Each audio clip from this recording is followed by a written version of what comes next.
Balmoral when their mother died and the Queen kept them there. She wanted to keep them there for as long as possible because she knew what it would be like when they came back to London. And so very, very poignant, those words, and reflecting on it in a statement which he knew would matter, people would read, but it felt like it was a statement from his heart, didn't it, to his granny. It certainly did. For now, Laura, thanks so much indeed for the information. Thank you very much.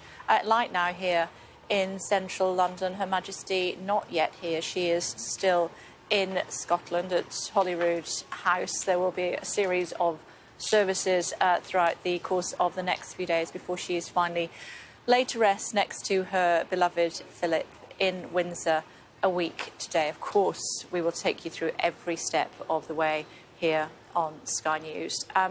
Reflecting on the sombre occasion, but also looking to some of the stories of Her Majesty. She was always known to have a fantastic sense of humour, so we'll be telling you some of those stories as well. But for now, to other news, and Ukraine is accusing Russian forces of attacking civilian infrastructure, including a power station, as they abandon positions in the east of the country. The city of Kharkiv appeared to be under a complete blackout on Sunday night as cars drove through darkened streets. Ukrainian officials say Russia struck a thermal power station, causing a huge fire. Responding via the Telegram platform, Ukrainian President Volodymyr Zelensky said, "Cold, hunger, darkness and thirst are not as terrible and deadly for us as your friendship and brotherhood. But history will put everything in its place and we will be with gas, light, water and food and without you." The Ukrainian counter-offensive over the weekend has retaken huge swathes of territory from Russian forces in a short space of time. Have a look at this map. Ukrainian's chief commander saying 1,160 square miles, shown there in yellow, have been liberated since the start of the month, and that Ukrainian troops are within 30 miles of Russia's border. Britain's defence ministry says Russia has likely withdrawn units from the Kharkiv region, but fighting continues around the strategically important cities of Kupiansk and Izium. Let's get more, should we, from our security and defence editor, Deborah Haynes. Ukrainian forces are on a roll. Russia's front line quite literally crumbling. The control of land they fought to capture now gone in Ukraine's lightning advance. Access to this area is still heavily restricted, but the police have agreed to take us to a village that until 3 days ago was under Russian control. The residents of Zaliznychna seemed quite dazed by what's happened. Vasil lived through the Second World War and then 6 months of terror under the Russians. Я еще не отошел. Я фактически еще не отошел от этих, можно сказать, смертей. Across the street, the police are finally able to investigate Russia's suspected war crimes. They've come to retrieve the bodies of 2 men. Both had been shot dead in this semi-detached house where one of the victims lived. His next-door neighbour found the men and had to bury them in the garden. Сильно-сильно. Сильно-сильно испугалась. Это лужа крови у меня до сих пор перед глазами. Огромная лужа крови. Вокзал разбили, осколки летели и все в дверь. Maria shows us her end of the property and where it had been hit by shrapnel during the occupation. Oh wow, that must have been really scary for you. А это ж, видите, через дверь сюда выбило стекло и вот туда в шифонер влетело. There's been no power in this village for months. With winter coming, she's scared of the cold and the possibility of the Russians returning. Ну как, тяжело в темноте жить. Вы что? Нет, я не хочу привыкать к темноте. There have been a lot of dark times. A local industrial site is also a crime scene. The police climb up to retrieve the body of a security guard shot dead in late February as the Russians advanced. Left to rot.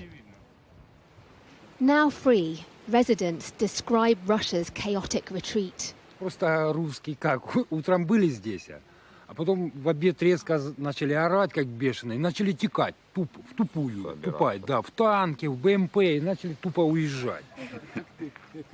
His neighbour's son sums up the mood. Хорошо. But there's also much trauma. Russian soldiers shot this man's brother dead. He doesn't know why. Не знаю, наверное, может, отвращение какое-то. The memory too painful. Спокойный человек был.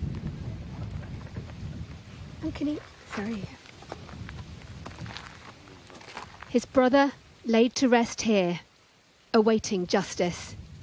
Deborah Haynes, Sky News in Kharkiv region. And later on this morning, I'll be asking the former army chief, that's Lord Dannett, of course, about Russia's retreat in Ukraine and what it means for the war there. Also, the historian and author Sir Anthony Selden will be here with more context and analysis as the nation mourns the Queen. And later in the programme, speaking to the chair of Braemar Community Council, who met King Charles last Sunday. And the artist Nikki Phillips, who painted this portrait of Queen Elizabeth, will be with us as well.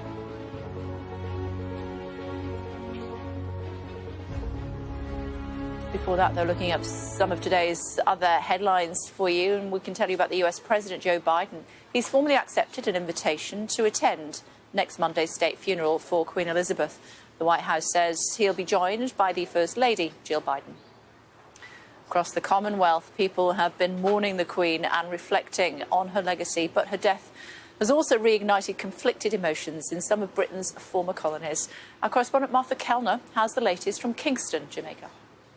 It's clear just from being here for a short while that there's a huge amount of affection and admiration for Queen Elizabeth II and the role that she held here for so long. She visited Jamaica 6 times as monarch, the first time in 1953, less than 2 years after she became Queen.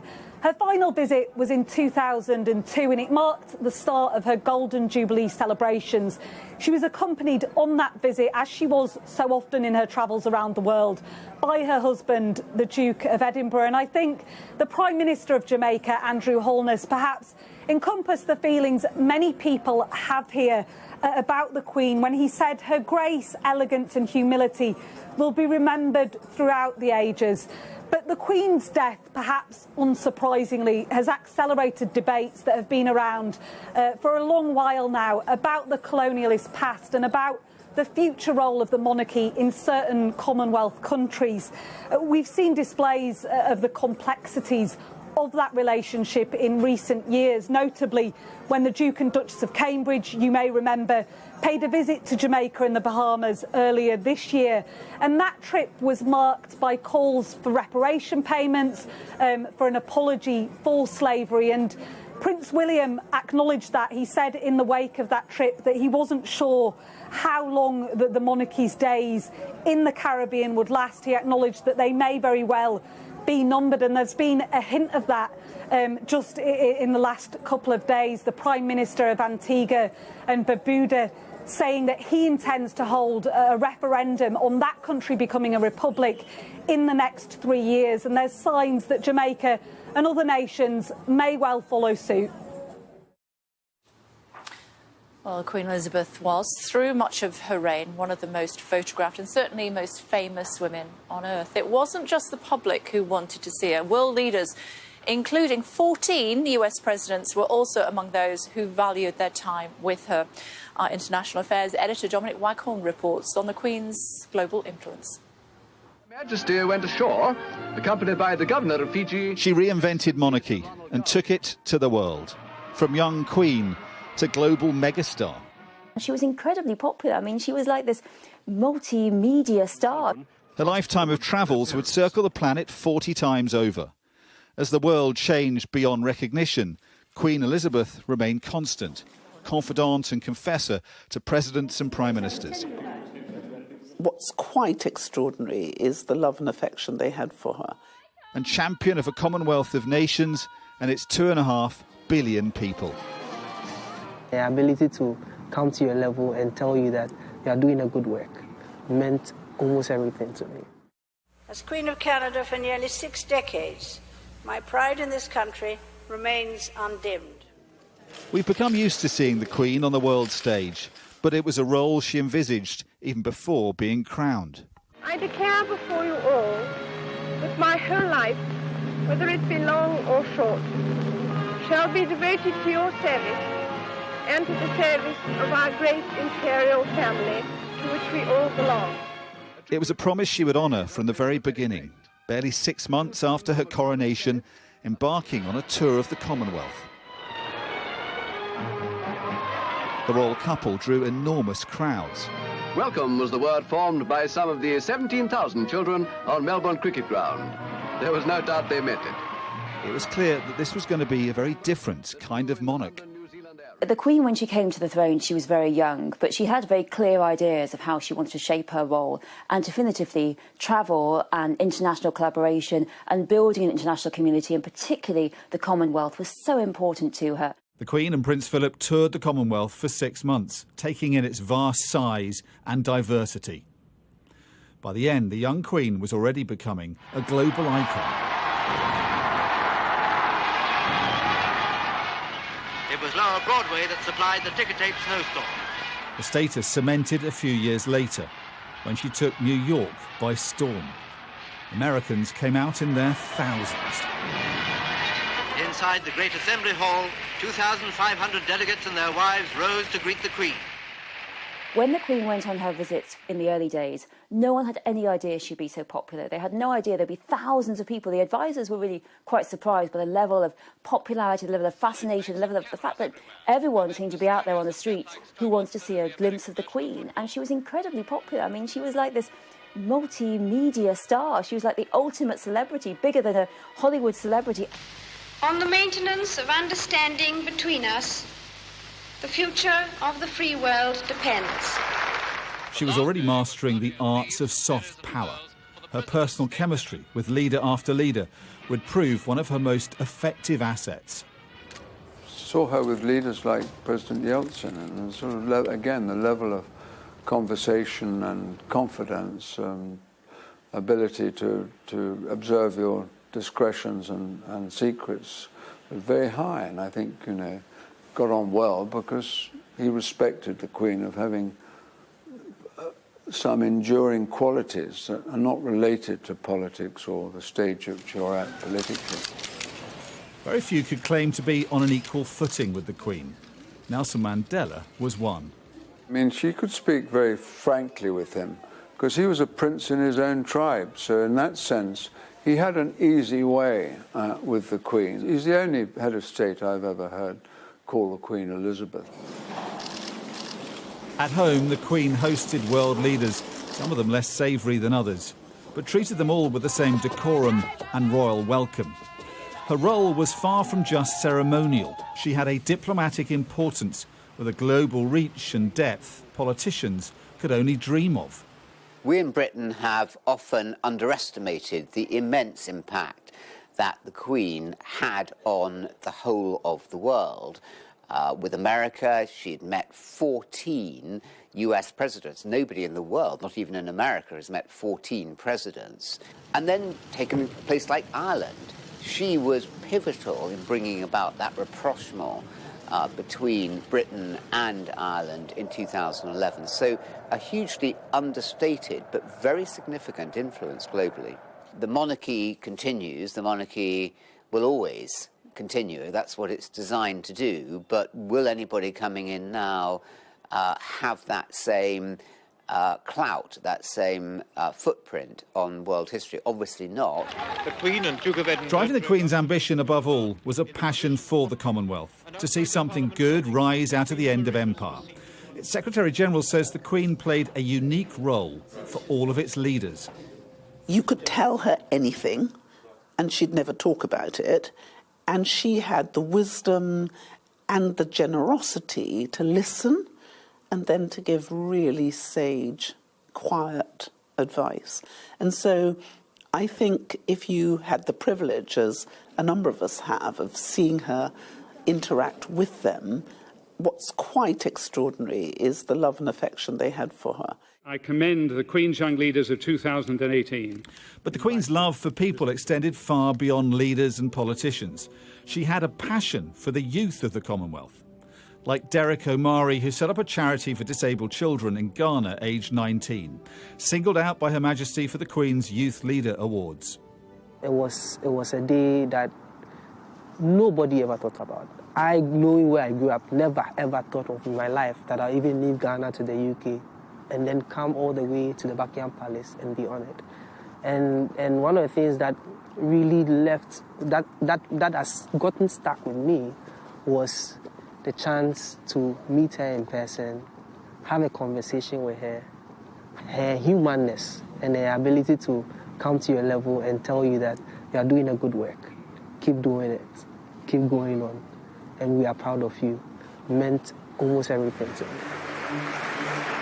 For Rihanna Patterson, recognised for setting up a dementia charity, the Queen was a personal inspiration.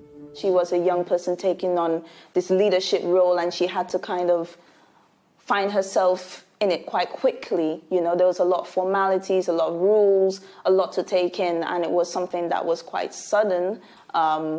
So I think she is relatable in that regard, like taking on a stance at a young age. The woman who took on so much in her 20s will go on inspiring so many other young people like her for decades and carry on travelling for as long as her health would let her. The Queen transformed the monarchy, turning it into a globe-trotting multimedia phenomenon, years ahead of her time, letting Britain punch above its weight in the world and leading a commonwealth of nations. Her death leaves a void as she is mourned by hundreds of millions far beyond these shores. Dominic Waghorn, Sky News.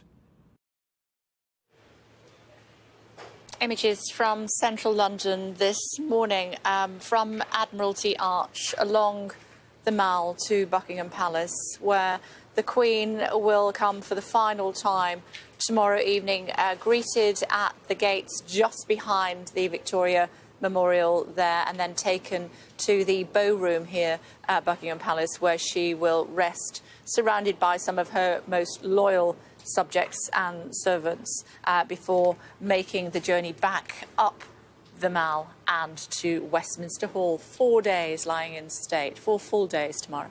Yes, that's right. Members of the public will be able to pay their respects over those 4 days as she lies in state in Parliament. And we will also see her lying in state across in Scotland today, and people across all 4 nations will be able to pay tribute at memorial services that the King Charles and the Queen Consort will attend. After his address to both Houses of Parliament this morning at 10 o'clock. Tell me about that. So he will be leaving Clarence House, where he spent the night. He will then be travelling to Parliament, to Westminster Hall, which is the oldest part of Parliament. It's very atmospheric. This has got lots of history. It's where Charles I had his trial, was condemned to death. This is a place, it's an enormous hall. MPs and peers. During the war? It was. MPs and peers will be packed in to that chamber. You'll have the Speaker of the Commons, Lindsay Hoyle, the Speaker of the Lords, Lord McFall. They will both address the new king. You'll remember that there's been 2 days of tributes paid in Parliament, hundreds of MPs and peers paying their personal tributes to the Queen. I'm sure they will be reflecting some of that and talking about how parliamentarians passed what's called a humble address, basically a direct call to the monarch where they pledged their loyalty to the king. And I'm sure King Charles will want to reflect on some of those really moving tributes. He and his wife will then fly to Edinburgh for the first of those services, which is at 3 o'clock. So it's not expected to be a long ceremony in Parliament. King Charles, of course, stood in for his late mother when she had the... Oh, I love that image. Oh, this is a beautiful image of the sun rising over Westminster, and you can see it just twinkling there off Big Ben, and the London Eye just to the left of the screen. So this is a beautiful scene of Westminster where King Charles III will be travelling the short distance this morning from Clarence House. So let's just talk about what we're looking at. We're looking at the Palace of Westminster. I often call the House of Commons, but it is the House of Commons to the left, the House of Lords to the right. Where Big Ben is, that was originally, St Stephen's Tower, sorting out the Irish there. That was St Stephen's Tower. It was renamed the Elizabeth Tower during the Jubilee. Yeah, and the one to the right, the Victoria Tower, of course. Am I right in saying to the forefront, I don't know, maybe Laura will come in and talk to us in just a moment or two. Is that Westminster Abbey at the front there? I think it probably is. I think it probably is. And as you say, to the left there as well is the London Eye, marking the turn of the century. Westminster Abbey there at the right, to the right of the screen, where of course the state funeral will be held on Monday, attended by world leaders from all over the world. It's going to be a huge diplomatic event. I just want to touch on the role of Liz Truss. I mean, she will be travelling to all the 4 memorial services, not on a tour with the King. Downing Street are very keen to stress that there's not a kind of political tour, but she will be there. She doesn't have to be there. It's not a constitutional requirement, but her aides say she feels that she should be there for this significant moment. Just tell me what's going to happen at Westminster Hall, Laura. You were telling me about some of the... I'm going to call them rules and regulations, not necessarily, but it's what's been suggested to make life more comfortable for everybody. I think they almost are rules, actually. I think what they're expecting is an enormous crowd of people. I mean, low estimates, a couple of 100,000. I think it can push 1 million easily, and it's going to be a dense crowd, a 24-hour crowd. People are going to be waiting through the night for their chance to file past the Queen's coffin when it is lying in state in Westminster Hall. And the crowds are being asked to dress appropriately, and dress appropriately when it comes to the weather, because they will be outside for a long time. So whether that's, you know, hot weather, cold weather, wet weather, but also in terms of what they're wearing inside. So no political or offensive slogans on clothes. People are told to bring their own food and drink for the queue, because they're going to be queuing for a very long time and on their feet for a long time, but no food or drink inside. Bring a charger for the mobile phone, and obviously you're allowed to take medicines in if you need them. But this is going to be a queue that moves, and it will be moving the whole time, so there'll be no places to sit down.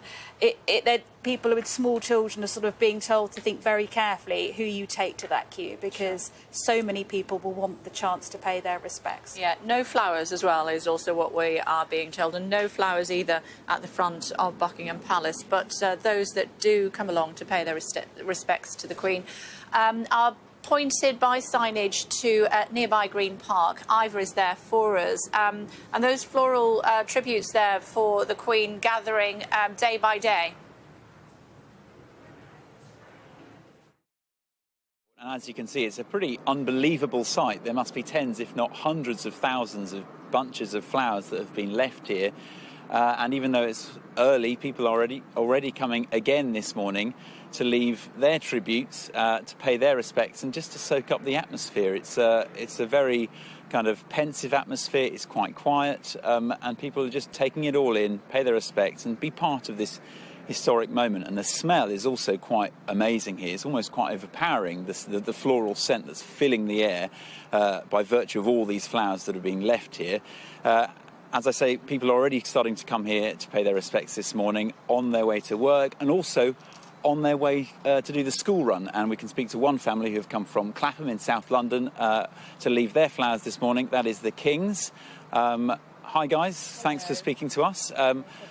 So we've got the whole family here, and the dog Marnie down here. Hopefully she'll behave herself, and one of your children also in their pyjamas still, because it is still early. First of all, let me ask you, Dad first, what do you make of it all, seeing all all these flowers? It's amazing. It really is. Quite emotional. You can see, I mean, thousands of people obviously come. We came yesterday, in fact, with flowers, but there were so many people we just couldn't get through. So given we live quite close, we thought, let's go home and get up early and come this morning. So it's the pictures that people have taken the time to draw and paint, the messages is lovely, it really is. And Mum, next, why did you feel the need to actually come and lay flowers in the first place? Gosh, I mean, to pay our respects, you know, so incredibly fond of Her Royal Majesty, you know, a massive part of our lives.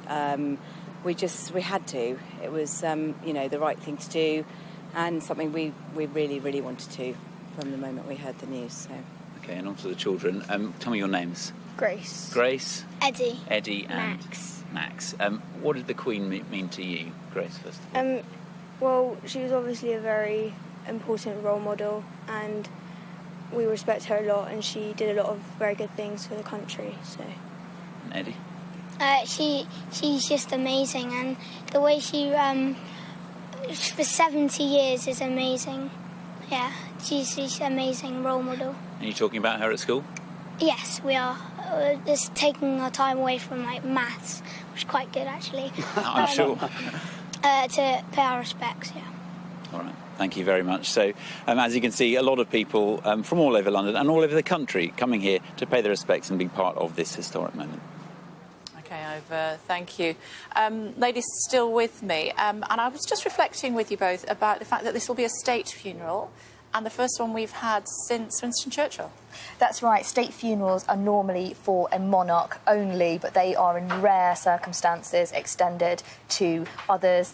So Winston Churchill, of course, died in 1965 and had a state funeral. And the last one before that was George VI, the Queen's father, in 1952. But Prince Philip didn't have a state funeral. It was known, I believe, as a royal ceremonial funeral, but not the full with the Queen regalia. Mother as well, I think I'm right. Yeah, in 2002. So there was a lying in state then. But of course, the state funeral, most normally reserved for the monarch, but Winston Churchill in 65 was an obvious exception there. Lying in state is something we have seen, though, as I say, 2002, the Queen Mother, and that will give us a real sense of perhaps what we could expect. But given this is a Queen who was Queen for 70 years, I would imagine the crowds will be much, much bigger this time. Yeah, I'm sure we would have seen one, perhaps certainly a lying in state for Philip if it hadn't been in the middle of COVID regulations. Just remind us when the lying in state starts. At 5 o'clock. Anyone can go? Anyone can go. Any member of the public can go. It is a public event from 5 o'clock on Wednesday right through until 6:30 in the morning of Monday the 19th, the morning of the funeral. Anyone can turn up. It will be a wristband event. I think at the start of the queue you'll be given a wristband and that is your place in the queue there. And you will have to wear that wristband. You will not be able to transfer it to anybody else. You're asked to dress appropriately for the weather, dress up sombre clothes to reflect the mood, yeah.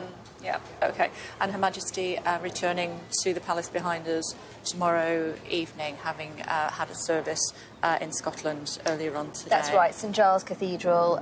The coffin is at Holyrood House. Her official residence in Scotland will go to St Giles Cathedral, where Prince Charles, the Prime Minister, and others will go to that service. He will then attend a vigil tonight and then travel to Belfast tomorrow for more events to mark the Queen's passing. Vigil of the Princes as well, when the Queen's coffin is guarded by all 4 of her children. We'll tell you more about that in the coming hour. But for a moment, let's just leave you with these images.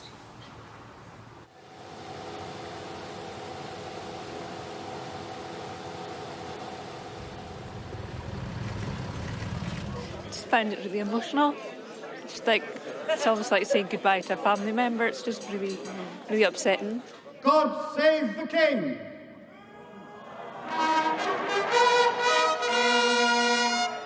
Prince Charles Philip Arthur George is now, by the death of our late sovereign of happy memory, become our only lawful and rightful liege lord, Charles III.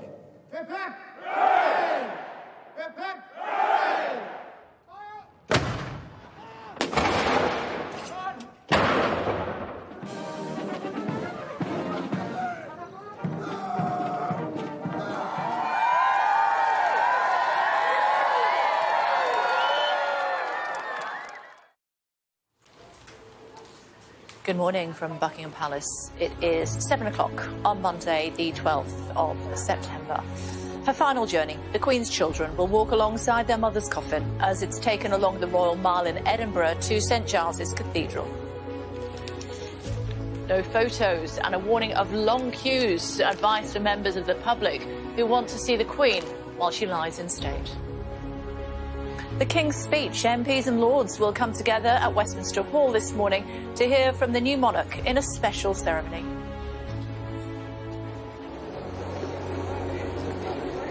I'm here at St Giles Cathedral in Edinburgh, where the King will hold a vigil with members of the royal family. Good morning from Aberdare National Park in Kenya. 70 years ago, Her Majesty came here a princess and returned to Britain a queen. In parts of the Commonwealth, mourning is accompanied by fresh questions about the role of the monarchy. The Prime Minister of Antigua and Barbuda saying that he intends to hold a referendum on that country becoming a republic in the next 3 years. And there's signs that Jamaica and other nations may well follow suit. In other news this morning, the only light in the darkness. Ukraine accuses retreating Russian military of attacking a power station, causing a blackout in Kharkiv. Good morning from Buckingham Palace. King Charles III will lead a procession alongside his mother's coffin later as it's moved to St Giles's Cathedral in Edinburgh. The King will also give a speech to MPs and Lords here in London at Westminster Hall this morning. New details have also been revealed of how people can see the Queen lying in state both in Scotland and also here in London. Her Majesty's lying in state at the Palace of Westminster will begin on Wednesday at 5 p.m. It will be open 24 hours a day until it closes at 6:30 a.m. a week today. Visitors will go through airport-style security, and there are tight restrictions on what visitors should and should not do. Well, let's go through some of them, should we? You should dress appropriately to pay your respects to the Queen, which includes not wearing any political or offensive slogans. There are many others as well. Laura is here with me to run through some more. These have just been released. Yeah, we've got the details now. This is being organised by the Cabinet Office, but we know that people are being told to wear appropriate clothes, not just with the messaging on clothes and the logos and that sort of thing, but for the weather as well, because it's a beautiful day here. The sunrise is quite striking, but it could be rainy, it could be hot. And people will be expected to queue for a long time, for many, many hours, we're being told. And it will be a constantly moving queue. So think about what you're going to wear. To bring food and drink as well, there will be limited provisions along the way.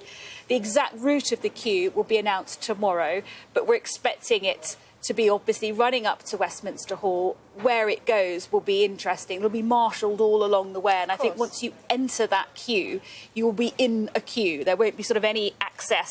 I imagine there'll be barricades of some sort. You'll be given a wristband, and that wristband will be yours, and you wear it right the way through the queue. There'll be a security, airport security, as you get to the Palace of Westminster. One small bag you'll be allowed to take, no food or drink in. Of course, everyone will have a mobile phone. If you do take a mobile phone, that people are being told to take a charger, a block charger with you, because the queues are expected to last so long. No photos of any kind, obviously, once inside Westminster Hall. It is not the time for selfies, for small videos. Any handheld devices will not be allowed. Yeah, and it's worth remembering, of course, as well, that a lot of people, you know, it is a working city, London. A lot of people live and work nearby, and no matter how quiet people are, that noise will still resonate. So asking people to be cautious about the sort of noise they're making, and of course, switch off your phone when you go and promenade past the procession, past the Queen's coffin. Yeah, turn the mobiles off and don't bring any flowers. We're seeing flowers here. We've seen them lying in Green Park. People are actually being asked not to bring flowers, but they want to. That's the place for them. But no flowers, no cards, nothing can be left in Westminster Hall. It'll be a silent room. Will file past. You won't be allowed to sit down, you won't be allowed to stand. It'll be a gentle filing past. They want to let as many people as possible witness this moment, to say thank you in person themselves, and I think they want the queue to be constantly moving to allow that to happen, and it will be 24 hours a day. It will be incredibly busy. Could be hours and hours and hours and hours and hours in that queue, so you need to bear that in mind, and you also need to think about who you're bringing with you. If there's small children, that's going to be tricky. Yeah, I mean, it's an individual choice, that, but no pushchairs will be allowed inside. Is it the moment to take a small child anywhere, given the length of time you're expected to queue, and given the atmosphere in the room as well, given what they'll be expected to do?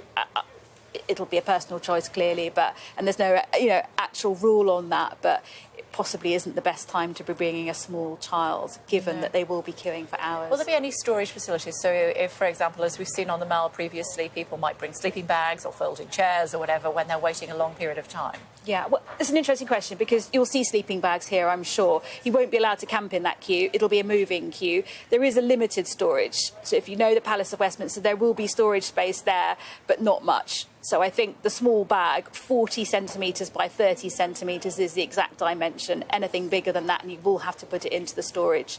So I think they want this queue to keep going. You're even asked to have it easily openable, so an easy zip or an easy fastening to open that bag, because security want to check and get you through and get on to the next person. Yeah, and as you pointed out, you can't queue for someone else. It's your space. No, you have that wristband. It stays on your wrist and you have to take it off as soon as you leave Westminster Hall. OK, for now. Thanks very much indeed for that. That's as far as the lying in state, which is on Wednesday from 5 p.m. Yeah, 5 p.m. until 6:30 a.m. on the Monday of the funeral, which is a week today. But what about what's happening today? Well, let's take a closer look ahead for King Charles. 10:25 this morning, he'll address both Houses of Parliament. That's at Westminster Hall, where members will meet to express their condolences after the Queen's death. Charles III will then fly to Edinburgh and to his late mother's coffin at Holyrood House.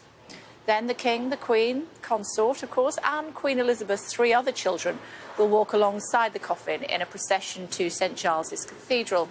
A service and prayer of reflection will be held there. The Queen's coffin will lie in state at St Giles's for 24 hours, with the public allowed inside the room to pay their respects. Later, the King will meet the Scottish First Minister, Nicola Sturgeon, and receive a motion of condolence from members of Scotland's Parliament.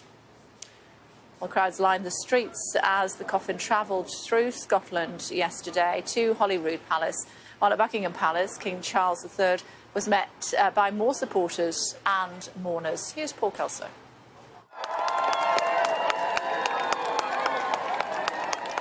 The King will start the first full week of his reign as the first weekend ended, in mourning and at work.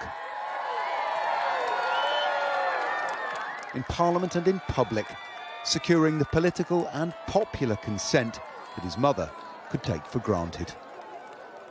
His day will begin with an address to the members of the Lords and Commons in Westminster Hall before he travels to Scotland to rejoin the Queen on her final journey.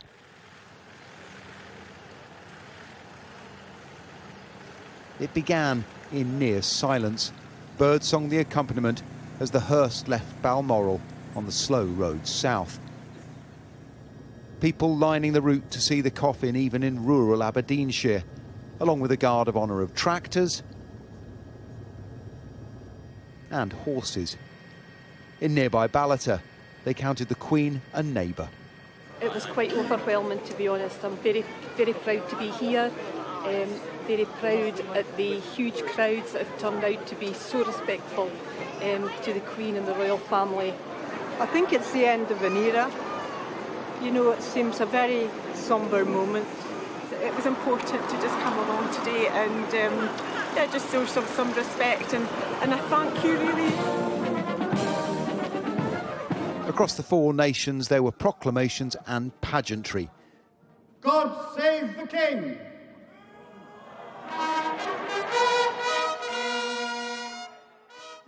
3 cheers and a gun salute for the monarch.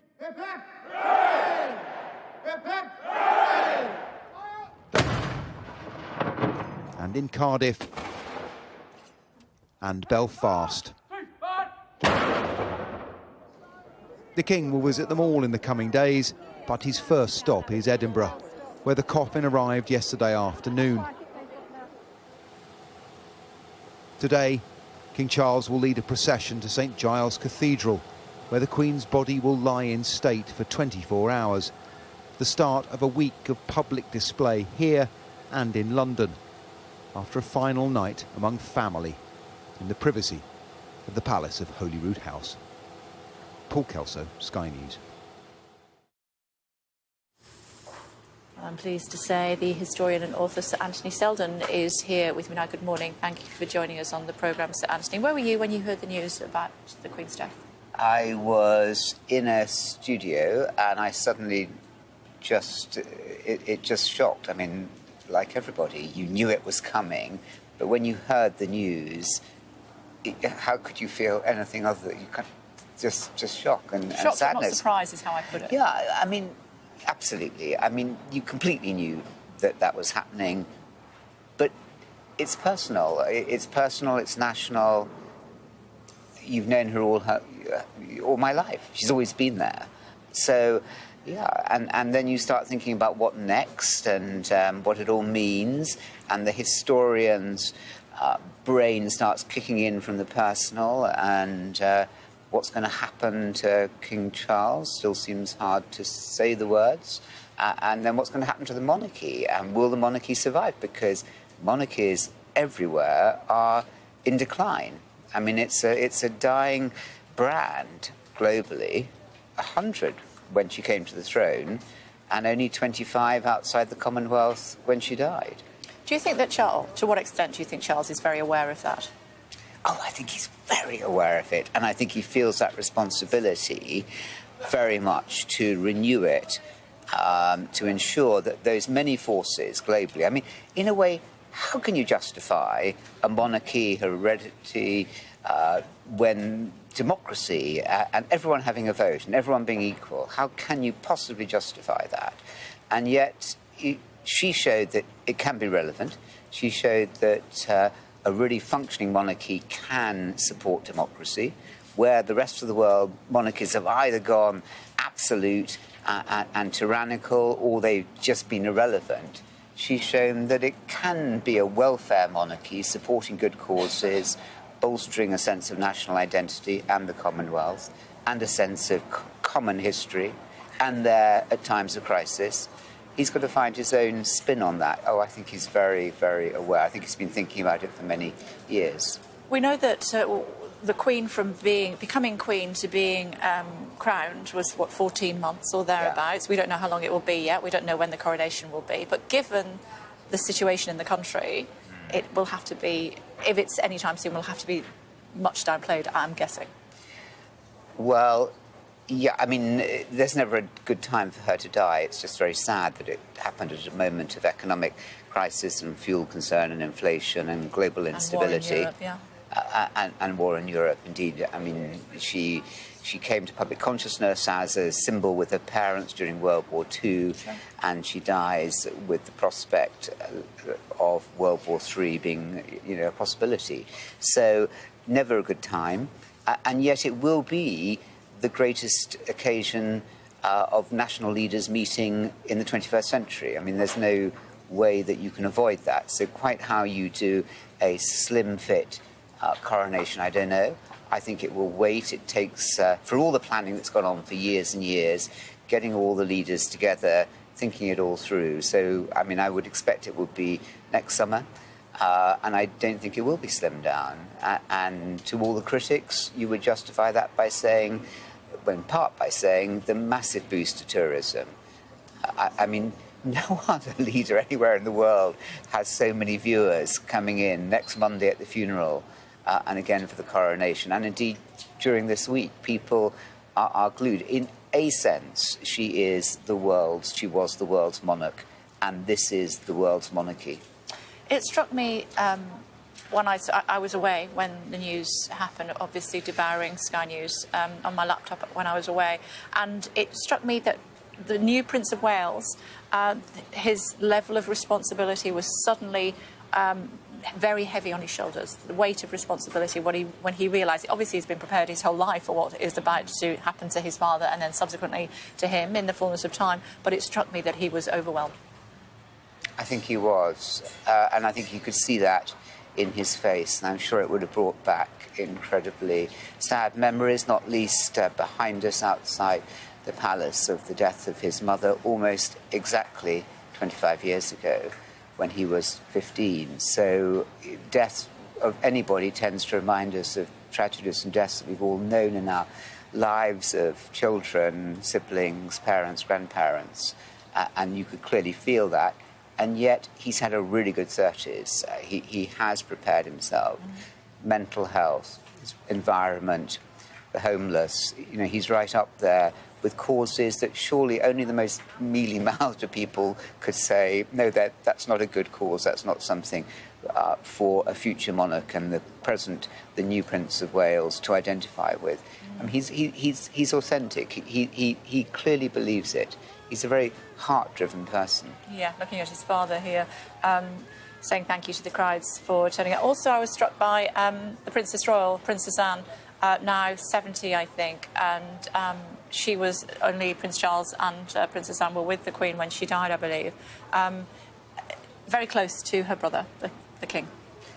And he'll need that because it's incredibly lonely. Obviously, all top jobs are Prime Minister, whatever it is. So the fact that he does have that security of a loving relationship with her and with siblings, with Edward he's very close to. So that will make a big difference to him in what he's got coming ahead. And clearly he's a stronger man, a much stronger man for having the woman he's always loved by his side. Indeed so. And you could feel that there was a sense of naturalness. I agree. think we all... Did you feel that? I did. I was also touched when Anne curtsied for her mother as the coffin went into Holyrood House. Yeah, absolutely. Thank you very much indeed, Thanks, Ramsey. Kate. Thank you. And, of course, we will continue to cover events for you here on Sky News later on today. We will see the King again when he addresses both Houses of Commons and Lords before heading back up to Scotland to walk along the Royal Mile with his other siblings and taking his mother's coffin to a service at St Giles Cathedral. So more of that to come. But, of course, there are other events around the world, as we were just alluding to. Ukraine accusing Russian forces of attacking civilian infrastructure, including a power station, as they abandon positions in the east of the country. The city of Kharkiv appeared to be under a complete blackout on Sunday night as cars drove through darkened streets. Ukrainian officials say Russia struck a thermal power station, causing a huge fire. Responding via the Telegram platform, Ukrainian President Volodymyr Zelensky said this to Russia's leaders: cold, hunger, darkness and thirst are not as terrible and deadly for us as your friendship and brotherhood. But history will put everything in its place, and we will be with gas, light, water and food, and without you. It comes after a major Ukrainian counter-offensive over the weekend has retaken huge sections of territory from Russian forces in a short space of time. Ukraine's chief commander says 1,160 square miles, which is shown there in yellow for you, mostly to the left of the screen. They've now been liberated since the start of the month, and that Ukrainian troops are within 30 miles of Russia's border. Britain's defence ministry says Russia has likely withdrawn units from the Kharkiv region, but fighting continues around the strategically important cities of Kupiansk and Izium. Our security and defence editor, that's Deborah Haynes, reports from one of the recaptured towns in Kharkiv province. A warning, her report includes images of the bodies of some of the victims killed when the Russians took over. Ukrainian forces are on a roll. Russia's front line quite literally crumbling. The control of land they fought to capture now gone in Ukraine's lightning advance. Access to this area is still heavily restricted, but the police have agreed to take us to a village that until 3 days ago was under Russian control. The residents of Zaliznychna seemed quite dazed by what's happened. Vasil lived through the Second World War and then 6 months of terror under the Russians. Я еще не отошел. Я фактически еще не отошел от этих, можно сказать, смертей. Across the street, the police are finally able to investigate Russia's suspected war crimes. They've come to retrieve the bodies of 2 men. Both had been shot dead in this semi-detached house where one of the victims lived. His next-door neighbour found the men and had to bury them in the garden. Сильно испугалась. Это лужа крови у меня до сих пор перед глазами. Огромная лужа крови. Вокзал разбили, осколки летели и все в дверь. Maria shows us her end of the property and where it had been hit by shrapnel during the occupation. Oh wow, that must have been really scary for you. А это ж, видите, через дверь сюда выбило стекло и вот туда в шифонер влетело. There's been no power in this village for months. With winter coming, she's scared of the cold and the possibility of the Russians returning. Ну как, тяжело в темноте жить. Вы что? Нет, я не хочу привыкать к темноте. There have been a lot of dark times. A local industrial site is also a crime scene. The police climb up to retrieve the body of a security guard shot dead in late February as the Russians advanced. Left to rot. Now free, residents describe Russia's chaotic retreat. Просто русские как, утром были здесь, а потом в обед резко начали орать, как бешеные, начали текать, в тупую, тупать, да, в танки, в БМП, и начали тупо уезжать. His neighbour's son sums up the mood. Хорошо. Обрадовался. Да. But there's also much trauma. Russian soldiers shot this man's brother dead. He doesn't know why. Не знаю, наверное, может, отвращение какое-то. The memory too painful. Спокойный человек. Sorry. His brother laid to rest here, awaiting justice. Deborah Haynes, Sky News in Kharkiv region. Lord Richard Dannett is with us now, former Chief of the General Staff, of course. Hello to you, my Lord. Thank you for joining us on the programme this morning. What's your interpretation of what's happening in Ukraine at the moment? Well, Kay, we are witnessing some incredible scenes. The Russians undoubtedly have suffered a significant setback, and the Ukrainians have been very clever in what they've been doing. If you remember, over the last few weeks, we've been talking a lot about a possible counteroffensive in the south around the area of Kherson. And everyone took that seriously. And indeed, there had been counteroffensive moves in the south, but it was played up to be the big counteroffensive, such that the Russians deployed some of their better troops away from the north to counter this potential counteroffensive in the south. But in fact, what the Ukrainians had in mind all along was actually this major attack, not in the south, but actually in the north, in the Kharkiv area. And that's what they have unfolded dramatically and very successfully in the last few days. I mean, they've pulled off an operational level surprise, quite a significant thing to be able to do. Result of that is that the Russians have pretty much turned and fled in that area of Ukraine. Kupiansk, which was one of their major logistic hubs, has fallen. Many of the railway tracks bringing supplies in to the Russians converge in that part of the world, and indeed the town of Izium as well. They've both fallen. And this is a significant reverse for the Russians, a great success for the Ukrainians. And as President Zelensky is saying, they'll do more, but they continue to need more and more Western arms and ammunition in order to be able to keep the pressure up. But there's been no doubt that this is a significant improvement in the circumstances. Great for the people that Deborah was just talking to.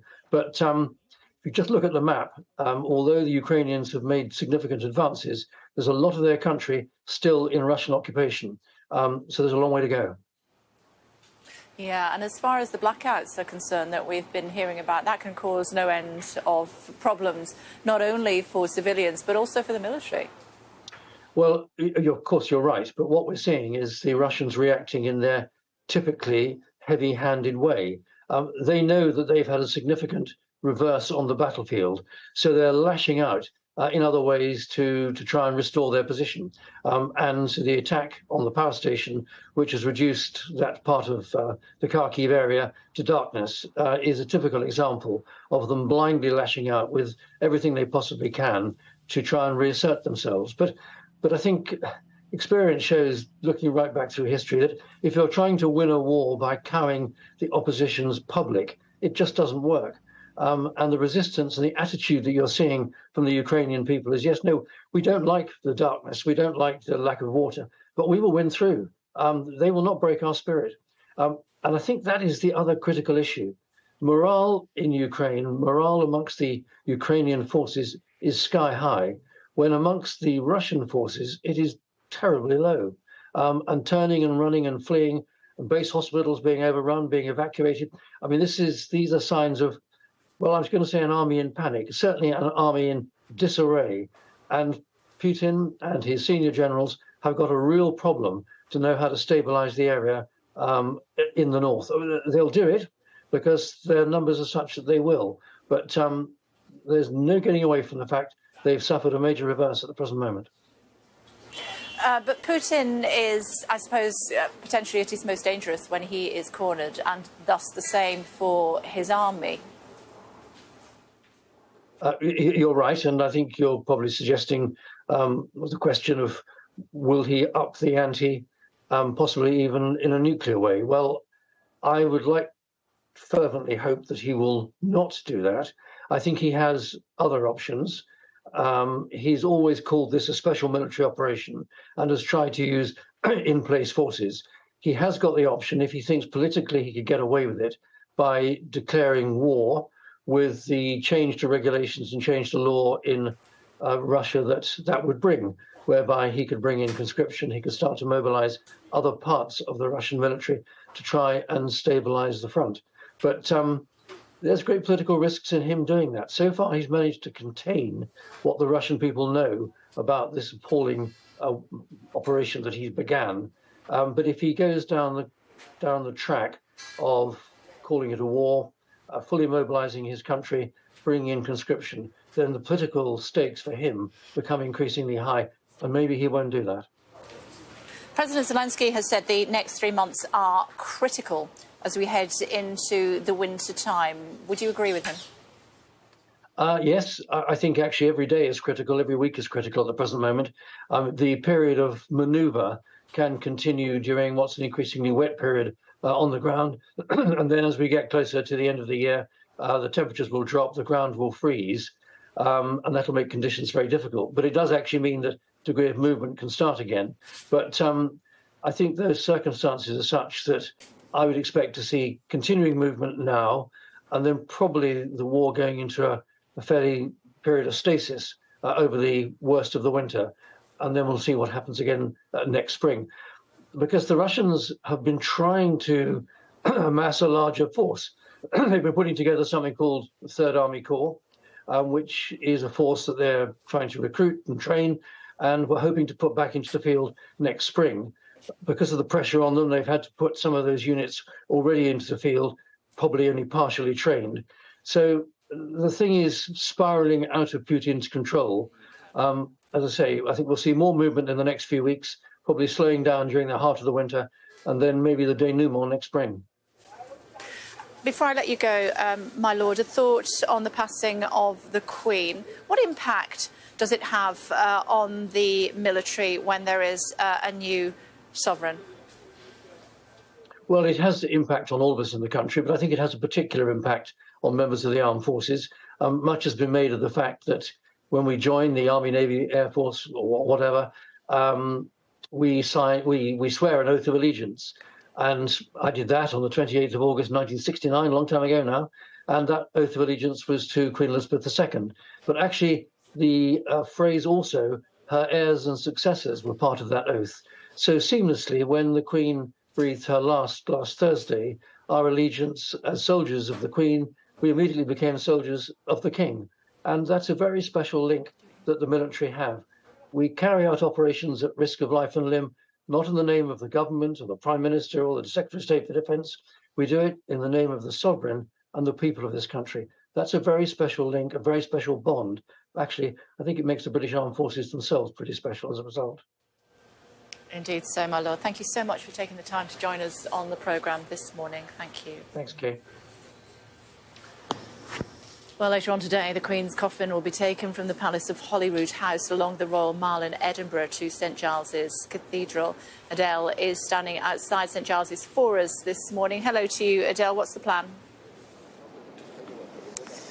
Well, a big spectacle planned today, a number of different events and points to mark throughout the day. Already people are lining up here along the Royal Mile and have been since 10:30 p.m. last night to secure their place ahead of this huge spectacle we are expecting here in 7-8 hours. We first expect, of course, the Queen's coffin to leave Holyrood House at the bottom of the Royal Mile at around 2:30 p.m. this afternoon. It will be escorted by her son, King Charles III, and his siblings, brought all the way up here. The Queen Consort and other members of the royal family will follow in cars. And when they arrive here, there will be a special service of thanksgiving and reflection for the Queen's life. And then the cathedral itself will be opened up to the public, and they will be able to file past the Queen's coffin and pay their respects in the way that they deem fit. And that'll be in place for about 24 hours. Later on this evening as well, there'll be a very moving and poignant moment when the vigil, the so-called Vigil of Princes, will be held around the Queen's coffin, when her children will form a guard around it for a certain amount of time that will be reserved solely for them. And there's also some suggestion that the grandchildren will also form their own vigil as well. But when the Vigil of Princes goes ahead, that will make the third Vigil of Princes in history. The last time we saw that was in 2002 when the Queen Mother died. So after that, the public will be allowed again to file past, and the Queen's coffin will be here until about 5 o'clock tomorrow. OK, thank you. Well, Angus Robertson, Cabinet Secretary for the Constitution, External Affairs and Culture, joins us now from Holyrood Palace. Hello to you. Thank you for joining us on the programme this morning. The Queen resting there overnight, staying for another night in Scotland before returning to London to lie in state at Westminster Hall. An incredible amount of planning needs to go into events like this, which has been happening for many years. Even a plan should Her Majesty have died in Scotland, which of course she did. Tell us more. Well, indeed, plans needed to be made for these kind of eventualities, and the Scottish Government in Scotland and the Cabinet Office in London have been working closely to make preparations for an event. I think most viewers will be aware that the Queen has traditionally spent quite a long time every year in Scotland. Both her Edinburgh weeks, where she's resided at Holyrood Palace, where garden parties and such like events have taken place every year, and then in her beloved Balmoral. So there was always a significant chance that whenever the monarch would die, it would happen in Scotland. And that's why all of the preparations that we are now seeing to come to fruition took place over many years to make sure that, given the scale of the mourning and the fact that it would be the first death of a monarch in Scotland since the 16th century, meant that one had to think long and hard about the funeral route and the way in which the public should be able to witness the Queen's journey south, and that's what we're seeing in these days. Codenamed Operation Unicorn, I believe. Obviously, unicorn, the symbol of Scotland. Tell me about the ceremony at Holyrood House today. What form will that take?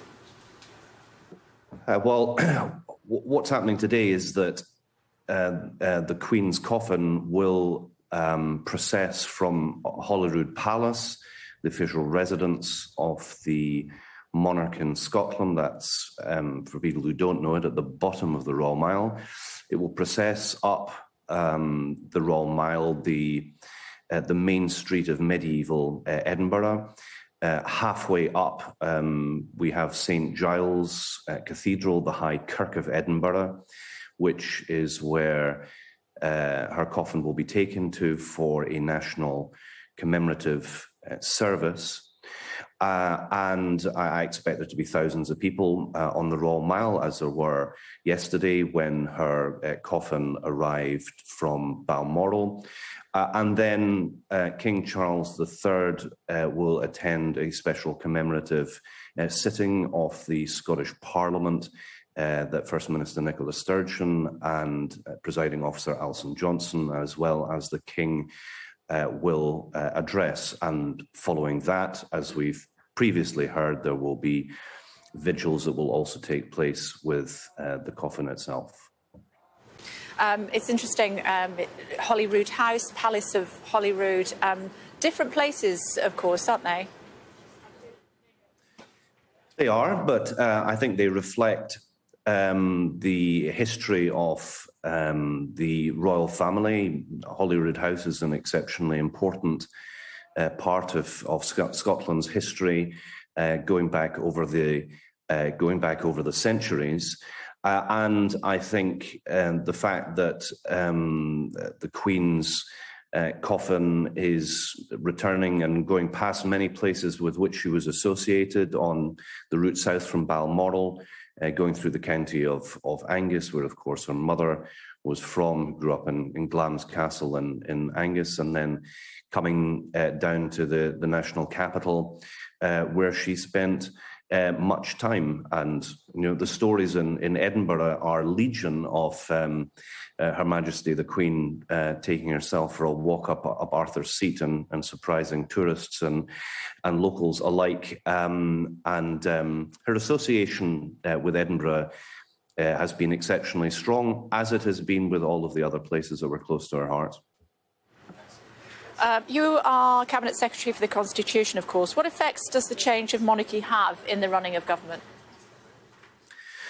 Well, in terms of running government, it doesn't have any. It doesn't have any direct impact. That is one of the important priorities of having a constitutional monarchy, is that it is not involved in government per se. And what we're seeing at the moment is a seamless transition from Queen Elizabeth to King Charles. Of course, government needs to work with the royal household. There is a Privy Council. I'm a member of it. There are ways in which one works together. I have responsibility in the Scottish Government for the royal household, so there are a wide range of ways in which the ceremonial and representative duties of the royal household are a very important part of our national life, and that will continue in Scotland as it will in the rest of the UK. OK, it's good to talk to you. Thank you so much for taking the time to join us, and good luck with events today. Thank you.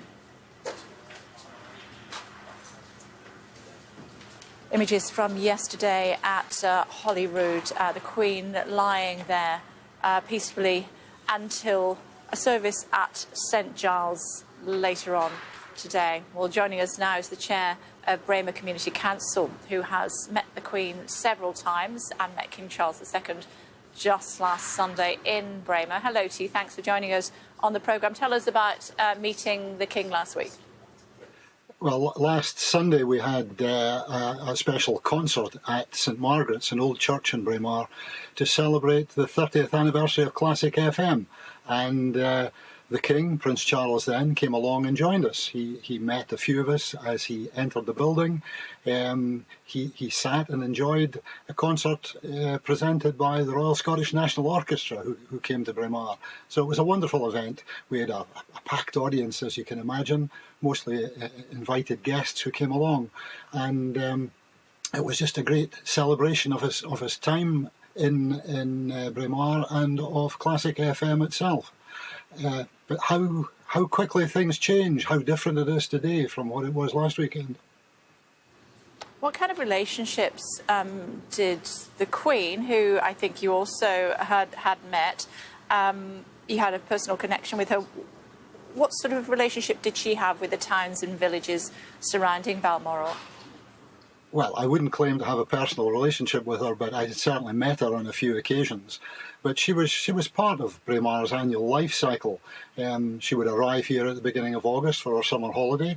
She would spend a couple of months living at Balmoral, and during that period she would take part in various events around the local area. Everyone believes that it's a place where she was very happy and very relaxed. Visitors to the area will tell lots of stories about encountering the Queen or other members of the royal family, simply walking around the town in Ballater or walking around the hills near Braemar. It was a very informal relationship, and it's something people will miss. You were able, though, to pay your respects to the Queen privately yesterday, weren't you?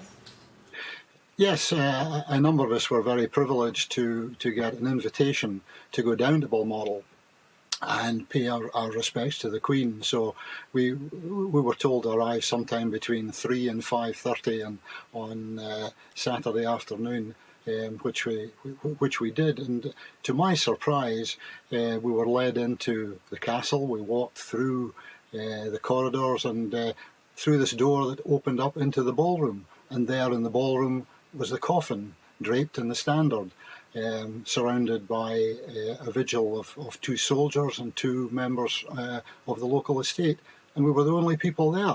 And I had imagined we would go there and we'd be queuing for ages, waiting to file past the coffin. But no, we had a very personal and intimate few minutes alone with the coffin. It was a very special time. Okay. A memory that will stay with you for a very long time. Thank you very much indeed for sharing that with us this morning. Very much appreciated. Thank you. I was standing by for us with some of the flowers that have originally been put in front of the palace and now just behind us at Green Park, I should say. Hi, Ivor, what's going on there? Yeah, morning, Kay. It is really quite a remarkable sight, all these flowers being laid out here, and really quite moving. I mean, obviously, there's all these ones this side, but if we just pan over this side, there's even more. There's tens of thousands, if not hundreds of thousands of bunches of flowers that have been left here by people stopping by on their way to work. I've seen people stopping by in the middle of their runs to come and take it all in, on people on the school run, and others who've got up early here to come and pay their respects. And we can chat to 2 of them now. I'm joined by Catherine and Margaret, who have come from Surrey. You've got the 6 o'clock train to get here to beat the queues. Good idea, because I think it will be very busy here later on if it's anything like yesterday. And Catherine, first, tell me why you felt the need to come. Well, like everyone else, it's to pay our respects. But the strange thing is that now that we're here and you see the tributes, I think it's just beginning to sink in what we've lost and how much she'll be missed. Margaret, do you agree? Totally agree. I mean, I came, because obviously to pay our respects, but I feel she was just one of the greatest leaders of our time. I really do. And I wanted to pay my respects. And when you come here and see what she means to everybody, how could anyone think that she wasn't fantastic? I mean, and to be on the throne for the amount of time she has, and no matter if it was good or bad, she was always there for us. And Catherine, this is clearly an emotional time for you. What was it like when you heard the news? How did you feel? Well, I think like everyone, I shall remember to the end of my days where I was and what I was doing when I heard the news. Funnily enough, I was on a phone call to a dear friend, and all of a sudden I saw on Buckingham Palace the flag go to half-mast. And even though, in a way, we all knew the Queen couldn't go on forever, it was just such a shock. I mean, it shook me rigid, frankly. And why is that? Why do you feel such a deep connection? Well, as Margaret said, she's just always been there. I hate to say this, but I actually saw the coronation on television. So, I've, as it were, the Queen has always been with me and everyone else throughout my entire life. And as many have said, she had never put a foot wrong, both in this country and on the international stage. She was just so well loved and respected. I think there's going to be deep mourning all around the world, and it's going to take we Britons quite a long time to get over it. However, having said that, I think King Charles will be a great monarch, and the address to the nation was fantastic, and I think a lot of us now feel that we're in safe hands. Will you be sticking around to try and catch a glimpse of him when he leaves this morning? Yes, I think we will. Yes, absolutely. I just, like Catherine said, I thought his speech on television was fantastic.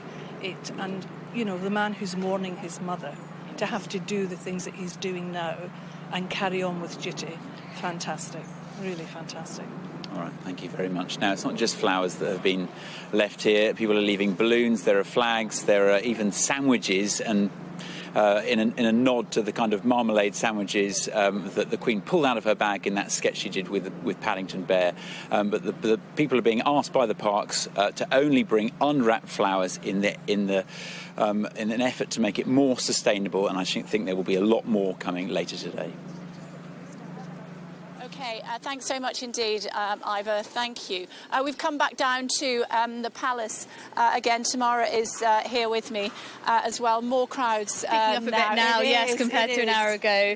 But still quite a quiet atmosphere. I think we are seeing people kind of making their way to work, but just stopping to look at look at the palace, look at some of the... You're not really supposed to leave any tributes over here, but there are some candles and some messages there that people have stopped to look at. Yeah, I wonder if we can have a wander around, Jess, and have a look at some of the other people that are here, as well as Tamara was saying. Just pausing for a moment or two and reflecting on how the impact of the Queen on their lives.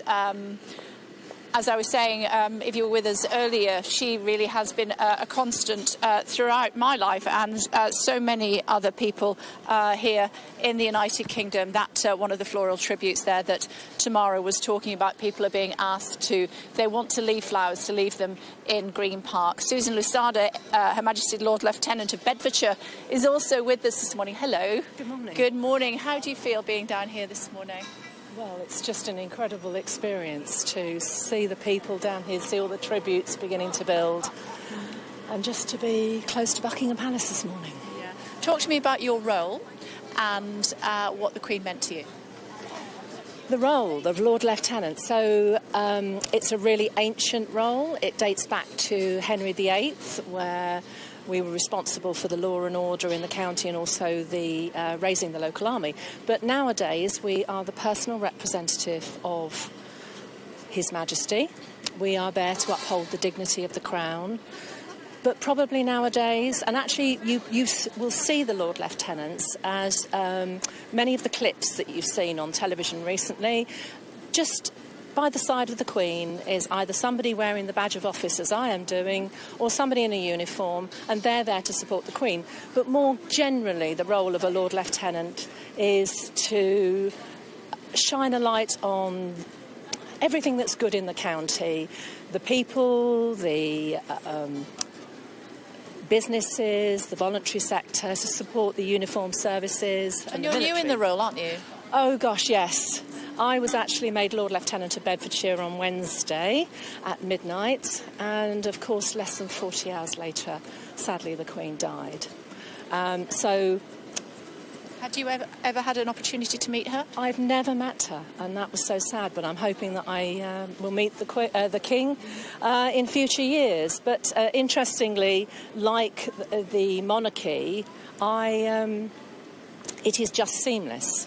So one minute I was Her Majesty's Lord Lieutenant of Bedfordshire, and I just moved to be His Majesty's Lord Lieutenant of Bedfordshire. I'm going to leave you to just take in the atmosphere here, but thank you very much indeed for taking the time to join us. Thanks a lot. Thank you. Oh, look who we got here. Hello.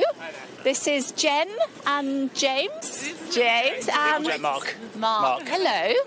How old are you? How old are you? You're going to talk to me. I'm going to come down. There we go.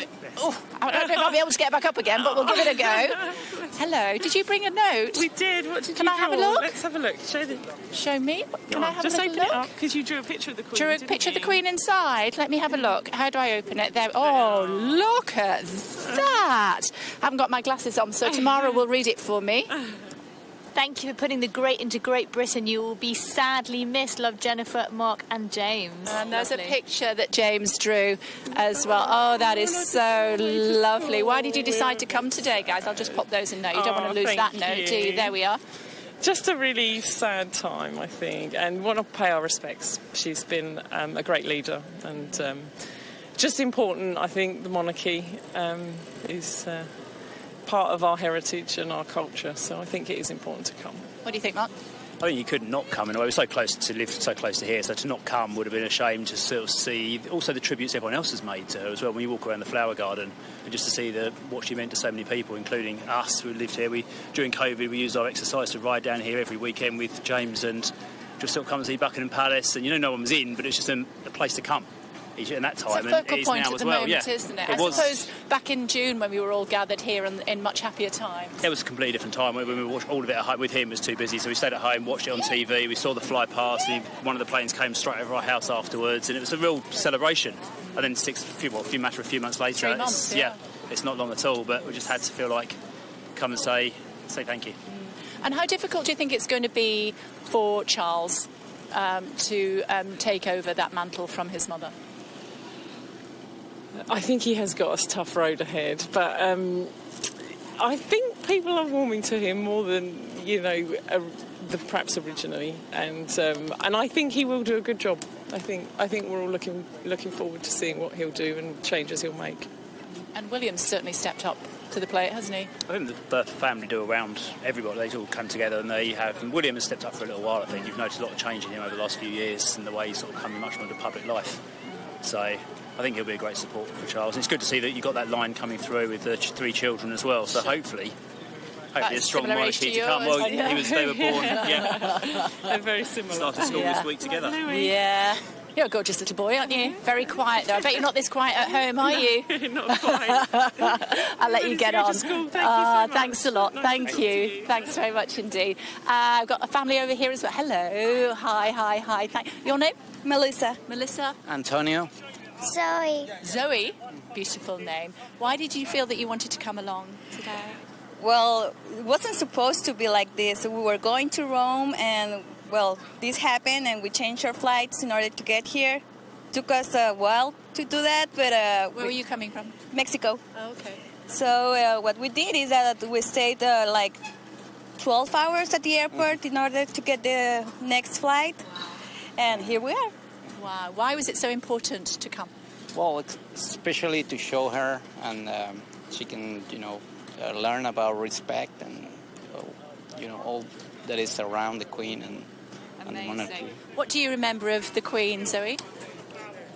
Come round this way and then we can see you. Just come this way. There we go. What do you remember about the Queen? That is... She's very beautiful, wasn't she?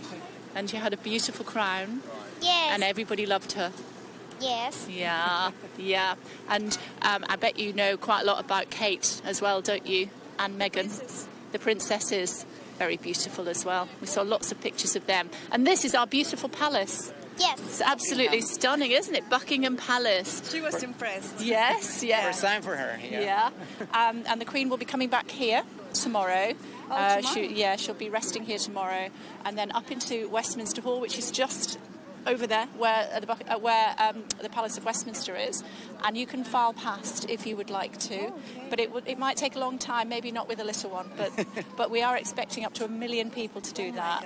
It gives you an idea how much she was loved. Oh, yeah, that's what we're trying to teach her about. Because we were talking about the Queen and the monarchy, and she was like, but how is it? And then that's why we came, so she can. She's very surprised to see people crying about the Queen. Yeah. And we're trying to explain her that it was really important for the London people in the UK. Yeah. Oh, well, thank you so much for taking the time to join us. I really appreciate it. Thank you.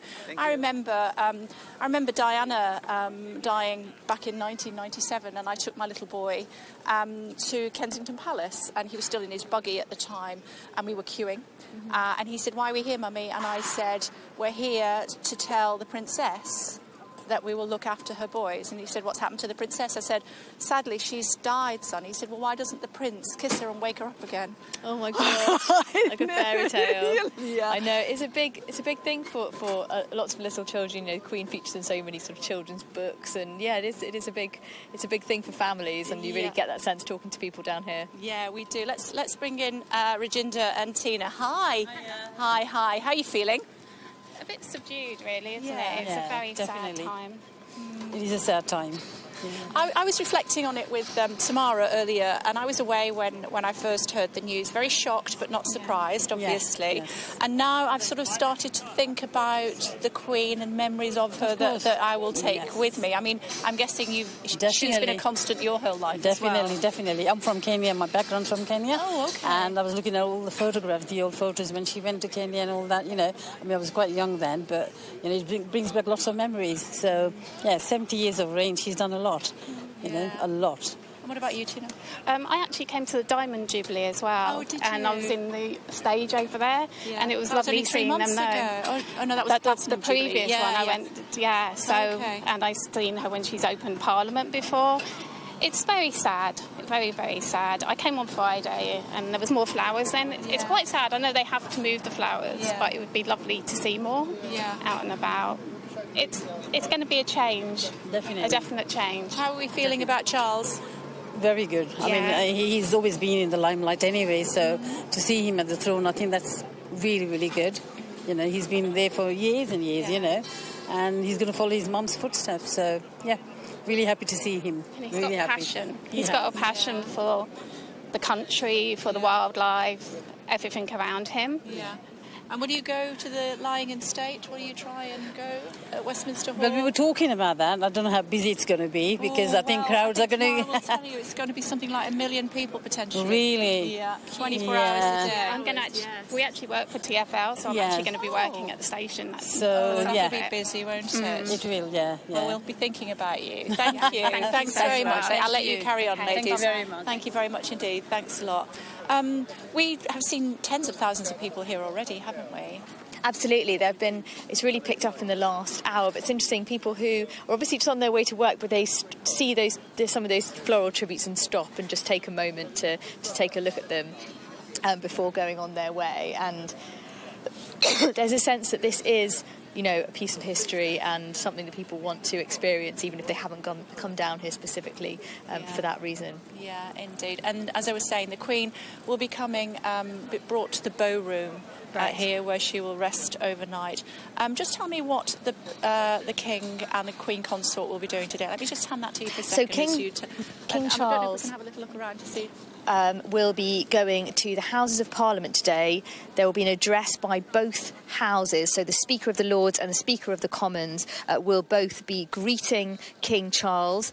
You remember that MPs had and peers had a two-day debate, and they will be pledging their allegiance to the new king, and then he will be responding to them, thanking them for their tributes, and talking about, no doubt, Britain's parliamentary traditions. This will be a big moment for him. He was in Parliament a few months ago, standing in for the Queen, his late mother, when she could not attend the state opening of Parliament due to health issues. But this will be his first address to both houses as king, and I'm sure MPs and peers will be absolutely packed in to Westminster Hall to hear that. It will be happening just after 10 o'clock. He'll be arriving at Westminster. We'll probably see the car leave Clarence House, where he was overnight.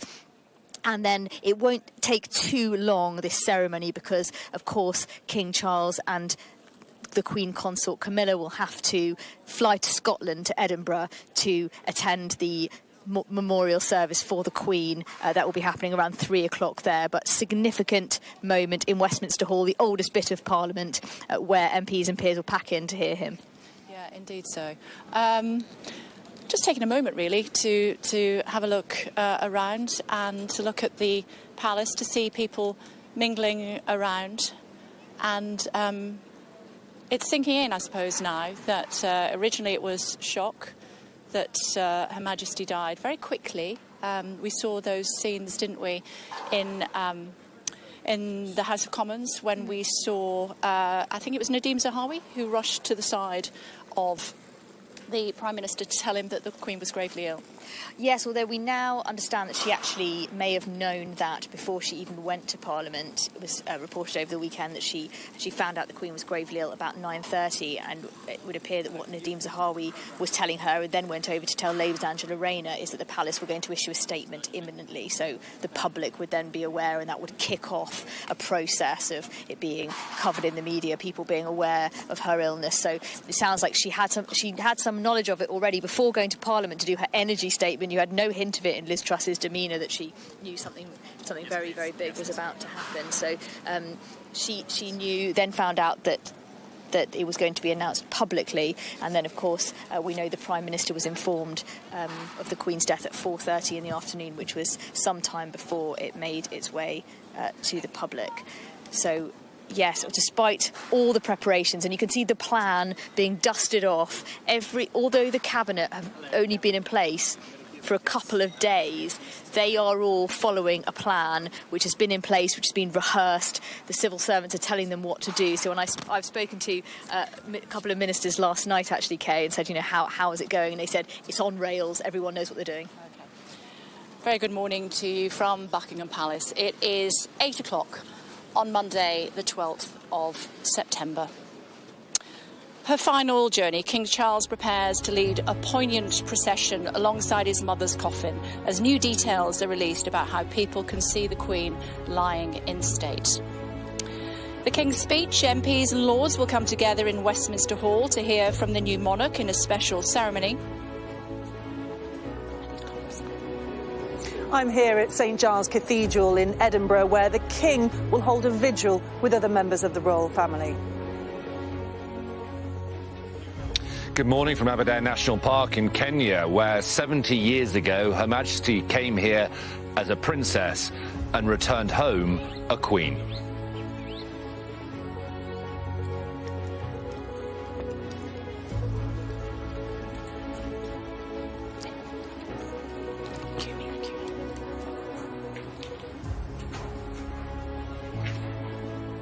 In parts of the Commonwealth, mourning is accompanied by fresh questions about the role of the monarchy. The Prime Minister of Antigua and Barbuda saying that he intends to hold a referendum on that country becoming a republic in the next 3 years, and there's signs that Jamaica and other nations may well follow suit. Also this morning, the only light in the dark. Ukraine accuses retreating Russian military of attacking a power station, causing a blackout in Kharkiv. I declare before you all that my whole life, whether it be long or short, shall be devoted to your service. And a special report on how a young queen reinvented monarchy and built a family of nations from what was once an empire.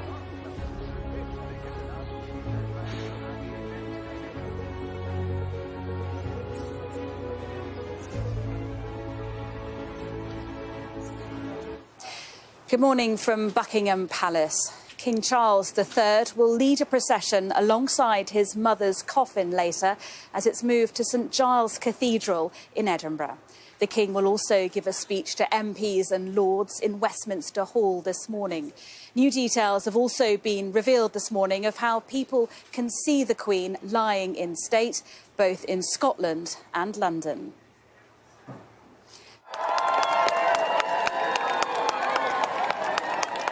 The King will start the first full week of his reign as the first weekend ended, in mourning and at work. In Parliament and in public, securing the political and popular consent that his mother could take for granted. His day will begin with an address to the members of the Lords and Commons in Westminster Hall before he travels to Scotland to rejoin the Queen on her final journey.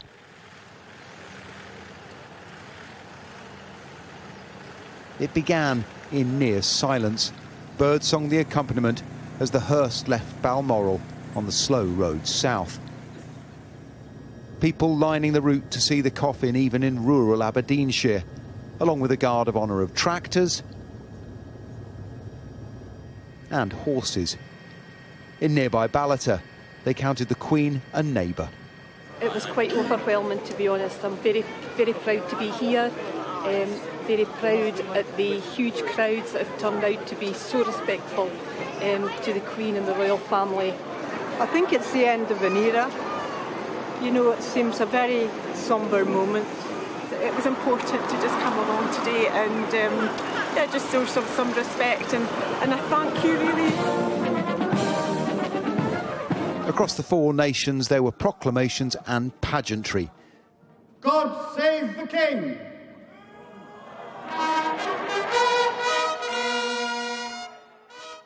3 cheers and a gun salute for the monarch.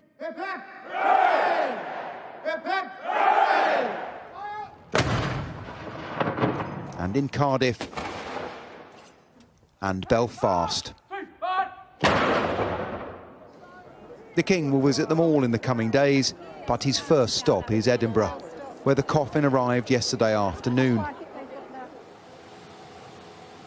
Today, King Charles will lead a procession to St Giles Cathedral, where the Queen's body will lie in state for 24 hours, the start of a week of public display here and in London, after a final night among family in the privacy of the Palace of Holyrood House.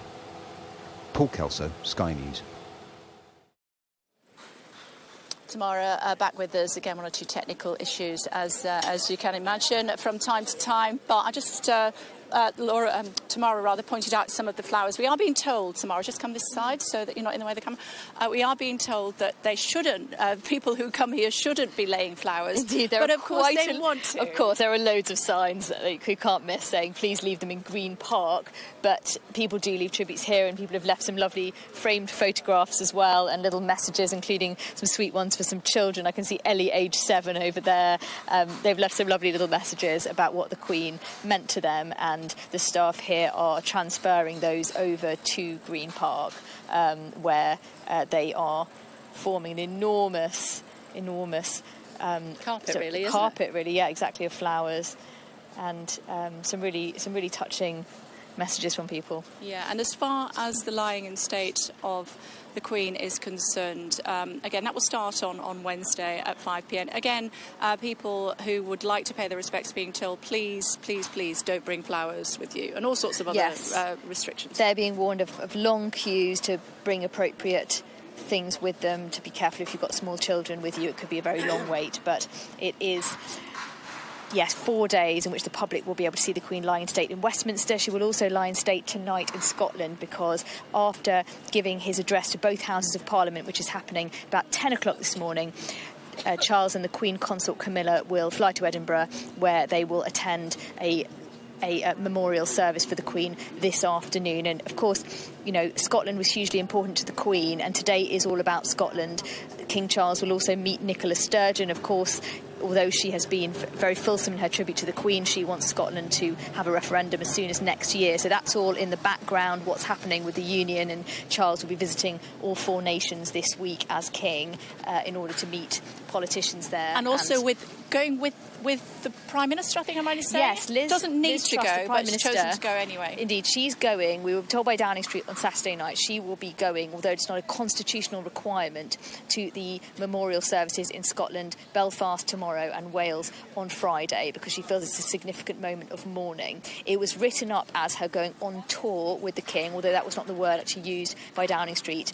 They have now clarified that it's not a tour, so although they haven't said exactly what the travel arrangements are and whether she'll be travelling with the King, we're not expecting kind of joint walkabouts or anything of that nature. They're very keen to clarify that it's not a tour, although she will be going to all the same locations as the King. Perhaps there were some eyebrows raised at the palace about the way that was briefed, and the suggestion that there was some political value in it. So I think the Downing Street now keen to stress that Liz Truss just feels it's important to be there at these moments of national significance. OK, we'll talk about politics in a bit more detail in just a moment. We're joined by Sir Ed Davey then, but before that, let's bring in Tariq, Blanche and Sophie. Hi. Why did you feel the need to come today? Well, we live close by, and you know, we most mornings I run around here, most mornings 3 or 4 times a week, and it's always you know, I think it's important that we, you know, reflect as a country, you know, and that we pay our respects to someone who's highly respected. Yeah, probably the most respected person, one of the most respected people in this country. You know, even in the world too. In the world, yeah. What does she mean to you, Blanche? I think she represents stability. I mean, she's always been there ever since I've been alive, and she just represents somebody, I guess, who did her duty, who was always stable, was always there, a bit like your grandparents until they go. So it's a sad time, but also time to really reflect her life and all the things that she did for countries all around the world, not just for British people. And how do you feel being here? Why did you feel that Buckingham Palace was the right place to come? I just think it's part of history. It's a historic moment. I wanted my daughter to come, lay some flowers, and just feel part of that, and to pay our respects as well. I think she wants to go. Sophie wants to go. Yeah, so I better let you go. Okay, thank you very much indeed. Thanks a lot. When it came to the proclamation, all of the leaders of all the parties, both past and present, still alive, were there apart from one, I think I'm right in saying. Yes, 6 former PMs were there. So we saw this astonishing sort of line-up of Boris Johnson deep in conversation with Gordon Brown, to be a fly on the wall there, Tony Blair, David Cameron, Theresa May, John Major, all there, and of course the current Prime Minister, and leaders of the opposition as well. Jeremy Corbyn did not attend, although I think he had the chance to. Keir Starmer was there, and leaders of opposition across the spectrum were allowed to attend as well. OK, well, I think Another person that was there at the time was Sir Ed Davey. Hello. Hi, Kate. Hi. Have you been down before this morning? I've just arrived. We've got the service in Parliament today where we're going to give our condolences to King Charles III on the sad death of his mother. And I think there's a sense of unity in Parliament at the moment. People are coming together in a combination of their grief and also their gratitude to the Queen for her huge, amazing service. And, the condolence messages we've had in Parliament during the debate, the tributes, I think they've been really heartfelt. Difficult to gauge the mood, I think. I've been saying to my guests this morning, when we first heard, we were shocked but not surprised. And now that shock is turning to reflections of the Queen's life. Oh, absolutely. I mean, one can't help but think of the times that one has met her, or when we've seen him, everyone's talking about the Paddington moment, of course, yes. And the James Bond moment, when she made the whole nation laugh. And that was the great thing about her. She had this wonderful sense of humour, as well as that warmth and that compassion, as well as a sense of duty. So we are going to miss her very, very much. Talk to me about later on this morning. I think it's about 10:30 when the King and the Queen Consort will come along to the Palace of Westminster. It's Westminster Hall, isn't it? Quite poignant, that particular part of the palace. Well, that's right. The Queen has often addressed both Houses of Parliament in Westminster Hall on big state occasions, a Jubilee event or the visit of another head of state. So it's a part of Westminster which is resplendent with history. I think we'll all be very proud of our country, proud of our amazing monarchy, but it will also be a moment of reflection, as you said, a moment of great sadness. How difficult, again, I put this to Anthony Selden earlier on today, the coronation, we don't know when that will be. Previously it was, 14 months, wasn't it, between the Queen knowing that she would become Queen and then subsequently being crowned. Do you think, given the challenges that the country is facing at the moment, that will have to be pared down? I don't know. I mean, I imagine that's a big discussion at the moment within the royal household. At the moment, though, I think we're just hugely grateful to the way King Charles has shown himself. I mean, he's obviously must be hurting deeply at the moment, but he's had the amazing strength to show that he is now the king, and I think the whole country is united behind him. Indeed so. I was away actually when the news broke, and then I saw images of you along with the other leaders at the proclamation. What was that like? Well, it has this dual feeling that there's a sadness. I mean, when you're singing the national anthem, you're having to change what you've been doing your whole life. Yeah. So there is that sadness there, but there is that huge pride in our country and in our new monarch. And he will be a unifying force, just like his mother was, and that's so special about our country. I wonder if you had the thought on the sporting events being cancelled. I mean, particularly the football.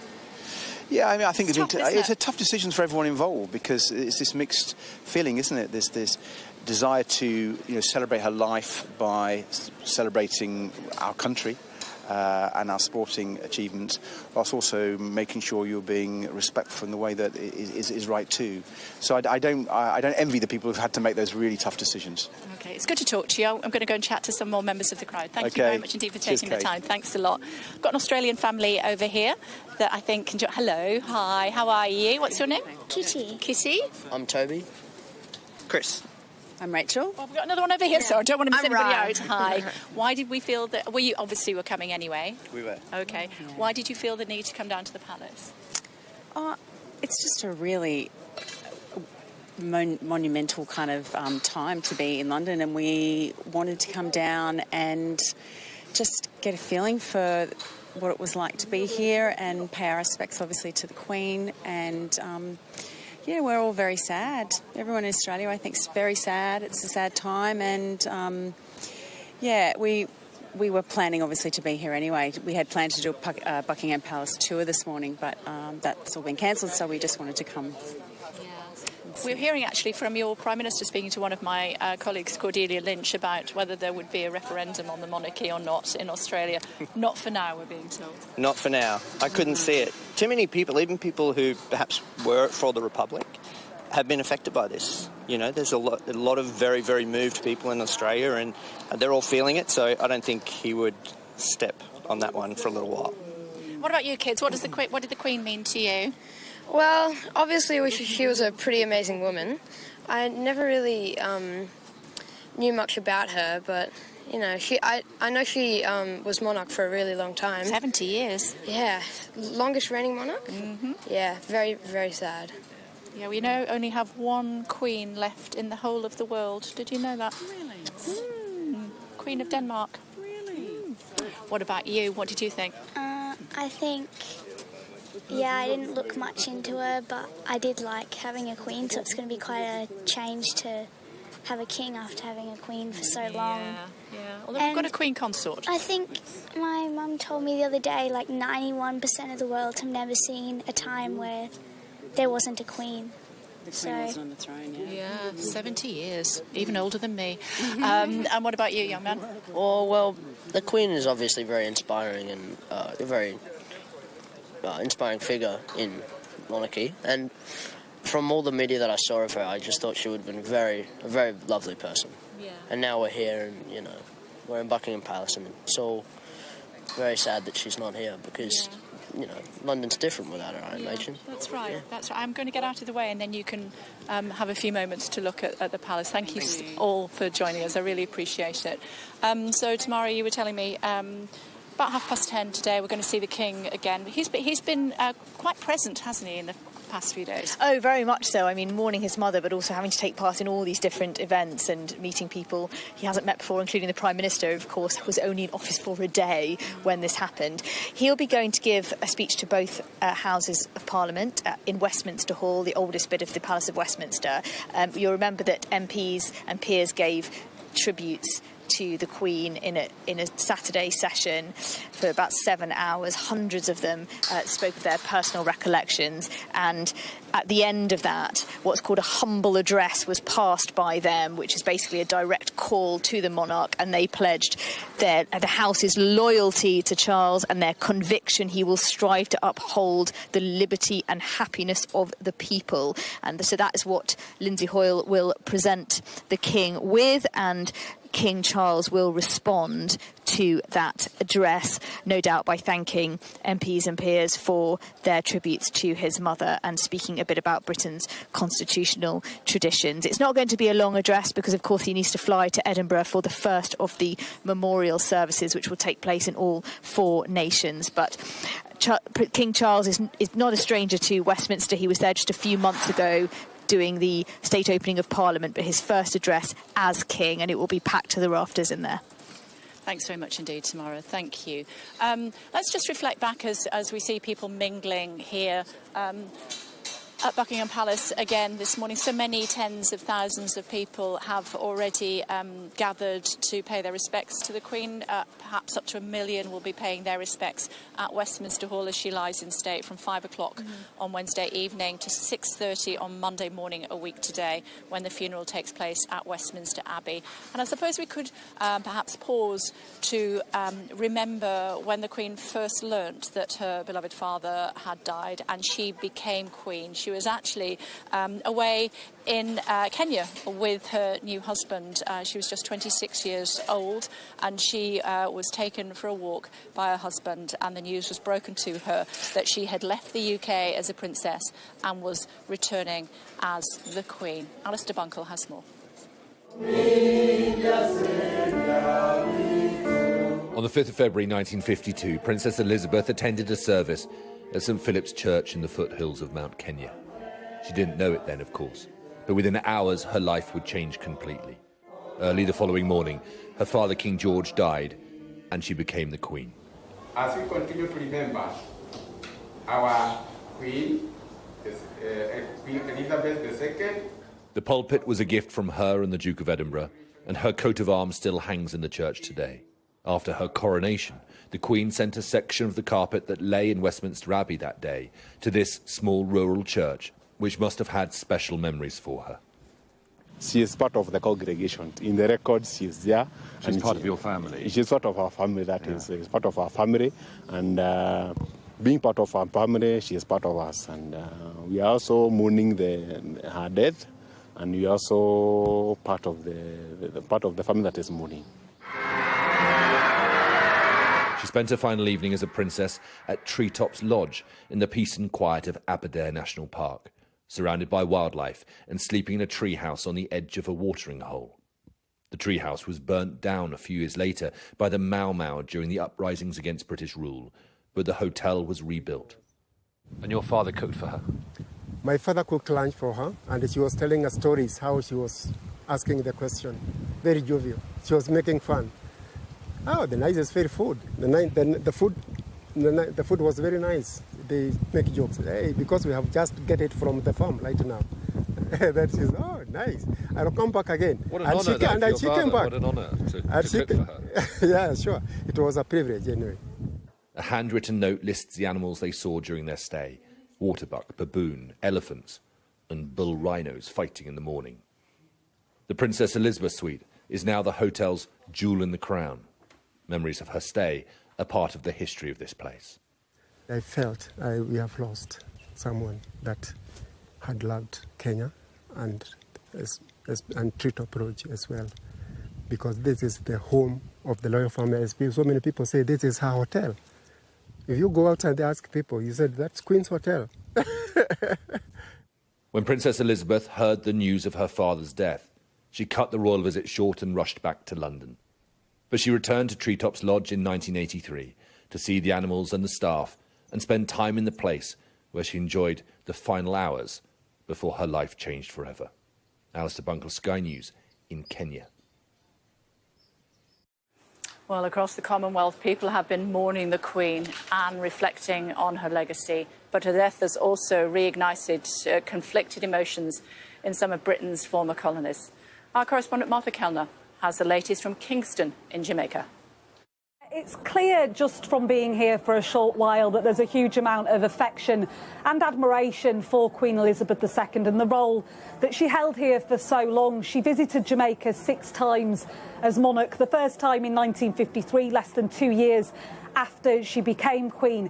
Her final visit was in 2002 and it marked the start of her Golden Jubilee celebrations. She was accompanied on that visit, as she was so often in her travels around the world, by her husband, the Duke of Edinburgh. And I think the Prime Minister of Jamaica, Andrew Holness, perhaps encompassed the feelings many people have here about the Queen when he said her grace, elegance and humility will be remembered throughout the ages. But the Queen's death, perhaps unsurprisingly, has accelerated debates that have been around for a long while now about the colonialist past and about the future role of the monarchy in certain Commonwealth countries. We've seen displays of the complexities of that relationship in recent years, notably when the Duke and Duchess of Cambridge, you may remember, paid a visit to Jamaica and the Bahamas earlier this year. And that trip was marked by calls for reparation payments, for an apology for slavery. And Prince William acknowledged that. He said in the wake of last, he acknowledged that they may very well be numbered. And there's been a hint of that just in the last couple of days. The Prime Minister of Antigua and Barbuda saying that he intends to hold a referendum on that country becoming a republic in the next 3 years. And there's signs that Jamaica and other nations may well follow suit. So images from Buckingham Palace this morning, repositioned now to get a wider view of Buckingham Palace, looking down from Admiralty Arch, down the Mall towards Buckingham Palace, where the Queen will be returned just after 6 o'clock tomorrow evening. The King Charles III, will meet the Queen's coffin with also the Queen Consort. Her coffin will be taken to the Bow Room, where she will rest at the palace for the final time before being taken to Westminster Hall to lie in state for 4 full days. Up to 1 million people are potentially expected to pass the coffin to pay their final respects to her Queen, who has served this country for 70 years. Anthony Selden is here with us. It's very emotional, isn't it, looking at the palace, knowing that we won't see her on the balcony anymore? It is very emotional because it's all part of our lives. I mean, we keep saying it, but it's still true. It's who our mothers and fathers and grandparents remembered. It's integral. It is part of our DNA. So, yeah, and just when you say that, Kay, feeling that she's not going to be up there ever again,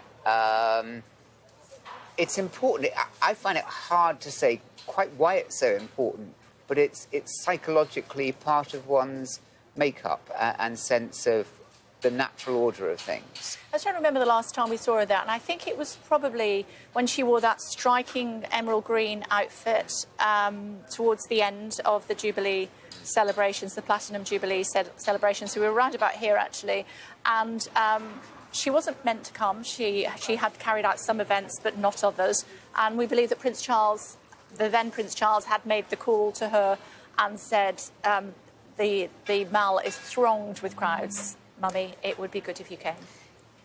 And she was quite a one for colour, wasn't she? But she was also one never to miss an opportunity for duty. I mean, however tired she might have felt, if there was a sense that she could be there and serve the monarchy and appear in front of the public, she would want to do it.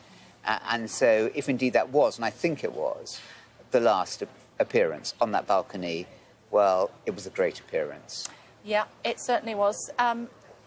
I also have been thinking quite a lot about the challenges that King Charles is facing, because he has all of these events that he must attend now. He's darting around the every corner of the United Kingdom, but he's also mourning the loss of his mother.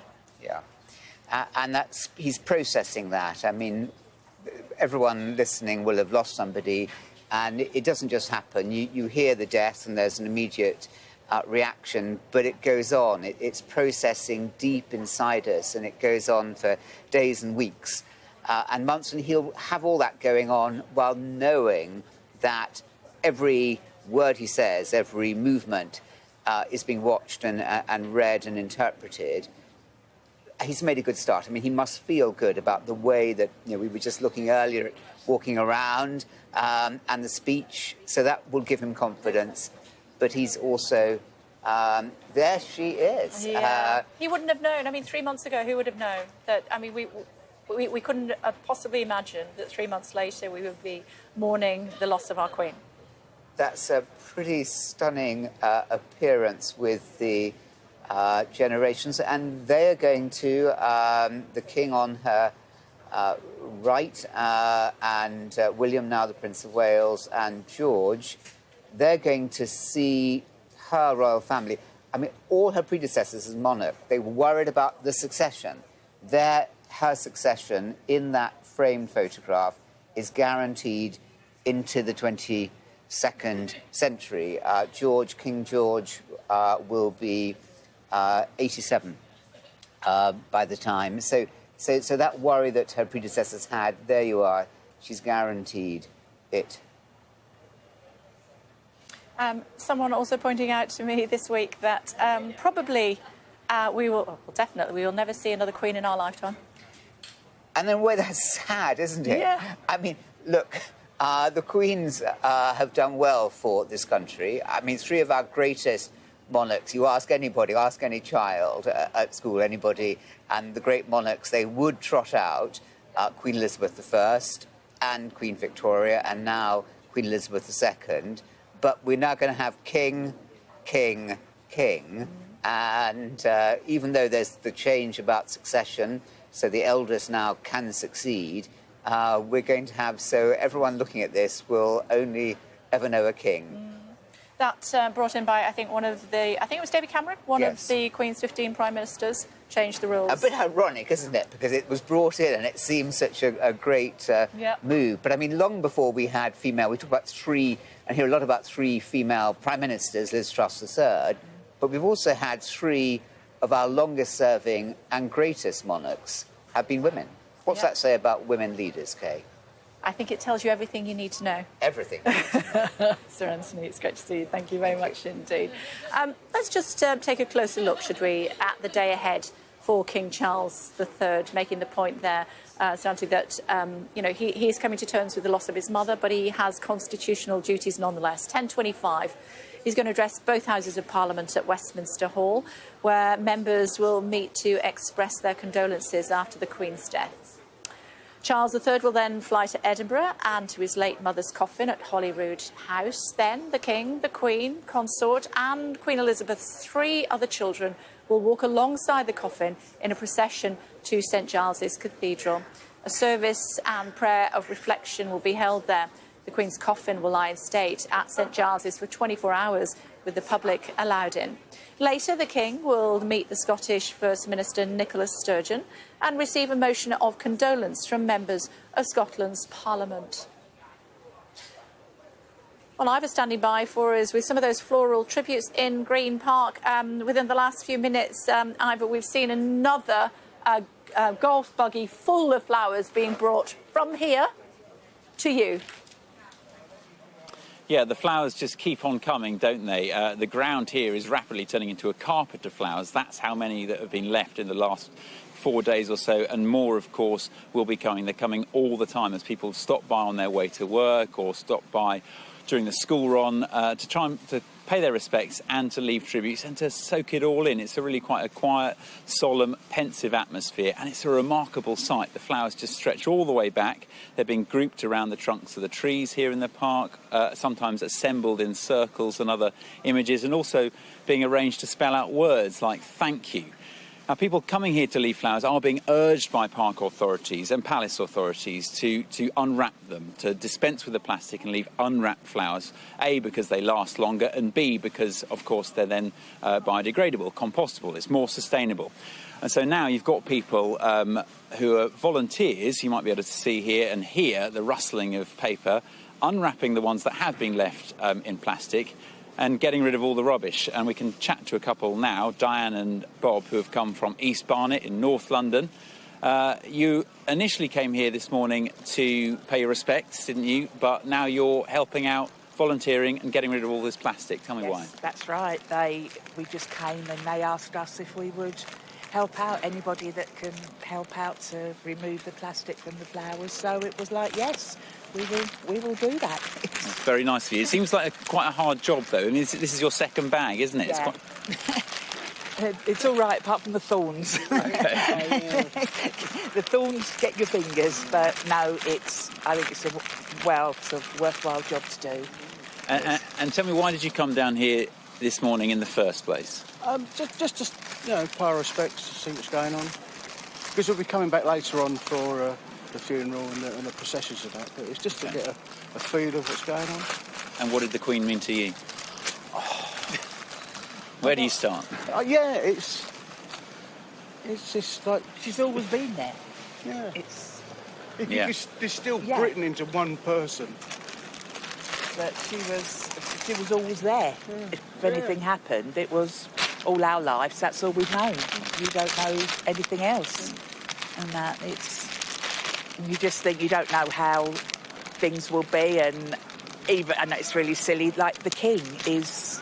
It just seems really strange with that now, but it was the Queen was, I think, everything to an awful lot of people. So. Well, thank you very much. Thank you. So, as you say, the Queen was always there, and for now the flowers will always be here, because simply there isn't enough room for them outside Buckingham Palace, and they also need to gain access.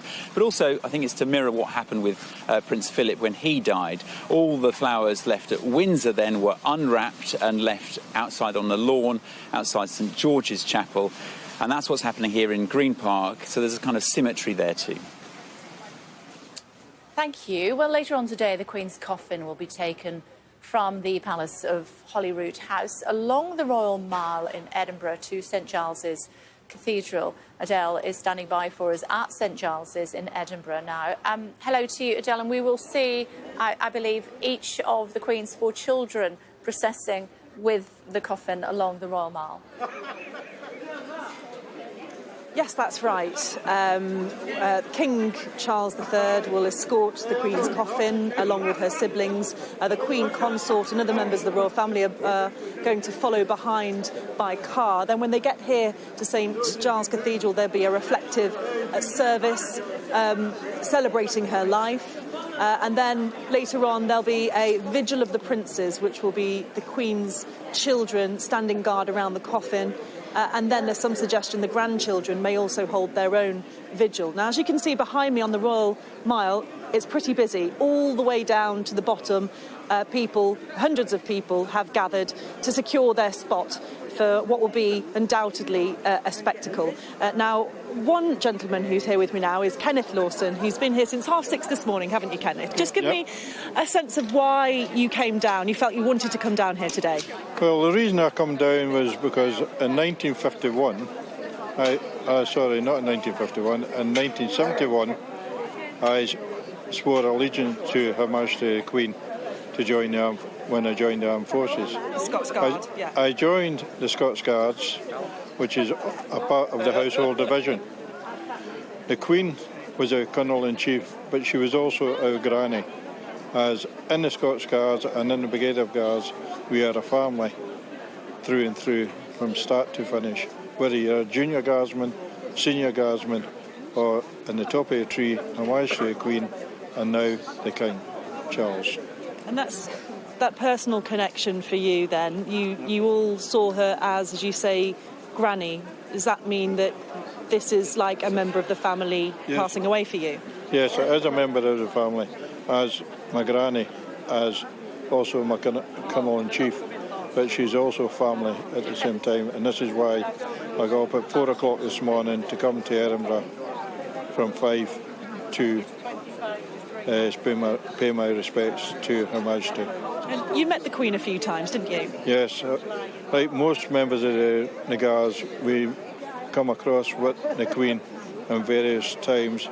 Sometimes we meet her personally, shake hands when we get the new colours, and various other times. Sometimes she eats in the officers' mess if she's visiting the Guards depot or something like that, and you meet her there. What do you think how do you think you'll be feeling when you see her? I know you said you watched it on the television yesterday, but seeing her coffin in person, the reality hits for many people. It'll be just like the last big funeral I was at, which was my wife's. Pay respect and probably have a tear in my eye, because it's family, and that's it. It's just pure family. The Queen was part of the family, and that's all you can actually say. She was part of the family, the big family. And, I know a lot of people think, oh, it's the Queen and she's posh, etc. She's anything but posh. She's down to earth, and she always has been. She comes from a family of glams, which was family orientated, and she's kept that going. I can tell it means a lot to you. Thank you so much for your time, Kenneth Dawson. Thank you very much. When the procession comes along the Royal Mile here, as I said, it will be escorted by King Charles III and his siblings. It will be flanked by the company of archers, and there will also be minute guns fired all the way up here. The final one will be fired as the hearse arrives here at St Giles's Cathedral. OK, thank you. And of course, as I've been saying, we will be seeing both the House of Lords and the House of Commons joined together in the Westminster Hall around about 10:30 this morning to pay their respects to King Charles III and the Queen Consort. Our political editor, Beth Rigby, will be joining us in the next hour to tell us more about that event before he heads up to Holyrood House to walk with his mother and his other siblings to St Giles Cathedral and a service for the late Queen there. All of that to come, but before that, let's give you a little bit of other news that has been developing overnight, and it relates to Ukraine, accusing Russian forces of attacking civilian infrastructure, including a power station, as they abandon positions in the east of the country. The city of Kharkiv appeared to be under a complete blackout on Sunday night as cars drove through darkened streets. Ukrainian officials say Russia struck a thermal power station, causing a huge fire. Responding via the Telegram platform, Ukrainian President Volodymyr Zelensky said this to Russia's leaders: "Cold, hunger, darkness and thirst are not as terrible and deadly for us as your friendship and brotherhood. But history will put everything in its place and we will be with gas, light, water and food and without you." Well, earlier I spoke to Lord General Dannatt, former Chief of the General Staff. He told me that Russian forces are reacting to significant battlefield setbacks. What we're seeing is the Russians reacting in their typically heavy-handed way. They know that they've had a significant reverse on the battlefield, so they're lashing out in other ways to try and restore their position. And the attack on the power station, which has reduced that part of the Kharkiv area to darkness, is a typical example of them blindly lashing out with everything they possibly can to try and reassert themselves. Well, here's what's been going on. The Ukrainian counter-offensive over the weekend has retaken huge sections of territory from Russian forces in a short space of time. Ukraine's chief commander says 1,160 square miles, shown in yellow here, have been liberated since the start of the month, and that Ukrainian troops are within 30 miles of Russia's border. Britain's defence ministry says Russia has likely withdrawn units from the Kharkiv region, but fighting continues around the strategically important cities of Kupiansk and Izium. Our security and defence editor, Deborah Haynes, reports from one of the recaptured towns in Kharkiv province. And a warning, her report includes images of the bodies of some of the victims killed when the Russians took over. Ukrainian forces are on a roll. Russia's front line quite literally crumbling. The control of land they fought to capture now gone in Ukraine's lightning advance. Access to this area is still heavily restricted, but the police have agreed to take us to a village that until 3 days ago was under Russian control. The residents of Zaliznychna seem quite dazed by what's happened. Vasil lived through the Second World War and then 6 months of terror under the Russians. То, что я еще не отошел. Я фактически еще не отошел от этих, можно сказать, смертей. Across the street, the police are finally able to investigate Russia's suspected war crimes. They've come to retrieve the bodies of 2 men. Both had been shot dead in this semi-detached house where one of the victims lived. His next-door neighbour found the men and had to bury them in the garden. Сильно испугалась. Это лужа крови у меня до сих пор перед глазами. Огромная лужа крови. Вокзал разбили, осколки летели и все в дверь. Maria shows us her end of the property and where it had been hit by shrapnel during the occupation. Oh wow, that must have been really scary for you. А это ж, видите, через дверь сюда выбило стекло и вот туда в шифонер влетело. There's been no power in this village for months. With winter coming, she's scared of the cold and the possibility of the Russians returning. Ну как, тяжело в темноте жить. Вы что? Нет, я не хочу привыкать к темноте. There have been a lot of dark times. A local industrial site is also a crime scene. The police climb up to retrieve the body of a security guard shot dead in late February as the Russians advanced.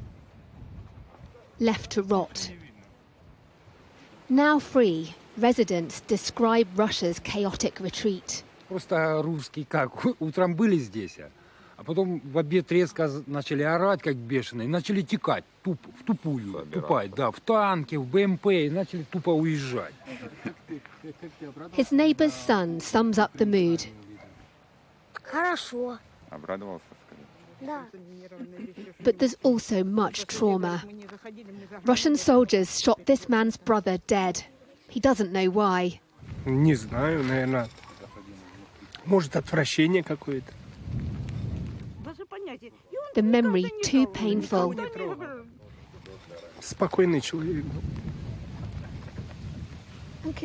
Sorry. His brother laid to rest here, awaiting justice. Deborah Haynes, Sky News in Kharkiv region. I want to return now to the death of the Queen. She died on Thursday. Two of her children with her by her bedside when she passed, the Princess Royal and now King Charles III. Patrick Harrison worked as a press secretary for many years at Clarence House when King Charles was Prince Charles. With us now, Laura, our royal correspondent as well. How do you think he will be coping with these hectic days ahead?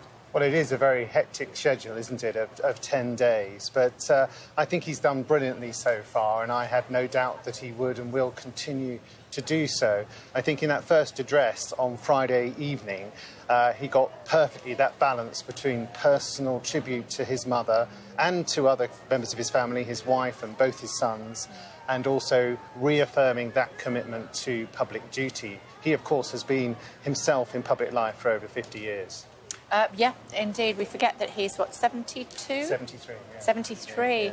The Princess Royal, 70. She had a pivotal role yesterday, didn't she? And she will have another one tomorrow when she brings her mother's body back to London for the last time. Yeah, she'll accompany that flight that will arrive back at RAF Northolt before the Queen's body is brought back here to Buckingham Palace at around 8 o'clock in the evening, we're told. So, yeah, and I think it was a very touching moment when we saw the Princess Royal curtsying, didn't she? And I think lots of people were very struck by that image.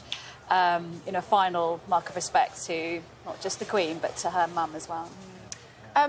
Patrick, I was just reflecting with you about the fact that the body of the Queen is coming back to RAF Northolt. Yes. And that will bring back memories for a lot of people about when Diana, Princess of Wales, came back in 25 years ago, 1997. Yes, indeed, and I think that certainly will. But I think all the events of these 10 days will trigger memories for people at all kinds of different levels. People who have lost their own mother and loved ones will, I think, be reflecting in these days upon that as well, of course, as their interactions with the late Queen. She met apparently nearly a third of the people in the United Kingdom over the course of her long reign. Right? Yeah, that's what I heard somebody say. But also around the world. We mustn't forget, this isn't just about the United Kingdom. The eyes of the world are looking upon these events as well. So talk to me about Buckingham Palace. Do you think, knowing the King as you do, he will want that to be his home, or do you think that will now become a working palace? Or perhaps even somewhere where people can visit? Yeah, I mean, I don't know is the answer, but what I do know is that the focus is on these 10 days at the moment, and all the royal household from Kensington Palace and Clarence House and Buckingham Palace, they all come together to put into effect London Bridge, as it's called, all the planning, and it's very detailed planning, and making sure we get that balance right between the ceremonial and also paying tribute to the late Queen, and making sure there's plenty of public interaction. And I think we've already seen that. I think we saw that in the first walkabout that the King and the Queen Consort did right here in the sunlight by Buckingham Palace. And I remember when I worked with him, he would never want to drive past a crowd. If we were arriving at an event and there was a big crowd, he'd always ask the driver to stop short, as we used to call it, stopping short of the destination to be able to get out and meet the crowd. And I think that we saw that, and I think we'll see more of that. I know you need to go in a second, but those plans are fluid, aren't they? I'm thinking that about Operation Unicorn that was put into place should the Queen die in Scotland, which of course she sadly did. And we were told at one stage that she would come back to London by train. That has now changed. So yes. The plans are fluid. Plans do evolve, and you know, I left the Royal Household a few years ago, so they've evolved since I last looked at them. Absolutely, but the core of what they're all about, that balance of the ceremonial and the public, that remains the same. And thought about the coronation. I mean, as far as the Queen was concerned, it was 14 months between her becoming Queen and being crowned the Queen. We don't know yet at this stage. Are those plans already in action? How does one decide when the coronation might be? Again, the focus is on these first 10 days, but I think there's an expectation that the coronation would be sooner than that. I think 6 months, 9 months, that kind of time frame. So we're probably looking around spring next year, but you know, I don't know more specifically than that. And let's just remember that on Monday it will be a moment for the whole nation, the whole world, certainly the Commonwealth, to reflect on the life of the Queen, but also there'll be 4 children and several grandchildren in the front row at Westminster Abbey that will be saying goodbye to a solid family member that has been with them throughout their lives. It'll be an incredibly poignant and personal moment. And we'll see that again this evening, of course, in the vigil that the King and his siblings will mount this evening at St Giles's Cathedral. And then we'll have that, as you say, at the funeral, that moment again. It is the case for many royal occasions. If you think about Prince William as he was then and his wedding to Kate Middleton at the time, that was a personal occasion, but the eyes of the world were upon it. I was very much involved in that event. This is the same in very different circumstances, much sadder circumstances. But that, of course, is the role of the royal family. They play out their personal lives within that public lens. Good to talk to you. Thank you very much indeed for joining us. Bear with us, Laura, a second, if you wouldn't mind. Let's have a look at the front pages, should we? They are all reflecting on that moment there that Patrick was talking about when we saw the Queen's coffin for the first time. The Express, Queen's saddest journey begins. Moving on, striking photo there of the Queen's coffin. And then we move on to the Metro. Our gracious Queen, says the front of the Metro. Moving on to the Mirror, the final journey. Reads the front of that paper. The Daily Star has the same headline alongside a picture of Her Majesty. Her last great journey reads the front of the Daily Telegraph. The eye goes with the Queen's final journey begins. The saddest journey, now the long goodbye, reads the front of the Daily Mail. The Times is one of the few papers to go with a different picture. The crowds who turned out in Edinburgh to pay their respects to the Queen. And The Sun has a wraparound with a striking image of a younger Queen and her signature Elizabeth R. The headline reads, "Alive, happy and glorious." The FT, the Financial Times, carries a photo of the Queen's coffin, but they also make space on the front page for Ukraine's offensive against Russia, and the front of The Guardian also looks to Ukraine. Their headline, "Russia launches revenge attacks as Ukraine offensive gathers pace."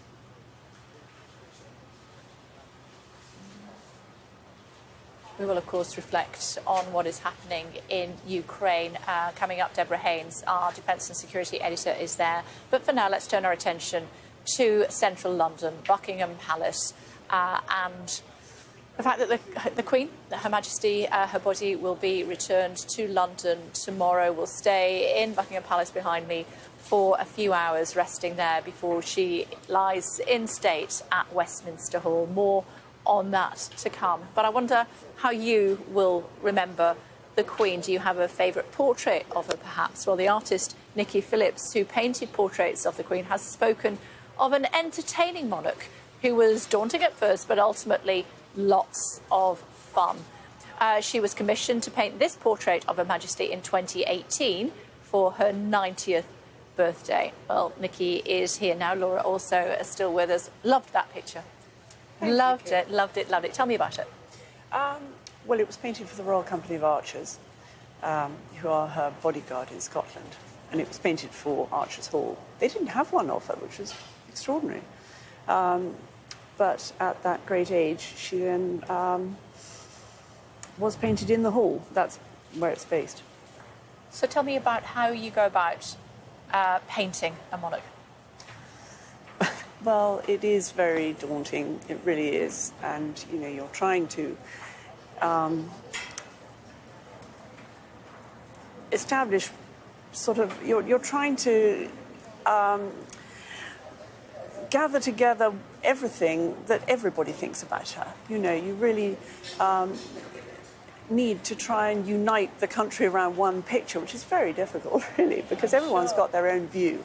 I tended to go with, I really wanted to concentrate on her eyes and to have her looking out, because she's got this wonderful, she had this fantastically direct gaze, and these lovely sort of soft bluey grey eyes. And I think I wanted to approach it that if her eyes were painted as realistically as possible, anyone looking at the picture might feel the gaze of their monarch on them, just for a fleeting few seconds if they looked at the portrait.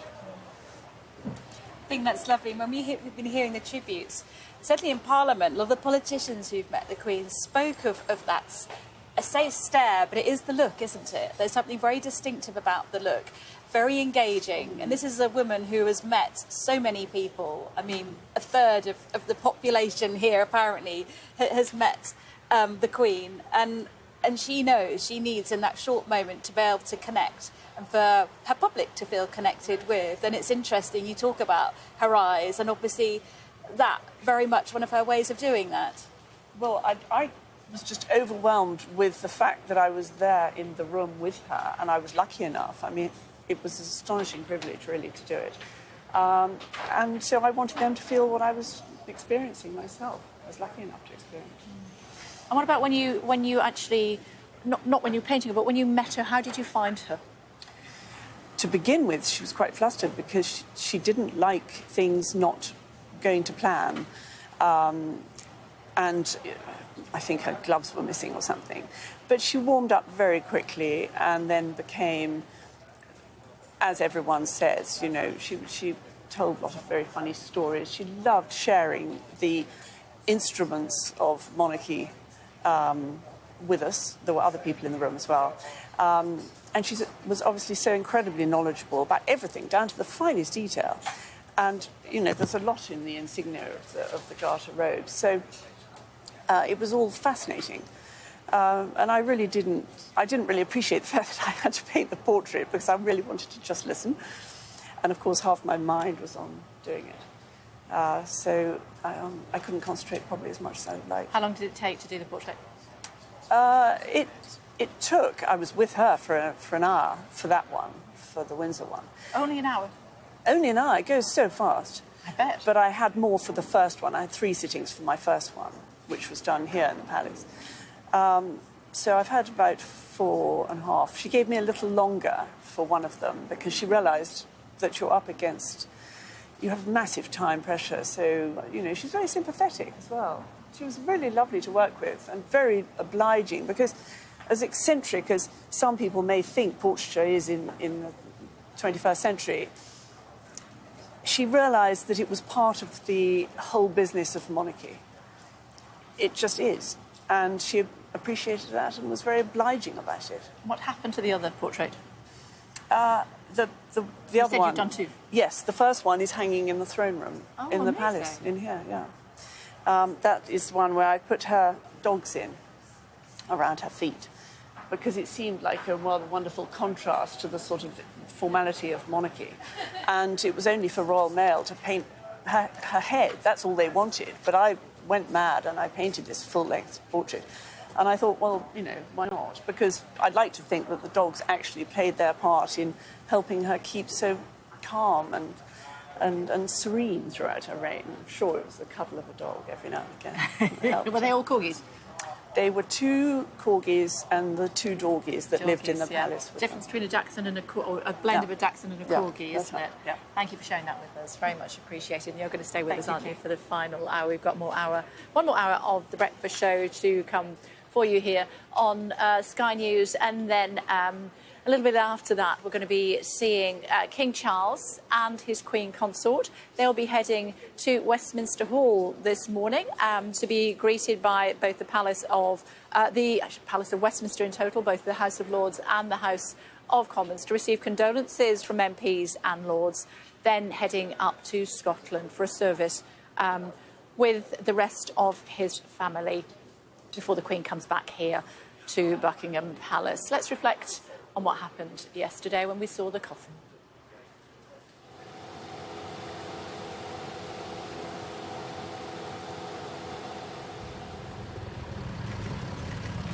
Just found it really emotional. Just like, it's almost like saying goodbye to a family member. It's just really, really upsetting. God save the King!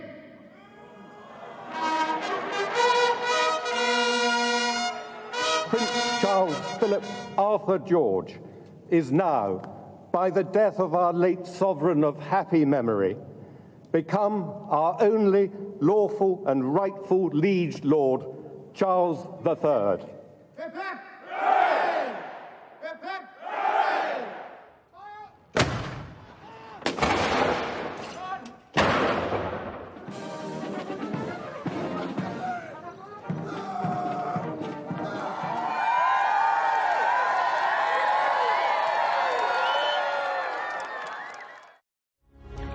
Hello everyone, a very good morning from Buckingham Palace. It's 9 o'clock on Monday, the 12th of September. Her final journey. King Charles prepares to lead a poignant procession alongside his mother's coffin as new details are released about how people can see the Queen lying in state. The King's speech, MPs and Lords will come together in Westminster Hall to hear from the new monarch in a special ceremony.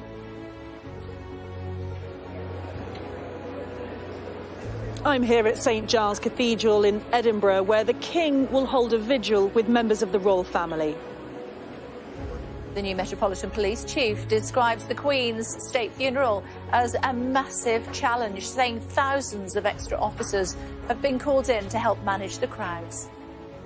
It's a massive challenge for the Metropolitan Police and for me personally, but we have been preparing for many, many years. In parts of the Commonwealth, mourning is accompanied by fresh questions about the role of the monarchy. The Prime Minister of Antigua and Barbuda saying that he intends to hold a referendum on that country becoming a republic in the next 3 years, and there's signs that Jamaica and other nations may well follow suit. Also this morning, the only light in the darkness. Ukraine accuses retreating Russian military of attacking a power station, causing a blackout in Kharkiv. Hello everyone, a very good morning from Buckingham Palace. King Charles III will lead a procession alongside his mother's coffin later as it's moved to St Giles Cathedral in Edinburgh. The King will also give a speech to MPs and Lords in Westminster Hall this morning. New details have also been revealed of how people can see the Queen lying in state, both in Scotland and also here in London. Her Majesty the Queen's lying in state at the Palace of Westminster will begin on Wednesday, this Wednesday coming, 5 o'clock in the evening. It'll open for 24 hours a day until it closes at 6:30 a.m. a week today. Visitors will go through airport-style security, and there are tight restrictions on what visitors should and shouldn't do. Now, this is going to be really useful for you if you are thinking of heading to London already here, you're a tourist, and you do want to go and take part and pay your respects to the Queen. Laura is here. Do's and don'ts, Laura. Yeah, so there are a list. In terms of what people are being told, it's clothing. For example, watch out for the weather. So if it's going to be hot, if it's going to be wet, if it's going to be cold, wear appropriate clothing, because you will be outside in that queue for hours and hours on end. And also bear in mind and respect the moment. So no T-shirts, no clothing with political or offensive slogans on them. Food and drink will also be important because, as I say, it is going to be a very, very long and a very slow-moving queue. So people are being asked to bring food and drink. There will be limited provision, we're told, along the route of the queue.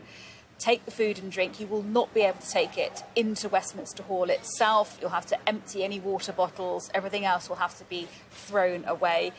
Because you're going to be in a queue and it's not known how long that queue will last, take a battery pack for mobile phones. You will not be allowed to use them. Any handheld device once inside Westminster Hall. It is not the moment to be taking photos or any film of any sorts. And if you need medication, then that's absolutely fine to take through as well. But one small bag per person is what people are being told they're allowed to bring. Everyone will be given a wristband at the start of that queue, and the wristband will be worn by the same person as they move through the queue as well. You cannot take your wristband off and give it to somebody else, and at the end you'll have to take the wristband off straight after Westminster Hall. This is to try and get as many people as possible through Westminster Hall and to give as many people as possible that chance to say their thank yous and farewells. Keep noise to a minimum. A lot of people live around that area. Yeah, it's a really busy area, not just the offices, but the people living there. There's lots of flats in the area as well. And when we're expecting hundreds of thousands of people right from 5 o'clock on Wednesday, probably to 6:30, I would imagine, in the morning, it'll be a thick queue the whole time. People are being asked to respect people who live in the area, people who work in the area as well. But there will be disruption. Imagine that number of people passing through such a small area. The queue is going to go back for miles and miles. Yep. I know that we've been talking about bring a charger with you for your phone because, of course, you're going to be in the queue a long time. Your battery's going to go flat. But also, when you do finally get to the front of the queue, put it on silent. Yeah, definitely. All phones on silent. I mean, some of this feels common sense, but if you've been in a queue for 10 hours, potentially even more, who knows at the moment, but I think we can expect very, very long queues. Then, you know, the obvious might slip your mind. But yeah, phones on silent, as I say, no food, no drink allowed in there. You can't lay any flowers either. Can't put anything in the room. You'll just be filing past. And I think they will want to keep this queue moving, because they can keep the queue moving. It means more people can pass. And bring a small bag. Any big bags will have to be put into storage. And if you've got a bag being put into storage and there is limited storage, that's going to hold things up even more. Yeah, and as you said, no queuing for other people. You pointed that out earlier. Sleeping bags, blankets, folding chairs, camping equipment. You know, it's a long queue. It is going to be moving. It's not as if you're going to be camping out. And also, top tip from us, as mums, don't take little ones.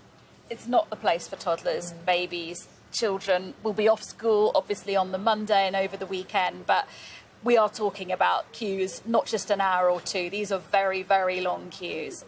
I don't know any children who could tolerate that. OK, thanks very much indeed. Thank you, Laura, chatting to Laura throughout the morning. Before that, though, let's talk about what's actually going to happen today. So that's from Wednesday through to next Monday, when the Queen is lying in state. Today, our attention turns to King Charles again. The next 24 hours at 10:25, the King will address both Houses of Parliament at Westminster Hall, where members will meet to express their condolences after the Queen's death. Charles III will then fly to Edinburgh and to his late mother's coffin at Holyrood House, where a service will be held. Then the King, the Queen Consort and Queen Elizabeth's 3 other children will walk alongside the coffin in a procession to St Giles's Cathedral. A service and prayer of reflection will be held there. The Queen's coffin will lie in state at St Giles's for 24 hours, with the public allowed in.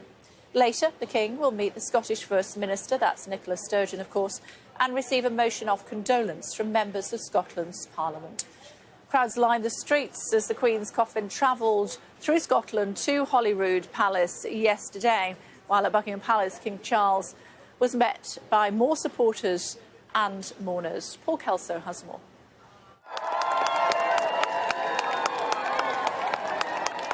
The King will start the first full week of his reign as the first weekend ended, in mourning and at work. In Parliament and in public, securing the political and popular consent that his mother could take for granted. His day will begin with an address to the members of the Lords and Commons in Westminster Hall before he travels to Scotland to rejoin the Queen on her final journey.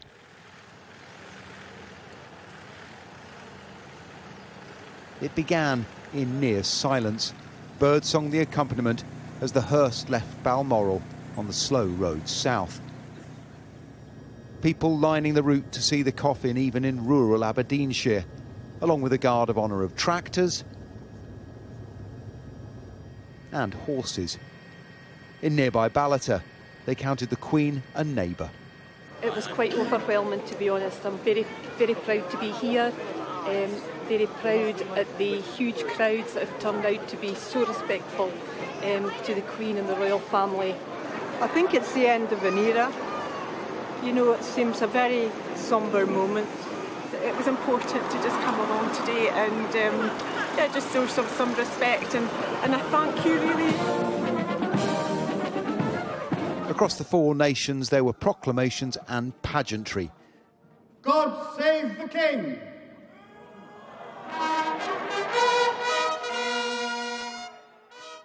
3 cheers and a gun salute for the monarch.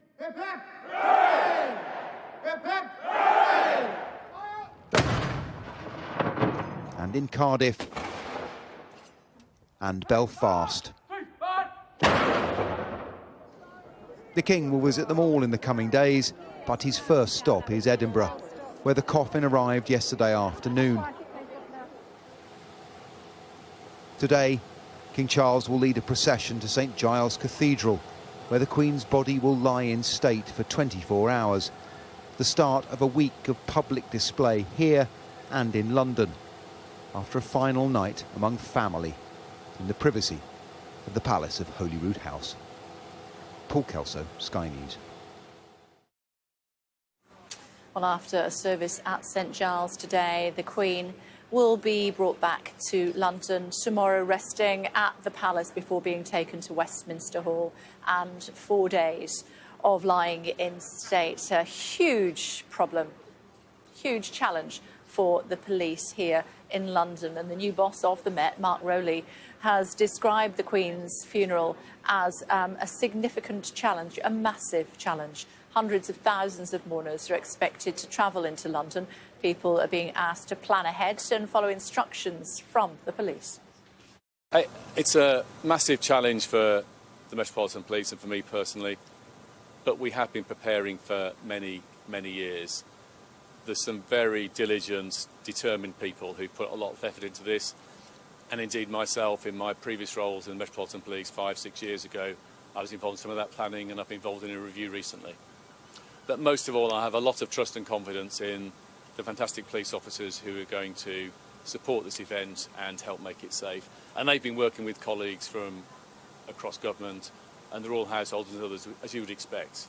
So we will have a safe event, but we're going to be putting thousands of officers into this because of the level of security required and the millions of people who want to pay their respects. Well, our crime correspondent Martin Brunt is standing by for us at New Scotland Yard. Of course, it's going to be a massive challenge for the police, isn't it, Martin? Good morning. There's a man with a lot on his plate, the new Commissioner, Sir Mark Rowley. And yes, he doesn't underestimate the challenge, and why should he? But as he points out, the force has, with its partners, Royal Household and others, have been planning for this event for many years, but there's a lot to take account of. Scores and scores of foreign dignitaries who will need to be protected. There's the constant threat of a terror attack. There's the possibility of other people using the event to launch some kind of protest. None of that is helped, of course, by massive road closures, many of which are already in place. And of course, underlying all that is the need to let those hundreds of thousands of visitors to London see the funeral cortege. Nobody will want to be blocked from having some kind of access. So it's a massive headache. But the new Commissioner, Sir Mark Rowley, on his first day, sounding very confident about what he and his officers will need to do in a week's time. OK, Martin, thank you. Well, joining me now and throughout the show is the historian and author, Sir Anthony Selden. Hello to you, Sir Anthony. Just reflecting there on the challenge, massive challenge facing the police. But also, you know, all of these officers, they would probably only ever have known the one monarch, and so they'll be coming to terms with their emotions as well. Everybody in the entire country in their different ways are, and if that's their official job, they're having to suppress their personal emotion and think about, you know, anything that could go wrong would be there forever. It would be seen all around the world. So the next 7 days, for it to go seamlessly without anything untoward happening, anybody charging over a barrier, anything worse than that. I mean, it's a constant alert, and you can imagine that all the surveillance that's going on the whole time is acute.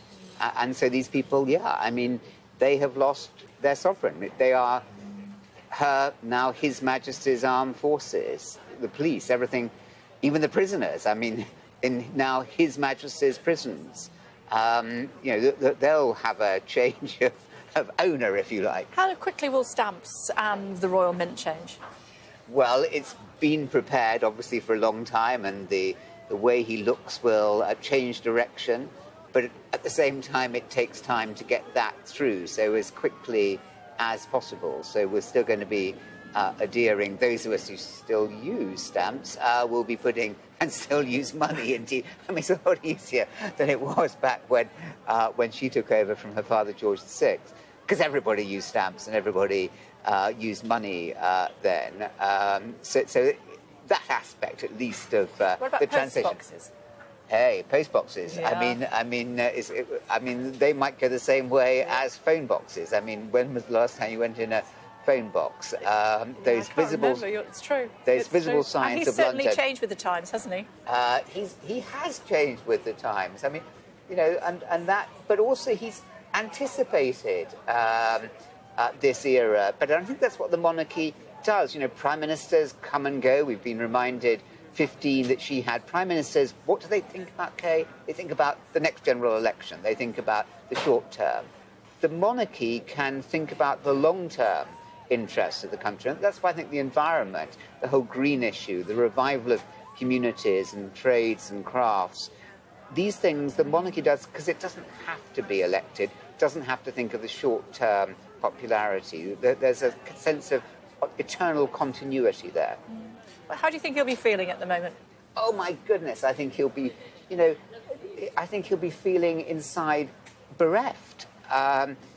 We know that he had a lot of dinners with his mother. They were incredibly close. Mums and sons. Mums and sons. They're not always close, and they go through ups and downs. But she was his absolute anchor. So he'll be feeling all that. He'll be very happy walking there with Camilla at his left side because she's provided that anchor that he could never find in Diana.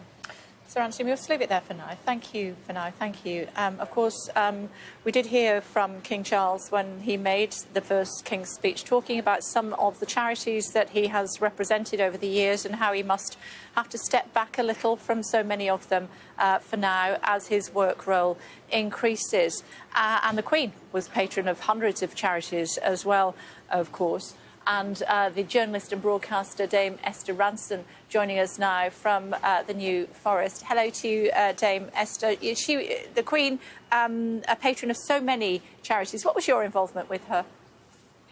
Well, I met her on a number of charity events, and I think not enough credit has been given to the royal family for the huge difference they make to the voluntary sector, because every time the Queen arrived at an event, it meant that there would be more people there, it would spread awareness, there would be an opportunity to thank the people who work so selflessly for so many charities. I think she made a huge contribution.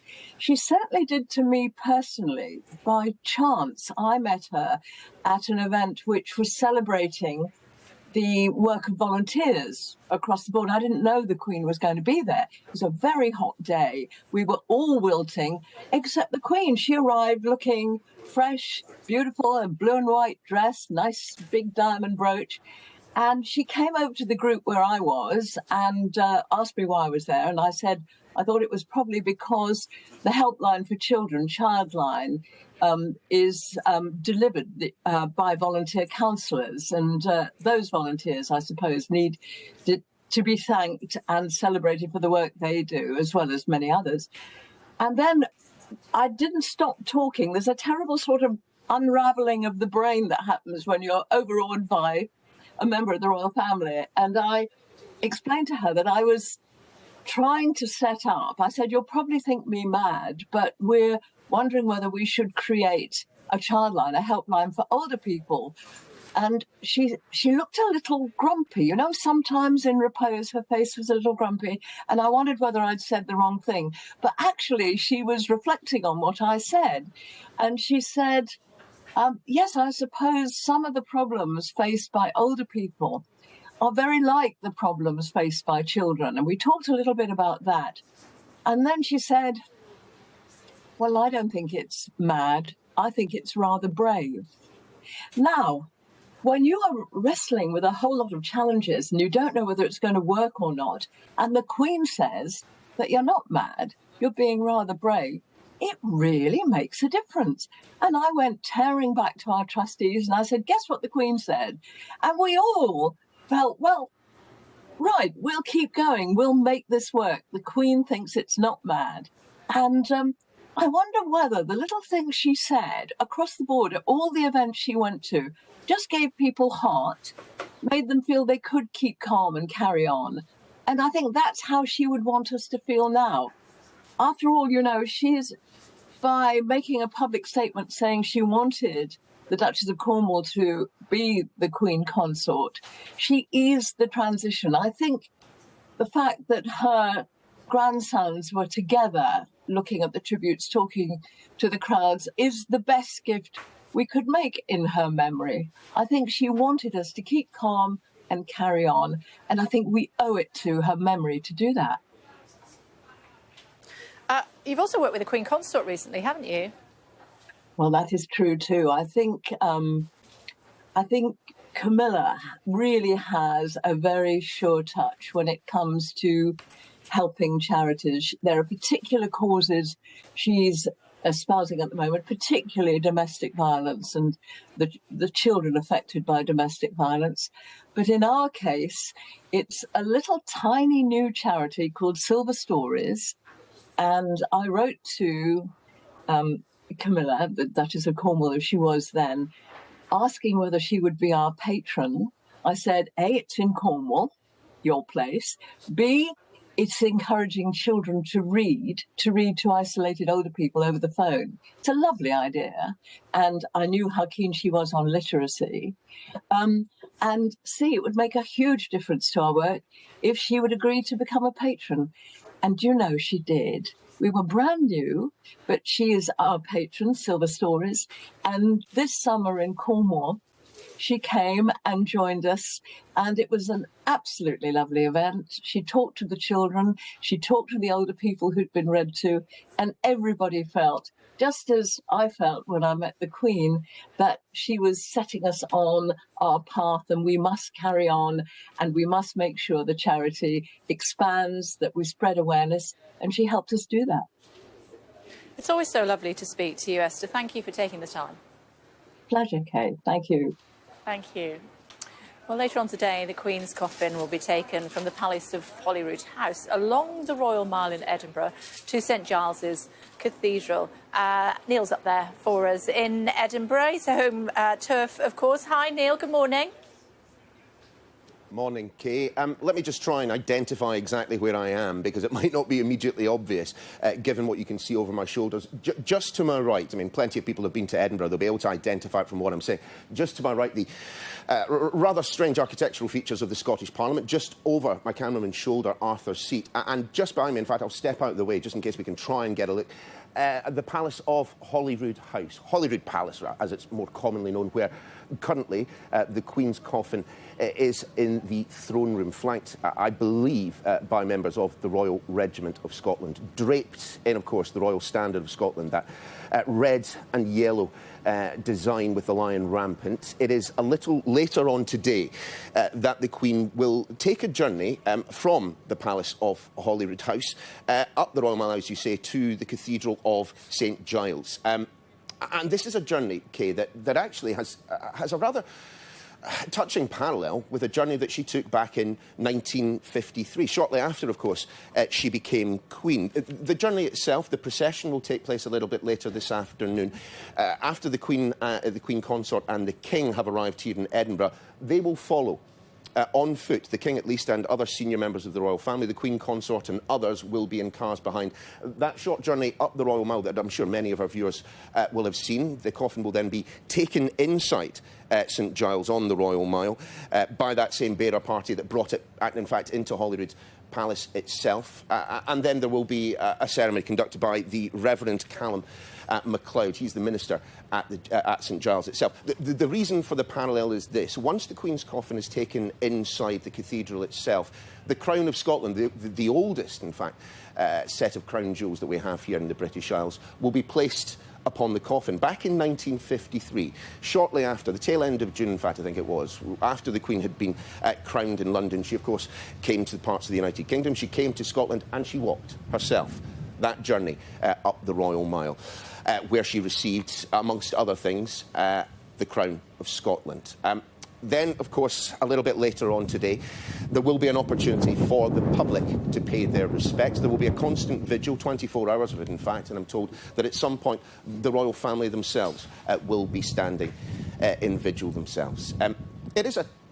It's a strange moment for me, Kay, I have to say, because it's a bit of a return to Edinburgh myself. I was up here for an extended period of time back during the Scottish independence referendum. I'm from the other side of the country. This is not a part of Scotland that I know particularly well, but having been here, you know, for a few hours, having sat around, you know, my memories start to go to days and times that I have had around here, and one suspects, given the very long tradition, the very long, how best to put it, the long admiration that the royal family have had for Scotland, that I suspect that as they themselves make their way up the Royal Mile, their thoughts too will turn to events, to occasions that they have enjoyed here in Edinburgh. All that a little bit later on today. Of course, the King and Queen consort later also will be popping into the Scottish Parliament. I actually bumped into the Deputy First Minister, John Swinney, just a few minutes ago. He was commenting on those images that we had yesterday as the coffin made its way from Aberdeenshire all the way down to Edinburgh. Those absolutely beautiful shots, in fact,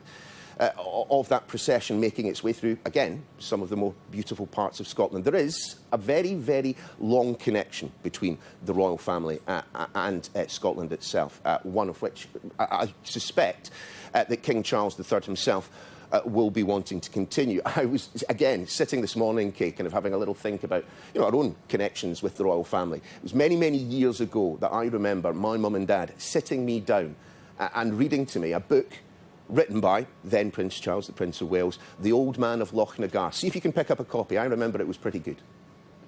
I remember that too, actually. The Old Man of Loch Nagar, I remember it well. Very different to Budgie the Helicopter, wasn't it? Thanks very much for now, Neil. Thank you. We've just had a statement from Prince Harry. Yeah, we have on his Archwell website his message describing the Queen as a guiding compass, globally admired and respected. And then a very personal paragraph here. Let me read this, Kay. Granny, he says, while this final parting brings us great sadness, I am forever grateful for all of our first meetings, from my earliest childhood memories with you to meeting you for the first time as my Commander-in-Chief, to the first moments you met my darling wife and hugged your beloved great-grandchildren. I cherish these times shared with you and the many other special moments in between. You are already sorely missed, not just by us, but by the world over. And as it comes to first meetings, we now honour my father in his new role as Charles III. Thank you, Prince Harry says, for your commitment to service. Thank you for your sound advice. Thank you for your infectious smile. We too smile knowing that you and Grandpa are reunited now and both together in peace. And I think what an emotional, personal statement from Prince Harry there to, as he says, Granny, talking about those important moments where she's been with him. The statement there posted on the Archwell website, talking about how he has the early childhood memories, spent a lot of time with Granny, as he calls her, and then meeting his wife Meghan and hugging his children too. And we know that meeting took place during the Jubilee weekend. They were able to introduce Lilibet to the Queen. She hadn't met Lilibet at that point. Do we know what role he'll play in the funeral? We don't yet. There are a lot of questions about that and unanswered questions at the moment. There'll be a procession. We know this very quiet procession as the Queen's coffin is carried along the Mall to Westminster Hall. Whether or not he will be there at that point, certainly senior members of the royal family will be there, as well as close members of both royal households.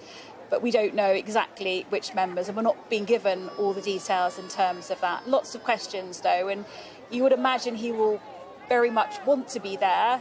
As for his role and where he is, where he stood, we don't yet know. But certainly when we saw Harry and William in Windsor for that walkabout with their wives, it felt like a real moment, didn't it? It did, yeah, it did. And also King Charles, then Prince Charles, preparing his speech for when he would be king, and the first King's speech. And he made a point of talking about Harry and Meghan. It was so significant that this was the biggest speech of his life, his public address, not just to this nation, but to the whole of the Commonwealth as well. And he obviously paid tribute to his mother, but he then very much talked about his reign and how he wanted the support of his family, his darling Camilla, his Queen consort, the new Prince and Princess of Wales. But in that same breath, even though they are no longer working members of the royal family, he wanted to say thank you and express his love for Meghan and Harry as he did in that statement. A very important inclusion there. Arms full of flowers there for Meghan Markle, the Duchess of Sussex. And we've seen so many flowers being laid at the gates to Buckingham Palace, despite notices every few metres saying, please don't put your flowers here. There is a designated area in Green Park. And yet we've seen, I think, probably 2 or 3 golf carts full of flowers already today being taken to another spot in Green Park. So we decided to send Ivor there to give us an idea of how those flowers are building up, joining us. Now, what happens to all the plastic that's wrapped those flowers in, Ivor? Yeah, good question. Well, people are now being urged by park officials not to bring the plastic. So they're being urged to unwrap the flowers so they, A, last longer and B, are more sustainable. But the ones that have been brought in plastic, well, park officials are kind of grabbing people as they come in here and asking them if they wouldn't mind volunteering, doing a bit of work whilst they're here to pay their respects, and also unwrap some of the plastic whilst they're here. And I was told by one of the guys on the door here, one of the park officials, that yesterday they filled 700 bags full of the plastic wrapping. That's how many flowers are being left here, and there's plenty more bags to fill as well. So over here, you might be able to hear the plastic and paper being rustled, and you can probably see in the distance there's the kind of army of volunteers unwrapping all the plastic from the flowers. They're dispensing all of those, and if we pan down around the base of this big tree here, you'll see all the unwrapped flowers being laid here. Other flowers are being kind of assembled into various shapes around the paths, and also into words as well, spelling things like thank you. Now, I'm joined by some people who have come this morning all the way from Southampton, Emma, Jamie and their 3 daughters, all wearing wonderful matching T-shirts. What does it say here? You will stay in our hearts. That's lovely. And what are your names, girls? My name's Maisie May. Maisie May. Arabella. Arabella and... Alethea. Alethea. You had an early start this morning, didn't you? 4 o'clock, driving up from Southampton. What is it like being here? It's quite amazing how many flowers and how many people have come to respect the Queen and give them all their thank yous for everything that she's done for us. Yeah, absolutely. Tell me what you girls left. We left some flowers at the gates. And why did you want to come here? What did the Queen mean to you two? She meant so much. She meant everything, and we always watched the Christmas speeches she always made, and when it was her Jubilee we had a big party and a street party in our road where we live. So you're going to miss her? Yes, a lot. How about you, Arabella? What do you make of all these flowers? Do you like them? Yeah. Are they pretty? They're pretty flowers. And can you smell them? It's an amazing smell, isn't it? You can smell all the flowers in the air. And how about you, Mum and Dad, then? Why did you feel the need to come? I mean, it's quite a long journey, especially that early in the morning. And, Jamie, you're just off a night shift too. Yeah, I just think it's important for the girls to come and see everything, what's going on. I think it's quite an important moment in their history. So, yeah. We have to always remember it, don't we? That Always we've been here. Big part of our lives, isn't it? And just finally, tell me about these T-shirts. You must have had them made pretty quickly. I did. Had a quick turnaround. Yep, hour delivery. No. So, yeah, I got them ordered for the girls so we can all have them. Put them in their memory boxes so we can keep them forever to remember. What a lovely thing to do. Thanks very much for chatting to me. Enjoy the day. Thank you. And they are just some of the hundreds, thousands, if not tens of thousands of people who will come here today to pay their respects. OK, Ivor, thank you. It's almost a lull here at Buckingham Palace this morning, just looking around. We can see the vehicles that are here to clean the roads. You can, from time to time, hear the faint sound of drilling as hoardings are put up to protect the monument for Victoria ahead of further events when the Queen's body returns to Buckingham Palace tomorrow evening. And then on Wednesday, as we've been saying, she'll be taken up to Westminster Hall to lie in state. Speaking to Beth Rigby about an event at 10:30 this morning in just a few moments' time. But just want to pause for a second to bring some other news to you, particularly focusing on Ukraine, accusing Russian forces of attacking civilian infrastructure, including a power station, as they abandon positions in the east of the country. The city of Kharkiv appeared to be under a complete blackout on Sunday night as cars drove through darkened streets. Ukrainian officials say Russia struck a thermal power station, causing a huge fire. Responding via the Telegram platform, Ukrainian President, that's Volodymyr Zelensky, of course, said this to Russia's leaders: "Cold, hunger, darkness and thirst are not as terrible and deadly for us as your friendship and brotherhood," which he put in inverted commas. But history will put everything in its place, and we will be with gas, light, water and food, and without you. The former head of the British Army, Lord Dannett, told this programme that Russia is now hitting civilian targets after significant setbacks on the battlefield. What we're seeing is the Russians reacting in their typically heavy-handed way. They know that they've had a significant reverse on the battlefield, so they're lashing out in other ways to try and restore their position. And the attack on the power station, which has reduced that part of the Kharkiv area to darkness, is a typical example of them blindly lashing out with everything they possibly can to try and reassert themselves. Well, here's what's been going on. The Ukrainian counter-offensive over the weekend has retaken huge sections of territory from Russian forces in a short space of time. Ukraine's chief commander says 1,160 square miles, shown there in yellow, have been liberated since the start of the month, and that Ukrainian troops are within 30 miles of Russia's border. Britain's defence ministry says Russia has likely withdrawn units from the Kharkiv region, but fighting continues around the strategically important cities of Kupiansk and Izium. Our security and defence editor Deborah Haynes reports from one of the recaptured towns in Kharkiv province, and a warning her report includes images of the bodies of some victims killed when the Russians took over. Ukrainian forces are on a roll. Russia's front line quite literally crumbling. The control of land they fought to capture now gone in Ukraine's lightning advance. Access to this area is still heavily restricted, but the police have agreed to take us to a village that until 3 days ago was under Russian control. The residents of Zaliznichna seemed quite dazed by what's happened. Vasil lived through the Second World War and then 6 months of terror under the Russians. То, что я еще не отошел. Я фактически еще не отошел от этих, можно сказать, смертей. Across the street, the police are finally able to investigate Russia's suspected war crimes. They've come to retrieve the bodies of 2 men. Both had been shot dead in this semi-detached house where one of the victims lived. His next-door neighbour found the men and had to bury them in the garden. Сильно-сильно. Сильно-сильно испугалась. Это лужа крови у меня до сих пор перед глазами.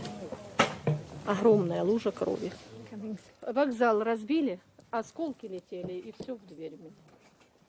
Maria shows us her end of the property and where it had been hit by shrapnel during the occupation. Oh wow, that must have been really scary for you.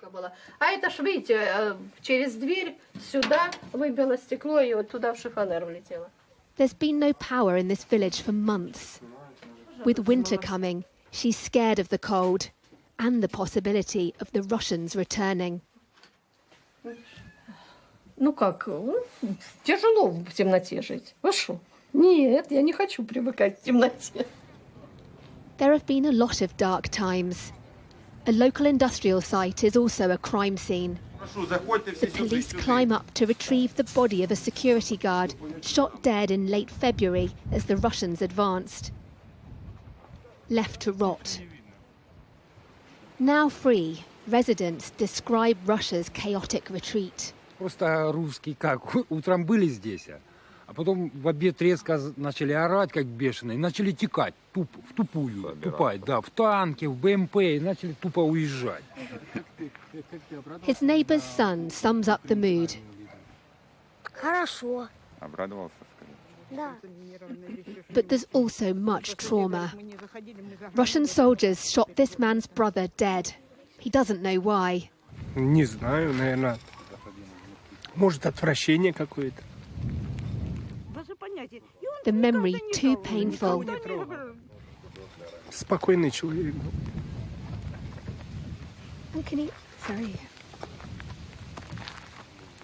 His brother laid to rest here, awaiting justice. Deborah Haynes, Sky News in Kharkiv region. And we will be hearing from Deborah throughout the course of the day today. Obviously, our minds very much focused also on King Charles and when we will see him again. Well, in about an hour's time, 45 minutes thereabouts, he'll be addressing both Houses of Parliament at Westminster Hall, where members will meet to express their condolences after the Queen's death last Thursday. Beth standing by for us now. Hi, Beth. What's going to happen? Good morning.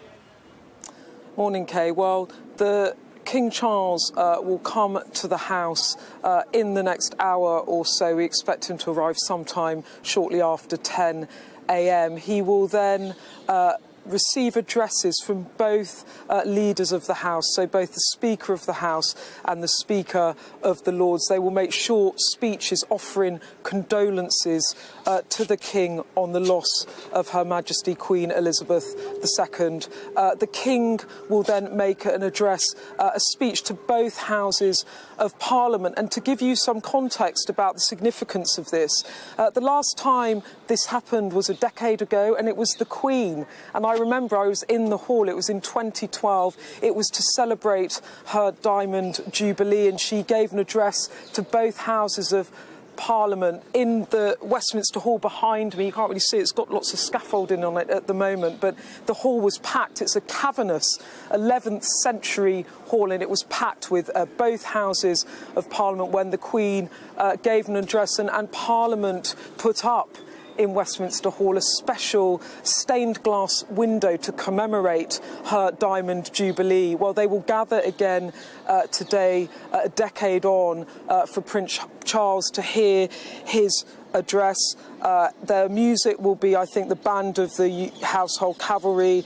There will be a fanfare salute, and of course both Houses of Parliament will rise to sing the national anthem, and we will hear again the words "God Save the King." He then goes on to Edinburgh for a service in Holyrood. So a busy day again for the new monarch. OK, Beth, for now, thank you. Of course, Beth Rigby, our political editor, will take you through events throughout the course of the day.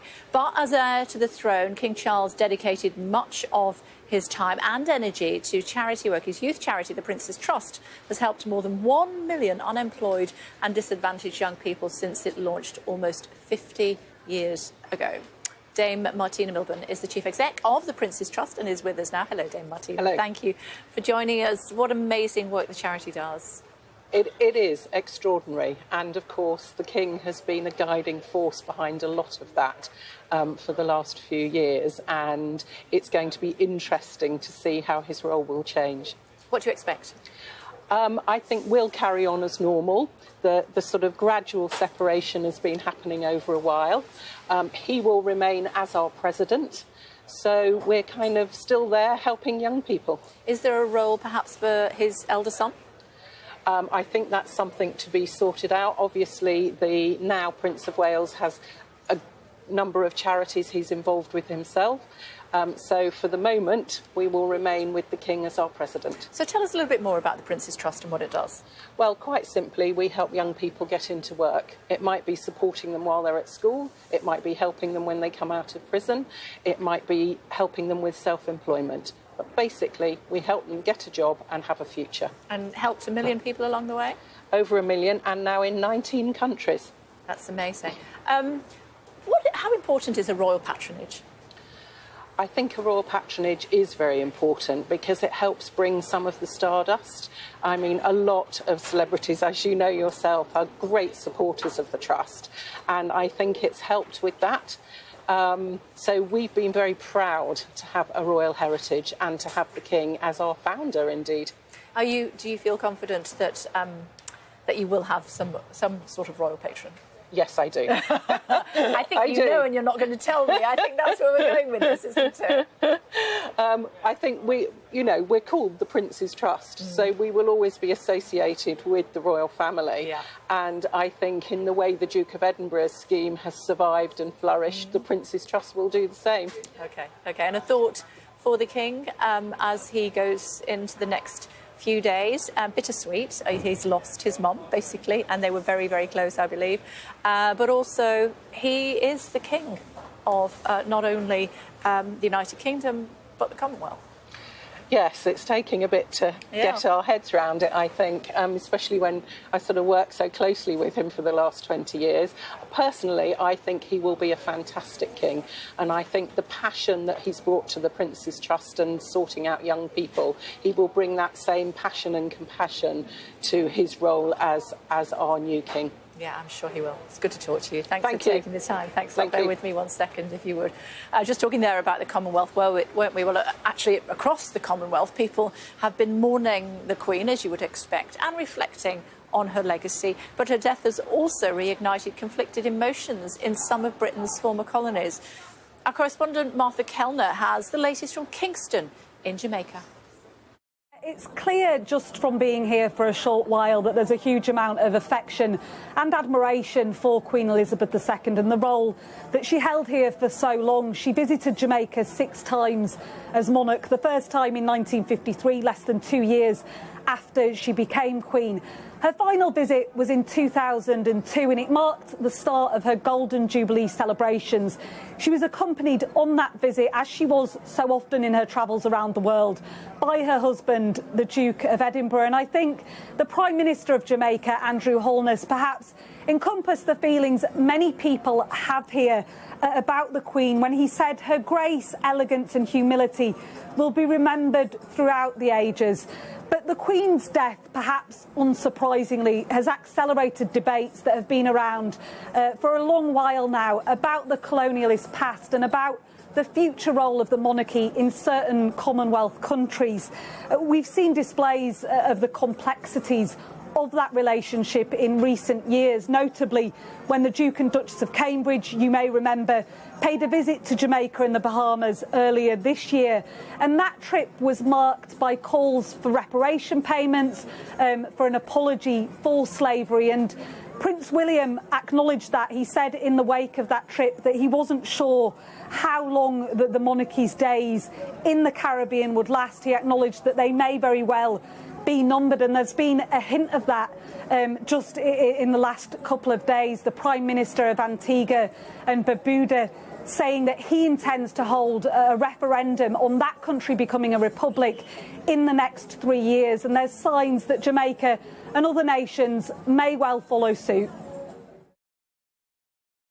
Tamara is here with us. Tamara, Liz Truss just leaving number 10, and also perhaps a surprise visitor arriving at the House of Commons. That's right. Liz Truss is going over to Westminster Hall for the King's address to both houses. We can just see her there making her way over. She doesn't have an official role in this. It will be the Speakers of the Lords and the Commons who welcome the King, talk about MPs pledging allegiance to him, and then the King will reply, but she will be there. And I think we've just seen in Westminster Hall, we haven't got a camera in there, we're not allowed to, but Jeremy Corbyn has taken his seat in there wearing a dark suit. Of course, he didn't go to the King's accession on Saturday, but he has turned up for this one. Quite a moment. Yeah, we just actually seen the Prime Minister as well arriving at Westminster Hall, but as you said, we don't have cameras inside Westminster Hall. No, we have. Oh, we do now. Actually, we do. We do have her coming in. And Liz Truss going to take her place at the front. There you can see how packed it is with MPs and peers. There are also representatives from the devolved Assembly, Scotland, Wales and Northern Ireland, and they will be waiting to hear from the Speaker. It's only going to be a 5-minute speech from the Speaker of the Commons and then a short speech from the Speaker of the Lords, and then the King will no doubt thank MPs and peers for their tributes to the Queen, which we heard on Friday and Saturday, hours of tributes from members of both houses with some really touching anecdotes about the Queen and their personal recollections. You can see Boris Johnson taking his seat at the front there with Keir Starmer and Ian Blackford, and Harriet Harman, who praised Boris Johnson's speech, sitting in the second row there. Yeah, and Sir Anthony with us as well. And Sir Anthony, this is where the laying in state will be of the Queen. It is, and how appropriate in that magnificent hall with those beams. And amongst those beams, you can still find the real tennis balls at Henry VIII, because as well as places where great monarchs and leaders rest, it was also a real tennis court for royal recreation as part of the Royal Palace. So many functions, and here this is the place in Parliament. It's the biggest space in Parliament where everyone can gather and look at them. Yeah, Justice Secretary, Welsh Secretary, Boris Johnson, of course, two former Prime Ministers having a nice chat seated there together. And Laura, that's the roof that you were just telling us about, Sir Anthony. I'm just looking for tennis balls. A magical building. We saw, am I right in saying, Laura, we saw the Queen Mother lying in state here? Yeah, that's right. So lying in state, and the state funeral is something for the sovereign. Winston Churchill had a state funeral, but the Queen Mother in 2002, her lying in state took place here, and the crowds then to file past and pay tribute were huge, and that is going to be on a much smaller scale than we imagine what we will be seeing in this very hall here from Wednesday at 5 o'clock, when members of the public can start to walk past the coffin of the Queen, when the lying in state begins, and will last for 24 hours every day right up until 6:30 on the morning of the 19th of September, the morning of the funeral. So at the moment filled with both houses, but it'll be a very, very different crowd and a very, very different atmosphere, I think, come Wednesday. These are live pictures now from Westminster Hall. As you were saying, it's very rare that we actually see inside Westminster Hall. Those who perhaps been to visit their MP previously will know that once they have gone through security, they come into Westminster Hall and then go up to Central Lobby. Trying to file up to 1 million people through that hall is going to be quite the challenge. Oh, absolutely. We've already been told that people could be queuing for a very long time, hours and hours, up to 20 hours. We understand the Culture Secretary, Michelle Donnellan, has been warning MPs to tell people that they face very, very long waits to get in. And you can really get a lot of people in there. This is the hall where world leaders who address both houses come and do their addresses. We've had addresses from US presidents in here. Of course, the Queen herself came during the last Jubilee Mandela? 10 years ago. Yes, that's right. And so we've had many of these before, but of course never so well attended as this one. MPs from across many different parties all chatting to each other. And of course it's rather marvellous because it is the oldest part of Parliament. Parliament burnt down in the 19th century, and that's why it looks in the neo-Gothic style that we all know today. But this is the medieval part of it. This is the most ancient part of it, linking to where the Royal Palace, Whitehall Palace, was, now burnt to the ground at the end of the 17th century. And as you were saying there, Kay, people are walking along here when they're coming in to see MPs, and you'll be able to see in time, I'm sure, a metal plaque on the ground denoting this is the place where Queen Elizabeth lay in state. Our Foreign Secretary there, James Cleverly, newly appointed by the new Prime Minister Liz Truss, in office just for one day before the news that the Queen had passed was brought to the Palace of Westminster, the chamber of the House of Commons. Ghana's High Commissioner to the United Kingdom also looking at these images. Hello to you, thank you for joining us. What would you like to say about the Queen on behalf of Ghana? Well, I would say that the passing of the Queen is a great loss to humanity generally and Ghana. You know, Ghana is a member of a Commonwealth. We've had quite a close relationship with Her Majesty the Queen. The last time she visited Ghana was 1999. And at that time, Flight Lieutenant Rawlings was then a civilian president, and he was supposed to hand over after the election of 2020. However, there were doubts as to whether he would be prepared to do that.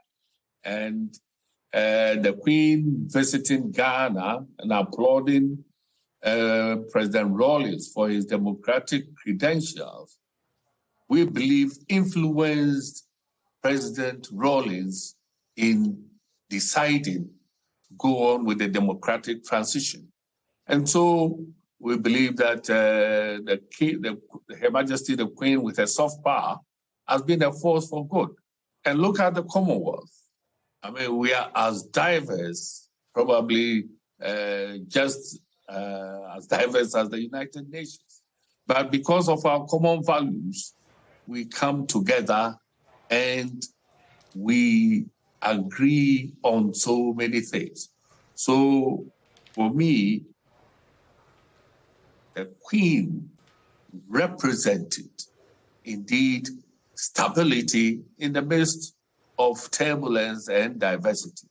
And even in the United Kingdom itself, I can say that the UK is one of the most diverse and tolerant nations in the world.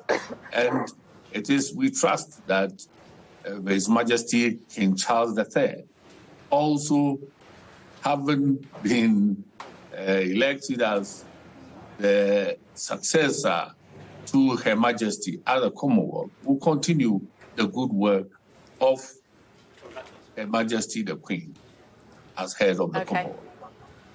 Thank you very much indeed for sharing your thoughts with us this morning, Your Excellency. Thank you. As we look at images from Westminster Hall, live images here, we'll be seeing King Charles arriving with the Queen Consort very shortly, will we not, Laura? And then hearing from not the Prime Minister, but the head of the House of Commons and the head of the House of Lords, Speaker. Right, Speaker of the House of Commons, the Speaker of the House of Lords, and Lindsay Hoyle, Speaker of the House of Commons, will speak for around 5 minutes, and he will reflect what MPs and peers were saying during their debate, that only the 5th time the Commons are sat on a Saturday since the Second World War, and he will talk about their recollections of the Queen and also present the humble address. This is what was agreed by MPs at the end of that debate to pledge their loyalty to King Charles and their conviction that he will strive to uphold our liberties. So that's going to be a flavour of what he says. And then King Charles will, of course, respond, no doubt, thanking parliamentarians for their tributes and picking out some of those which he found moving. We know that a lot of those tributes have been personally comforting for the King as well. Certainly when he's been speaking to the crowds, you get a sense of that. But I think looking at this image now of Westminster Hall, the thing that strikes me, it may be, well, at the moment filled up with MPs, with peers, but very soon, from Wednesday, it'll be filled up with members of the public. Hundreds and hundreds of thousands of them will be in this hall, walking past the coffin of the Queen. And I think this is the image now I think we will see for the rest of the week, really, as we gear up towards that moment from 5 o'clock on Wednesday. And reminding us that Parliament is often a place of division, of bitter disagreement between parties, but here, united. And what's uniting it? It's the head of state. A reminder, the head of state speaks to the entire country, the head of government and political parties just to their own tribes. And of course the speakers also unite parliamentarians, so that's why they're speaking now. And you can only wonder about the impact that this will have on the Queen's 15th Prime Minister, Liz Truss. What could have started off for her on a point of division, her announcing cost of living measures, being criticised across the board for not doing enough, as you imagine the opposition would have done, to now starting off on a tone of unity. You see her there conversing warmly with Keir Starmer. She needs to lead the nation at this difficult time. Labour politicians I've spoke to have said this is a really daunting task, you know, it'll be difficult for her. And starting off on that note of unity may well will give her premiership a different flavour. Absolutely. Thank you all for taking us through the course of the morning. Since 5 o'clock this morning, we've been bringing you coverage of the Monday events as the Queen is resting at Holyrood Palace. Her body will then be taken to St Giles's Church for a service. subsequently brought down to Buckingham Palace, where she will leave for the last time and then head to where these MPs and Lords are presently sitting, Westminster Hall, where she will lie in state for 4 days. Let's pause and listen to events at Westminster Hall. Jane Secker is next.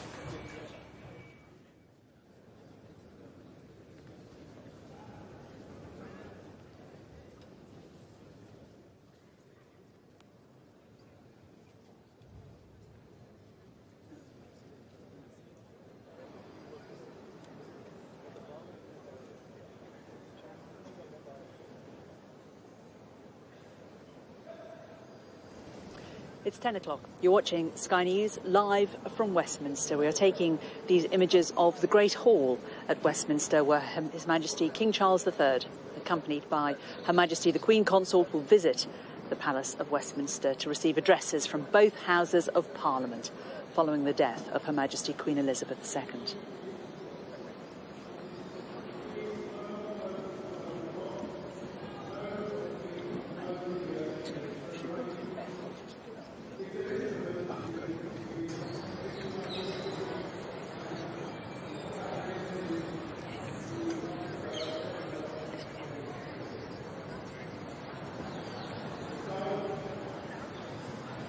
Well, King Charles III and the Queen Consort are due to arrive at Westminster Hall shortly, where he will hear from the Lord Speaker, Lord John McFall, who will address His Majesty, and then the Speaker of the House of Commons, Sir Lindsay Hoyle, will address His Majesty, and then the King will reply to the address.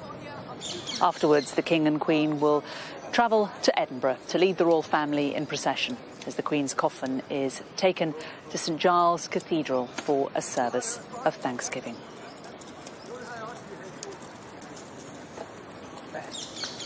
We're seeing now the ceremonial begin outside the Palace of Westminster.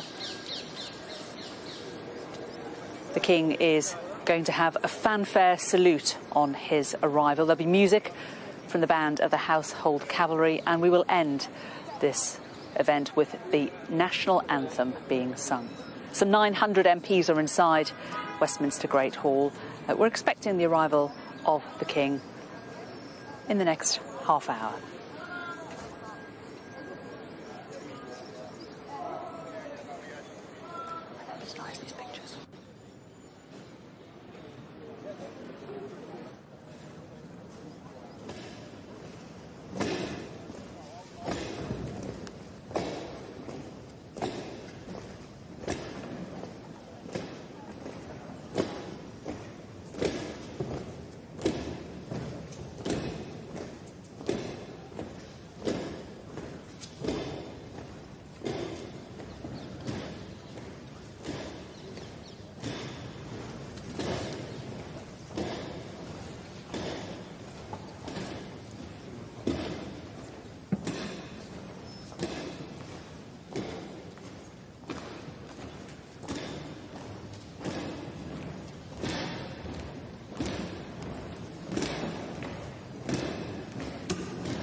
We listen to those boots resonating on the floor of the Great Hall. Let's bring in our political editor, Beth Rigby.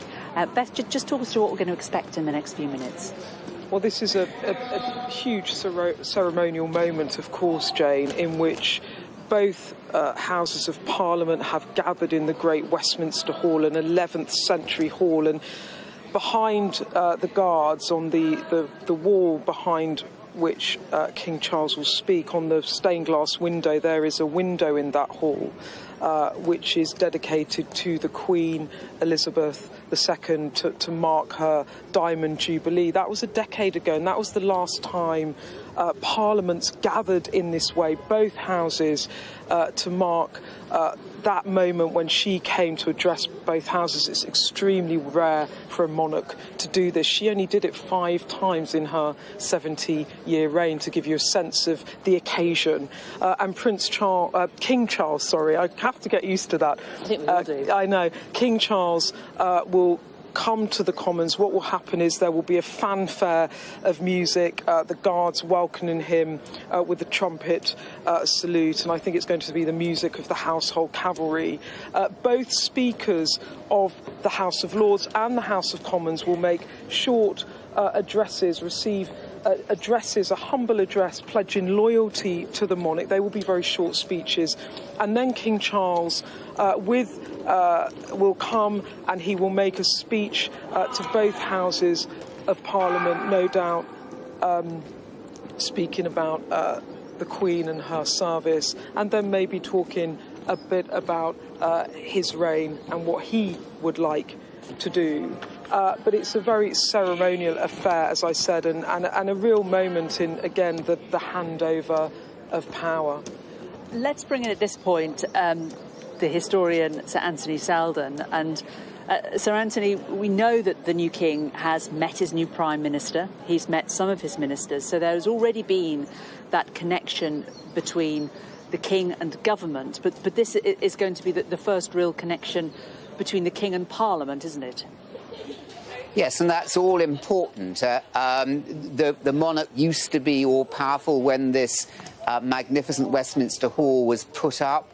The monarch was all-powerful, and Parliament was the lesser agent. Now that has changed. Parliament and the political process, the Prime Minister is powerful. The monarch has a subordinate position, obviously in a democracy, but this week, this event we're now seeing unfolding reminds us of the continuing importance of the monarchy in our national life, and it's bringing together all these diverse parties and elements within parties. Often it's clashes within parties that are more bitter and intense than between parties, and here they all are gathered together in front of us. It's a truly extraordinary, historic and a truly British occasion.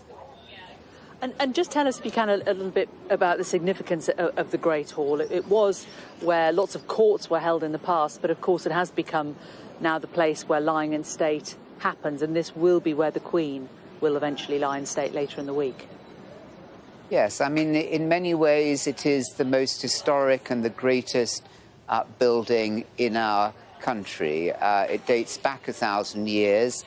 It's seen Parliament, at the great occasions of Parliament. It is the one space within Parliament where members of the House of Lords and House of Commons can gather. It's where the lying in state of great leaders like Winston Churchill or the monarchs take place. On the floor there are metal indicators of where exactly the coffin lay for those lying in states. And it was part of Westminster Palace. Now that was where the great Tudor and Stuart monarchs lived. It was just going down into Whitehall. None of it's left apart from the banqueting house. It all burnt down, but it's a reminder of the buckle that joins together Parliament, and here we can see the great figures coming towards and dignifying. It's reminding us of what we hold and share together, what unifies the country. It is the monarchy. And we're just looking as you speak, Sir Anthony, the Lords have processed in through the north door of Westminster Hall, and they are led by the Speaker of the House of Lords, Lord McFall, John McFall. he was a teacher, he was a Labour MP and was Minister for Northern Ireland before he became Lord Speaker. But now in that role he oversees the proceedings in the chamber. Absolutely.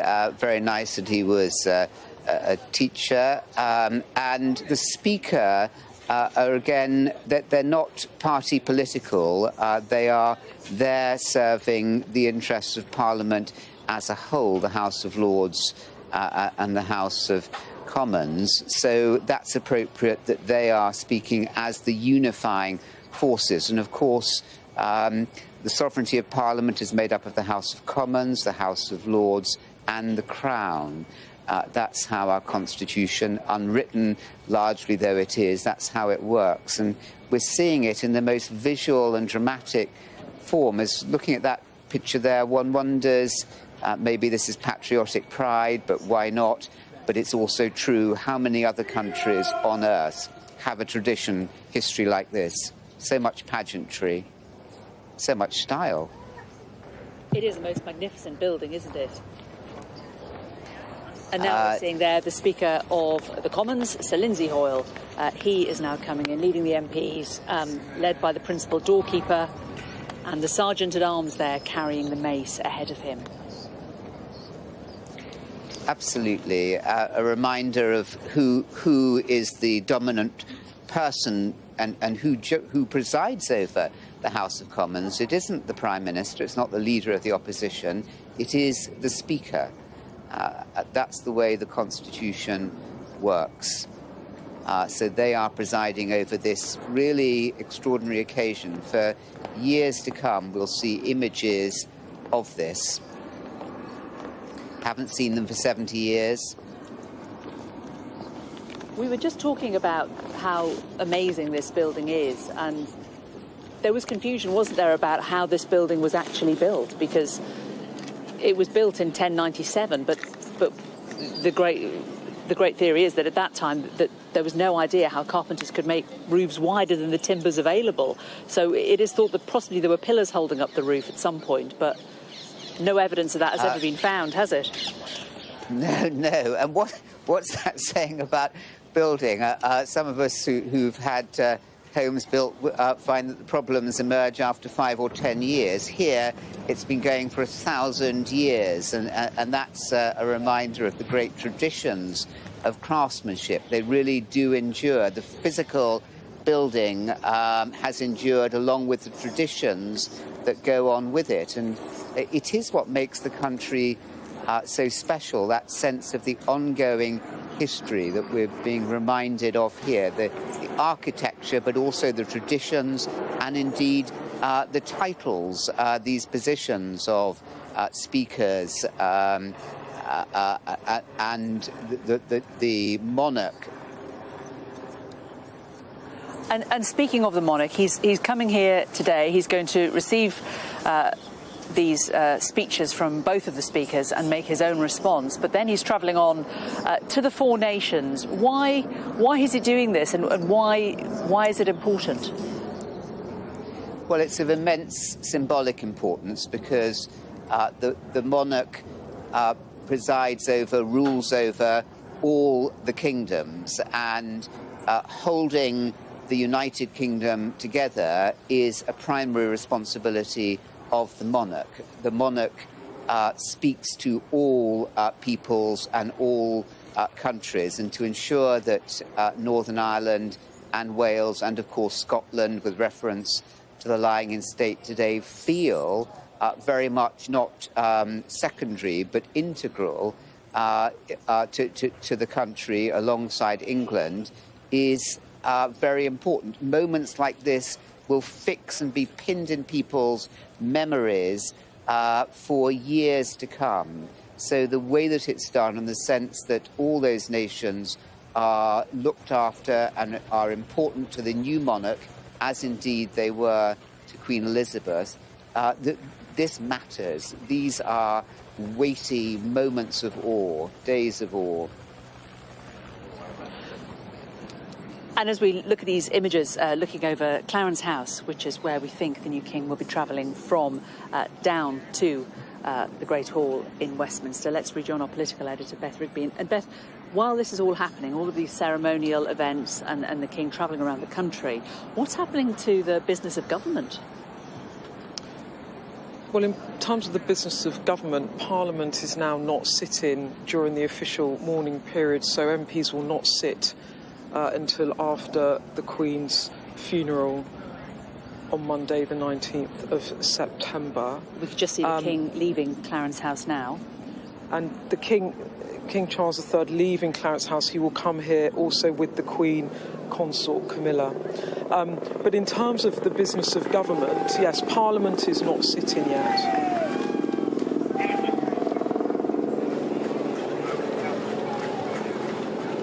Just listening to the crowds there on the Mall. A lot of people gathered.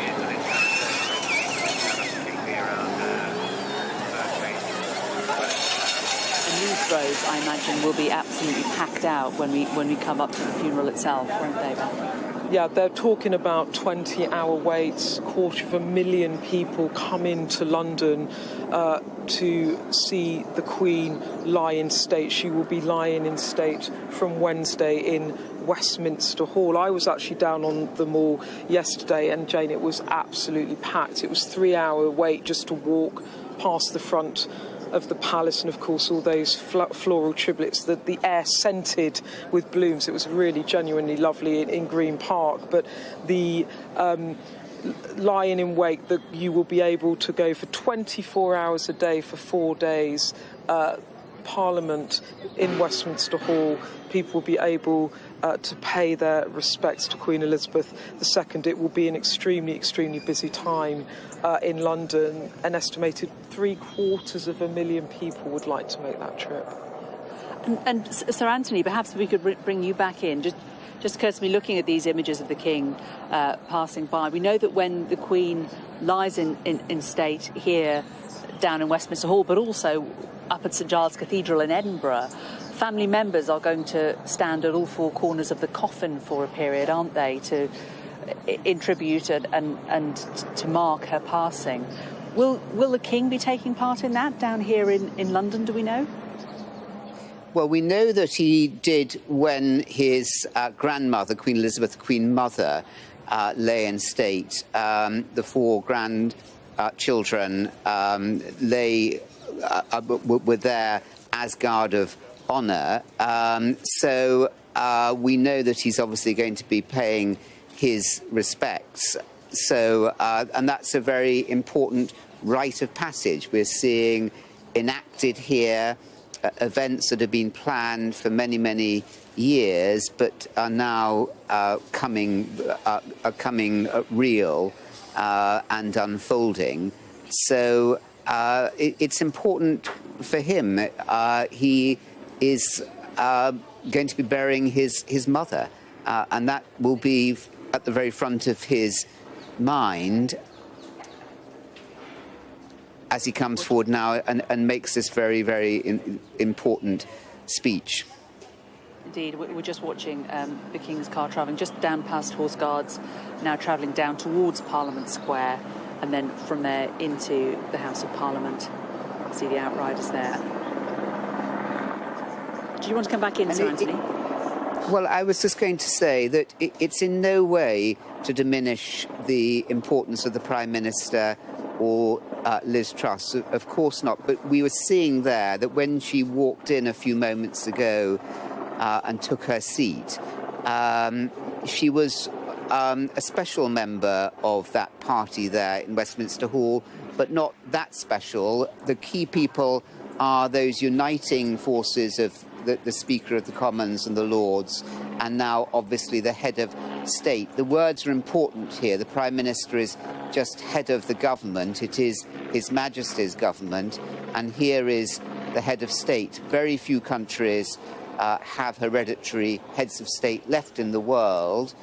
There were 100 when Queen Elizabeth came to the throne. There are now less than 25 outside the Commonwealth. And this is a living head of state. Those that are left can be dictatorships, or meaningless monarchies. Here we have a very real monarchy. We can see this. All the ceremony shows that the monarchy is a living part of the constitution, and it's underpinning democracy. It's not trying to overrule democracy or take anything away from it. It's supportive of democracy. So that's that's ironic to have a hereditary monarch underpinning democracy, and that's a uniquely British fix.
Just in that party there, we see Edward Young, Her Majesty's private secretary, and he will now, in time, he will blend away, and a new private secretary who's been with the Prince of Wales. That's just underlying the people there who've been planning all these events, and they're important behind the scenes. We often don't know their names. What a moment this is. Thought about for many, many years, and there is Camilla, the Queen Consort, taking her position.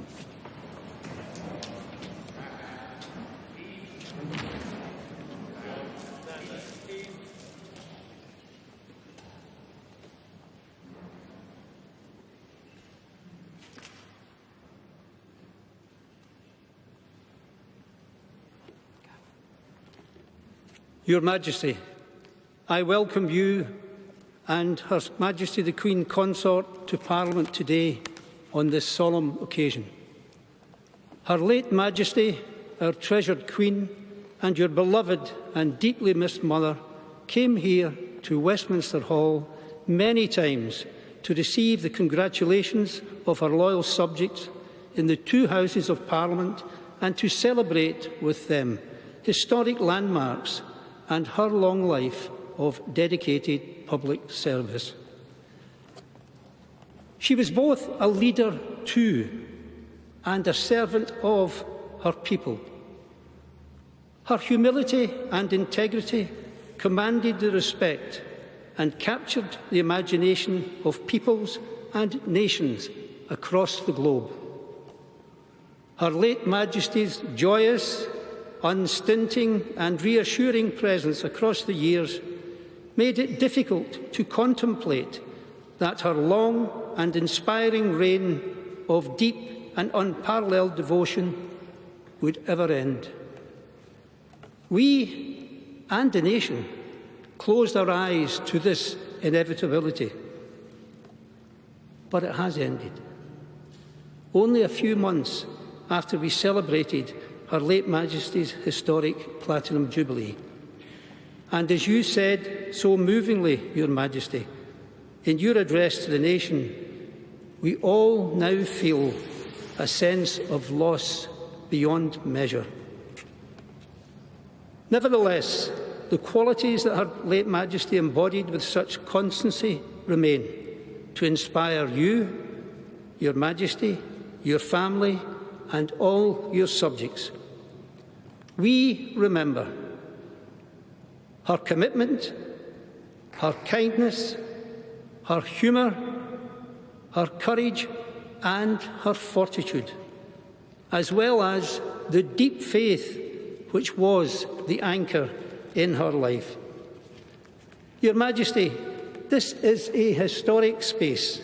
Its walls built more than 900 years ago by William Rufus, and the magnificent hammer beam roof above us, commissioned 300 years later by Richard II.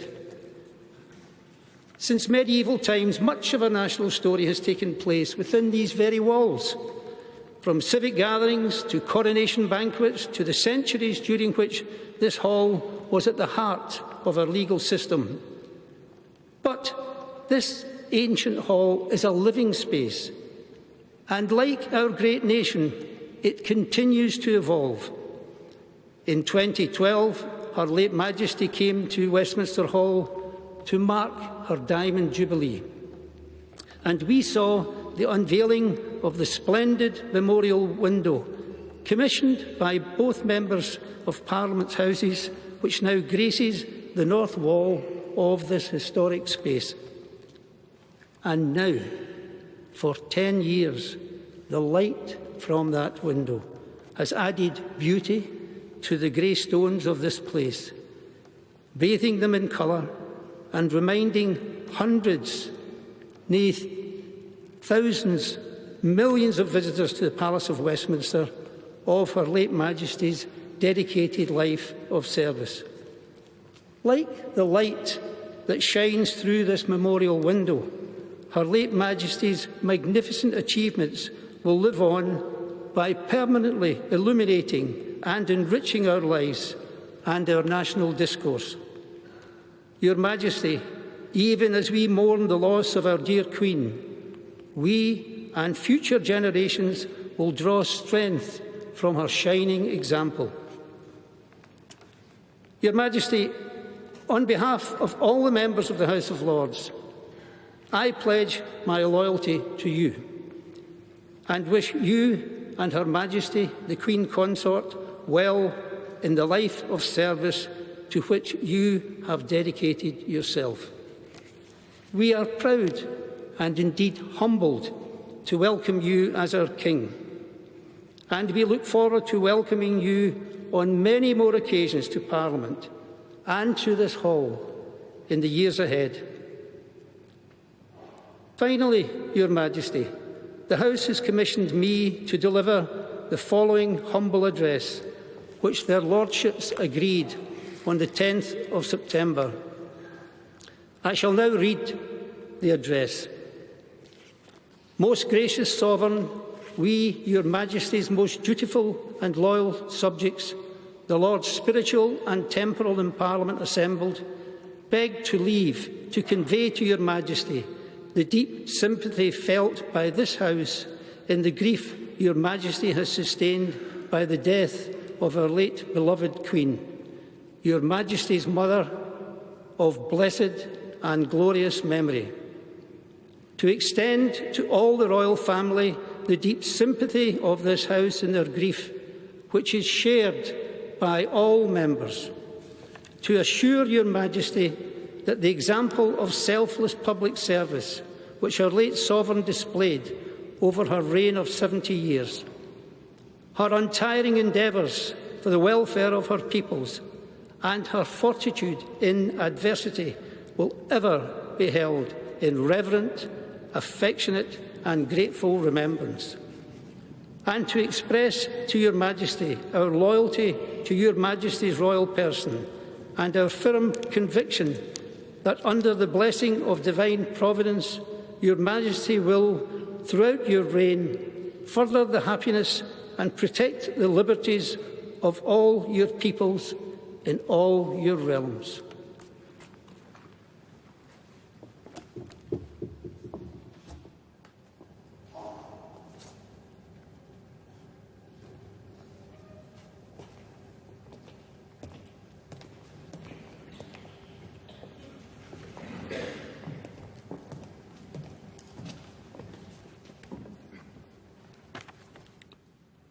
Your Majesty, let me repeat our welcome to you and to Her Majesty, the Queen Consort.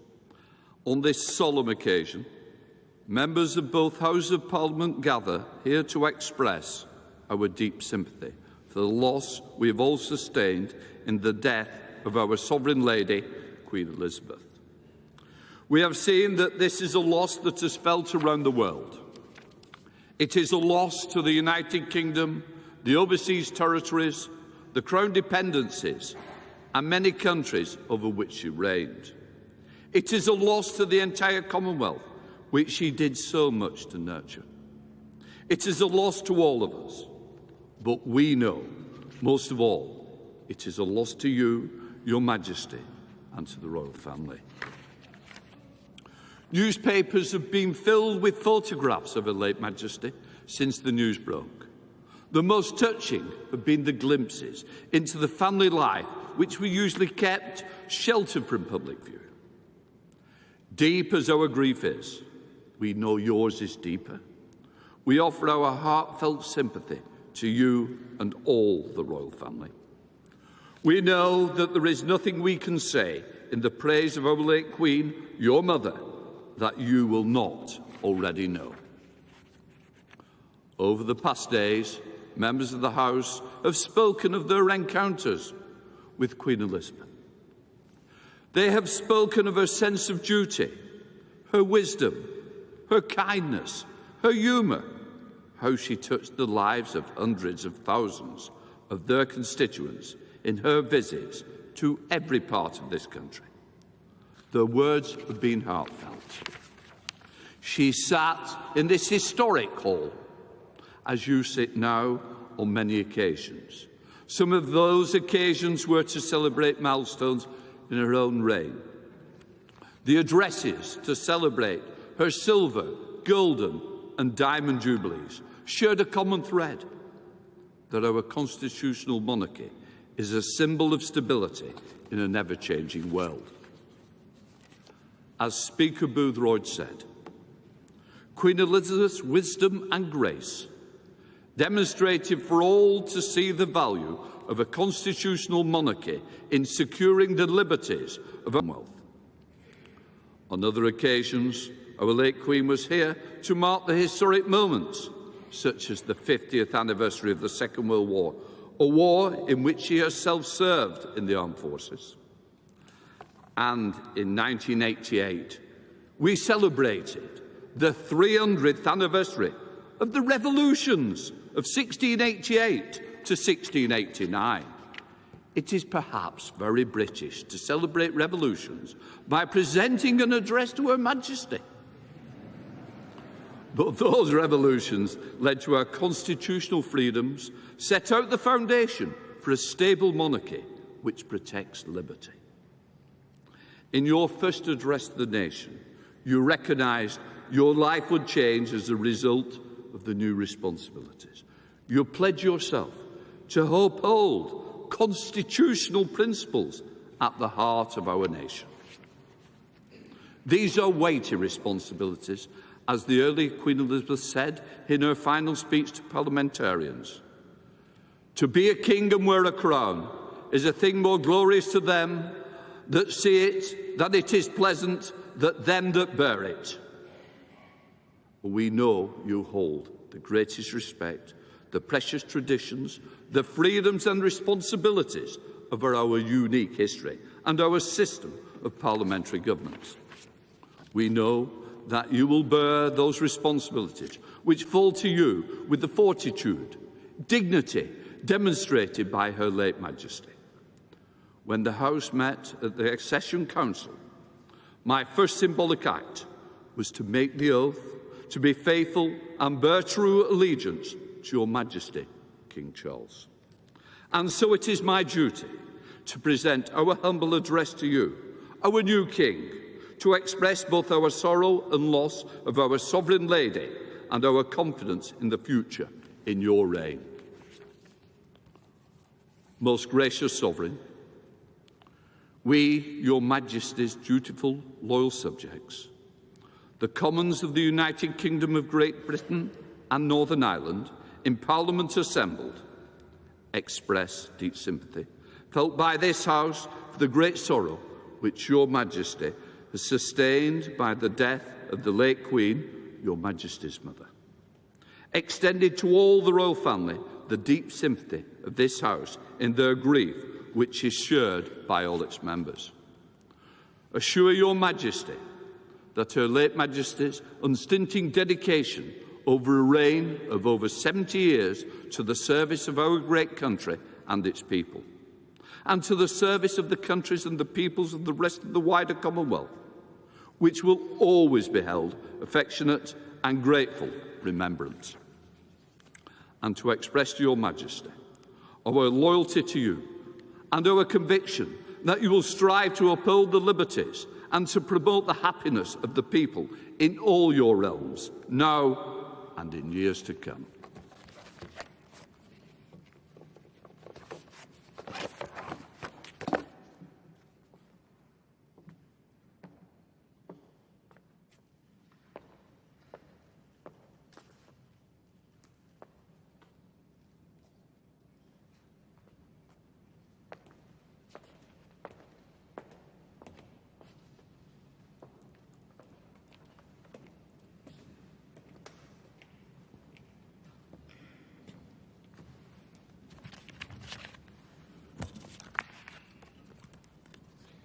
My Lords and members of the House of Commons, I am deeply grateful for the addresses of condolence by the House of Lords and the House of Commons, which so touchingly encompass what our late sovereign, my beloved mother, the Queen, meant to us all.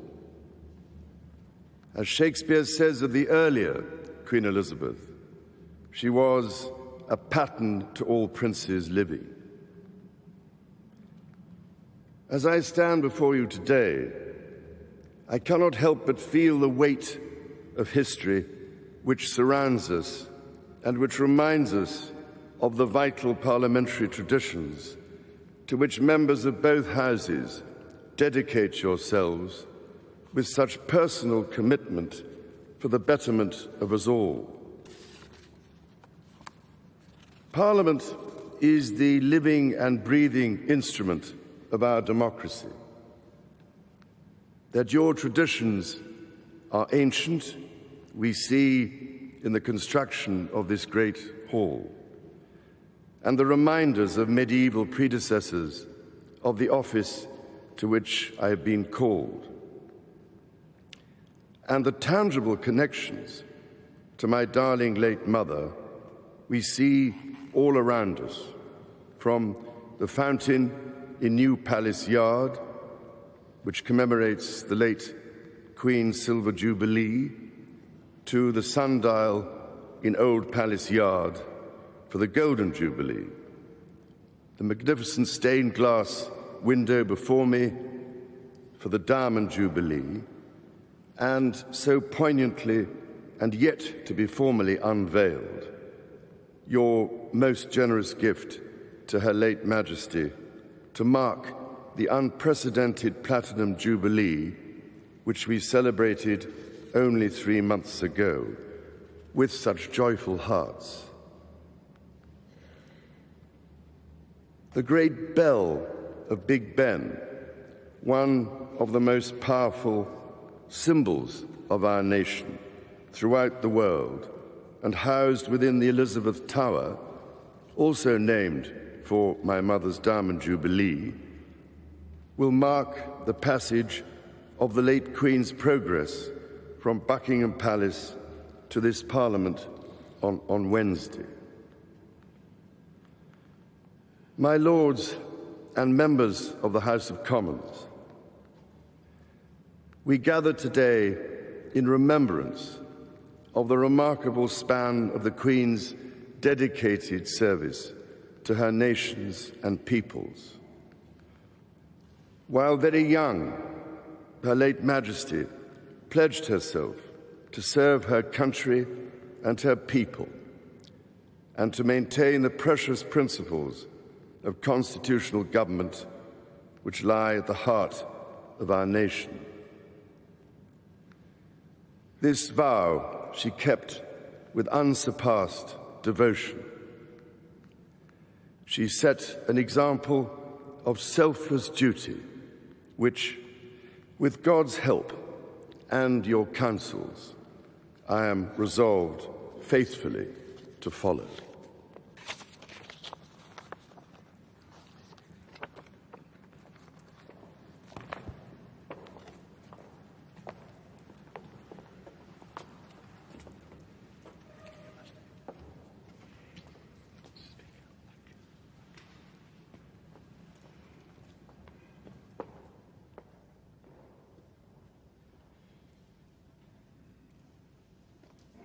King's bodyguard.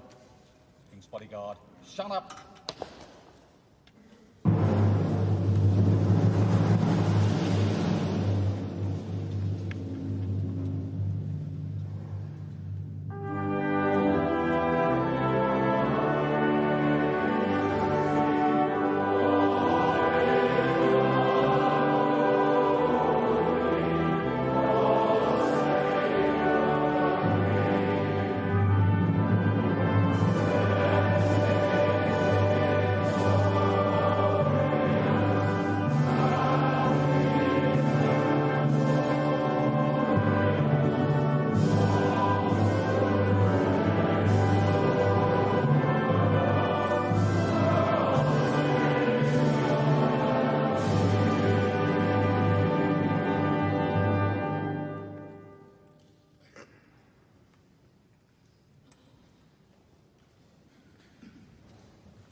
Well, a few words from the King to the assembled Lords and MPs in person as he leaves Westminster Great Hall.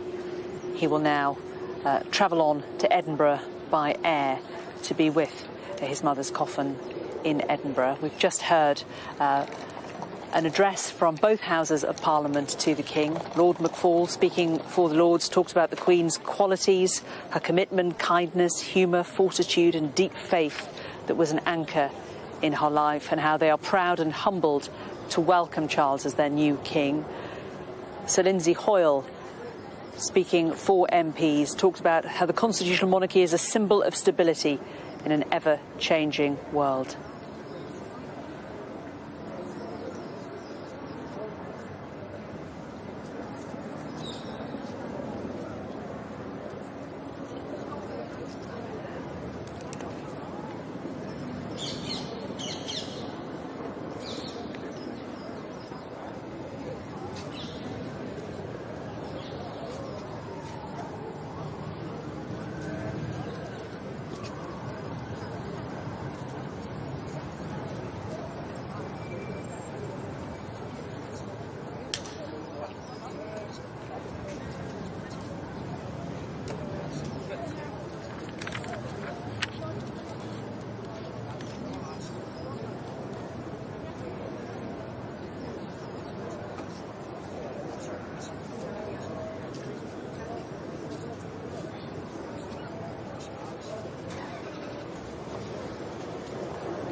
And the King, in his response to both houses, talked about how the Queen had pledged to maintain principles of constitutional government, a promise, he said, that she kept with unsurpassed devotion and selfless duty, and that he is resolved faithfully to follow that. Let's just bring in our political editor, Beth Rigby, who's with me now. Quite a moment in Westminster Hall there, Beth. It really was a moment, and I have to say, another absolutely pitch-perfect speech there by King Charles. You remember in his address to the nation the other day, he quoted Shakespeare. He said, "May flights of angels see thee to thine rest," about his late mother. And then in the Westminster Hall there, he again quoted Shakespeare, this time referring to Elizabeth I, where he said she was a pattern to all princes living, and that really was the metaphor of the speech to both Houses of Parliament, that he would try to honour his mother's manner in which she reigned. It was a speech in which he expressed his gratitude for the condolences passed, as you said so succinctly, from both speakers of the House of Lords and the Houses of Parliament. And then he talked again about Westminster Hall, that 11th century hall that through the ages has seen many a king and queen come and go, and been the occasion, the place for big moments in national history. He talked about it being a living embodiment of our democracy, with traditions ancient in that great hall.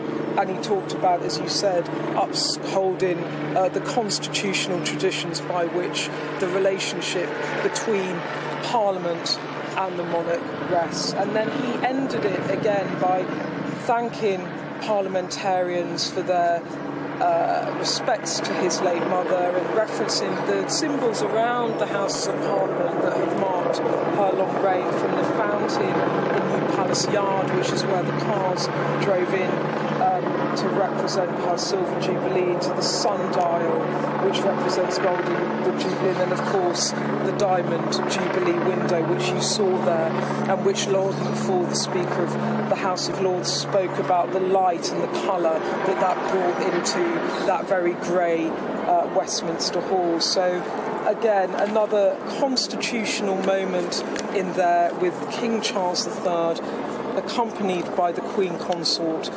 accepting the humble addresses of both Houses of Parliament, condolences passed, and he in return spoke to both Houses of Parliament. He now leaves and he makes that journey up to Edinburgh for another event there, where there will be a service this afternoon. Yeah, and it was just on Friday, of course, that Prince Charles returned from Edinburgh. He flew into RAF Northolt in West London, and that is where he is heading right now. He will return there, and he will make the journey by plane up to Edinburgh, and then, along with his siblings, accompany his mother's coffin. He will visit the Palace of Holyrood House, will inspect the Guard of Honour, and then there will be the ceremony of the keys on the forecourt of the Palace of Holyrood House. And you can see making very slow progress there up the Mall. There are quite a few people on the Mall, but the flags does just look spectacular in the bright sunshine. Let's bring in our constitutional historian, Sir Anthony Selden, who was watching that ceremony as well. And Sir Anthony, I imagine your ears were pricking up when Sir Lindsay Hoyle talked about the constitutional monarchy being the symbol of stability in an ever-changing world. Well, he's right, isn't he? I mean, that's what it is. And that stability is all the more important at a time in the world where many democracies are under threat, not least sometimes from democratically elected leaders, and that sense of continuity. I mean, it was just stunning, that, wasn't it? The spectacle that in that building, the most historic room in the country, going back, as we were hearing, all the way back to the 11th century, then remodelled. It's where the first Parliament met in 1965. Very fortunately, it escaped being burnt down with the rest of Parliament in 1834. So there you have the history of Parliament and the history of the monarchy embracing each other with those two very dignified speeches by the speakers, reminding the country of the importance of the role of the Speaker and of Parliament. Both, incidentally, Labour. We have a Conservative government, but they're both were once, before they became unpartisan speakers, they were Labour MPs. So that's saying something about the country. And then the speech from Charles. Beth mentioned Shakespeare. I think that's very important. Shakespeare, the Royal Shakespeare Company, that sense of history and culture and the arts have been key themes of Prince Charles when he was Prince Charles. And there he is twice now referring to Shakespeare. And quite, if you like, an understated speech. He was pitch perfect, extraordinarily correct, thanking Parliament,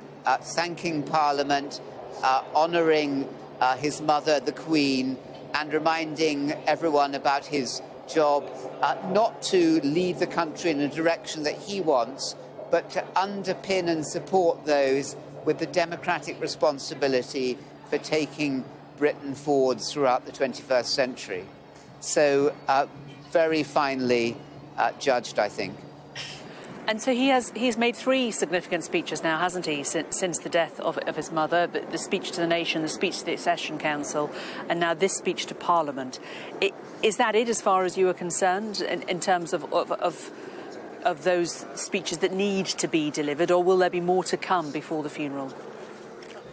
Not that I'm aware of. He has, in those 3, he's done what he wanted to and needed to do. Notice, by the way, those who were looking at the speech, you could see there a tear, at least I thought, coming to his eye when he heard the words spoken by both speakers of the House of Lords, indicatively the House of Lords going first and then the House of Commons. That itself is a historical reference. You could see the emotion, and there in the one person you were seeing both the son but also the king at the same time. And so I think that he's now done it. He's done what needed to be done. He's assured the country. There were some fears that he might try and usurp the impartial position of the monarch to come in with his own ideas. He has been flawlessly correct in observing the proprieties as his mother and indeed grandfather George VI flawlessly did. So he cemented that, and I think I would expect us to move into a week where the focus is looking back on the life of Her Majesty the Queen and honouring her life and giving gratitude for her life. Also, of course, her faith was mentioned very strongly there, underpinning everything that she did. And as he draws further away from Parliament, let's bring in our political editor, Beth Rigby, again. And we touched on it earlier, didn't we, Beth? But we are in this period of national mourning. Parliament had only just restarted. Liz Truss had just delivered her first speech to Parliament as Prime Minister and her first Prime Minister's questions. The government business has stopped in a sense, but stuff will still be going on, won't it? Of course, it will still be going on. Look, the crucial thing about this is Parliament is now not sitting. This is significant in that Liz Truss gave a speech in the House of Commons on Thursday lunchtime where she outlined an energy package that could run into tens of billions of pounds of debt being borrowed by the government to help fund and support people paying and businesses paying energy bills, could run up to, by some estimations, £150 billion. To put that into context, the furlough scheme cost £55 billion a year, and you remember how gigantic that was. Now, number one, we don't have all of the details of that. and number two, Liz Truss and her team, her Chancellor, they will have to come to the Commons to outline the mechanisms by which that's paid, any tax and spend changes. So they do need to come to the Commons and get on with some business in the House. Now, of course, we would have had that this week. Of course, that is now not happening. Parliament will not sit again until after the funeral. And also there is another huge event the following week, which is the annual gathering of world leaders at the United Nations in New York. That happens after the Queen's funeral. Now, this weekend we expect world leaders to come for the Queen's state funeral. We think there's reports that, President Biden will arrive this weekend. I've seen some reports with his wife, Jill. But in terms of parliamentary business, there is not happening now, but the government have such a full inbox of challenges that they need to deal with, that of course behind the scenes people will be working away with plans around energy, health, but of course the Cabinet Office within government, the civil servants, they're also now executing this huge plan and operation for all of the events and the choreography of the national mourning, the days of mourning, and then the state funeral. So government is really busy now doing that. You can see how brilliantly it's been executed so far. Obviously, the government, the palace, the police, everyone has had plans in place for a long time to deal with such a momentous event in the country. But yeah, in terms of the business of government, it will be going on behind the scenes, but public facing it has paused. And as for the Prime Minister, she will be attending as well services around the country where King Charles III will be going around the nations of the country to mourn with people, for people to pay respects to his late mother. And the Prime Minister will be doing that. So she is tied up with a lot of business at the moment. She doesn't have to go on those events, but she has chosen to do so. You talk about these events being long planned. They're all named. This is Operation Marquee, the event today, the bringing of the King to Parliament and him receiving these two addresses. The King's car is travelling now. It's gone up past Hyde Park, past Marble Arch, through Bayswater and Notting Hill Way now, heading out West London towards RAF Northolt. Let's rejoin historian Anthony Selden. And Sir Anthony, the Prince is travelling on to Edinburgh. This is partly about seeing his mother's coffin, paying his respects to her in Scotland and being with her for part of the journey from the Palace of Holyrood to St Giles Cathedral. But it's also part of him travelling to the Four Nations. The fact that he's doing this within just 4 days of his mum's passing, what does this tell us about the kind of king he perhaps hopes to be? Well, he will want to be a king that who leaves, passes on to his son William, the United Kingdom intact. He is passionate about Scotland, which is one of the vulnerable parts of the United Kingdom. And he has obviously his own house on the Balmoral estate. He also has a lot of interest, and he went to school in Scotland himself. His son went to university in Scotland. He has Dumfries House, which he has developed as a centre to encourage not just the green agenda, but arts and crafts, a source of local employment. He's very heavily invested in Scotland. Personally, he's very fond of the country all the way through his life. So it's not just an act of kingship, and throughout history, kings and indeed queens have wanted to keep, above all, the country safe and to keep it united. It's also doing something, going to a place that he dearly loves. Well, indeed, and a place where it'll be interesting to see the reception that he receives, because the The Queen obviously loved Scotland dearly and had such a warm welcome on her journey down through the country, that 6-hour journey from Balmoral down to Edinburgh that she made over the weekend, accompanied by her daughter, Princess Anne. Anthony Selton and Beth Rigby, thank you both so much for now. If you're just tuning our way, you're watching Sky News, and over the last hour we've seen His Majesty King Charles III, accompanied by Her Majesty the Queen Consort, visiting the Palace of Westminster to receive addresses from both Houses of Parliament following the death of Her Majesty the Queen. And this is significant because he's already met the Prime Minister, he's already met some of his ministers, and he has, of course, addressed the nation, and he has faced the Accession Council and been formally announced as King. But this was the first significant opportunity for him to visit Parliament, to show his support as King for Parliament, but also for both Houses of Parliament, the Lords and the MPs, to stand there and give their support for him, as well as giving humble addresses and passing on their sympathy to the King, which they did. And the King, in response, talked about the weight of history that he could not but feel on his shoulders as he stood in Westminster Hall, and said that he too would follow in the Queen's footsteps.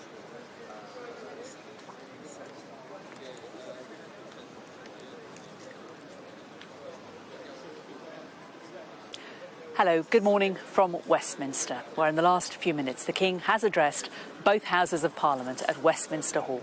King Charles III promised to uphold the constitutional conditions under which Parliament sits, while expressing his gratitude for the messages of condolence.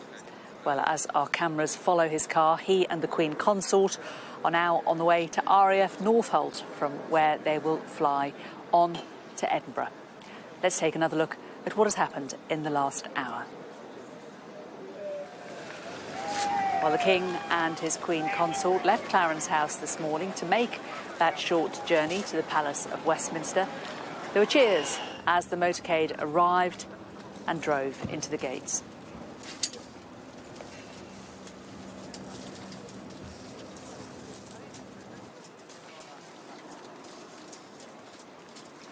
Once inside Westminster Hall, members of the Lords and the Commons had gathered, including current and former Prime Ministers. And the ceremony began with a speech from the Speaker, Lord John McFall, and the Speaker of the Commons, Sir Lindsay Hoyle.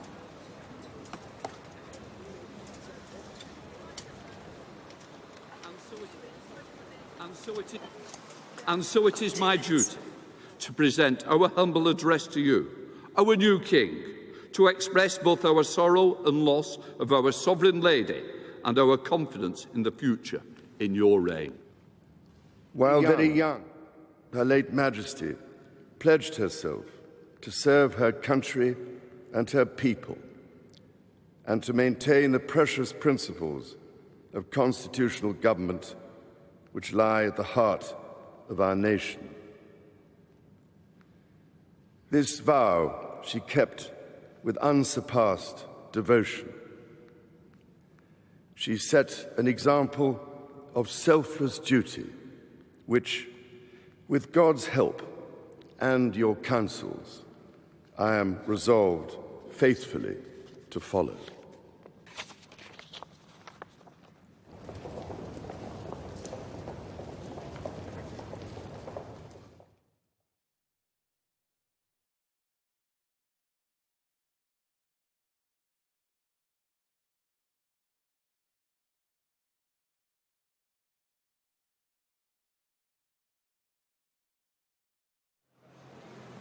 We can see the King's car travelling out on the West Way, out of West London to RAF Northolt. And when he gets up to Edinburgh, he will be greeted by big crowds. They've been queuing since the early hours up there to catch a glimpse of the Queen's coffin as it travels from the Palace of Holyrood up to St Giles Cathedral. And it's anticipated that there will be many, many people who will be there as the King arrives and as he follows that coffin. Before he does that, though, he will inspect the Guard of Honour. There'll be a ceremony on the forecourt of Palace of Holyrood House. It's called the Ceremony of the Keys. and then that journey will begin up to St Giles's Cathedral, where there will be a service of prayer and reflection for the life of Her Majesty. And then later Ron is going to go back down to Holyrood and we'll have an audience with the First Minister of Scotland and an audience with the presiding officer of the Scottish Parliament. And then what we've seen happen in Westminster this morning with the Lords and the Commons will be repeated in the Scottish Parliament. The King and the Queen Consort will attend the Scottish Parliament to receive a motion of condolence, and then the King will make his reply again. And then this evening he will then go back to the cathedral and he and family members will hold a vigil with members of the royal family at the Queen's coffin, and we believe that people will be filing past at the same time, which will be really quite a moment for those up there in Edinburgh.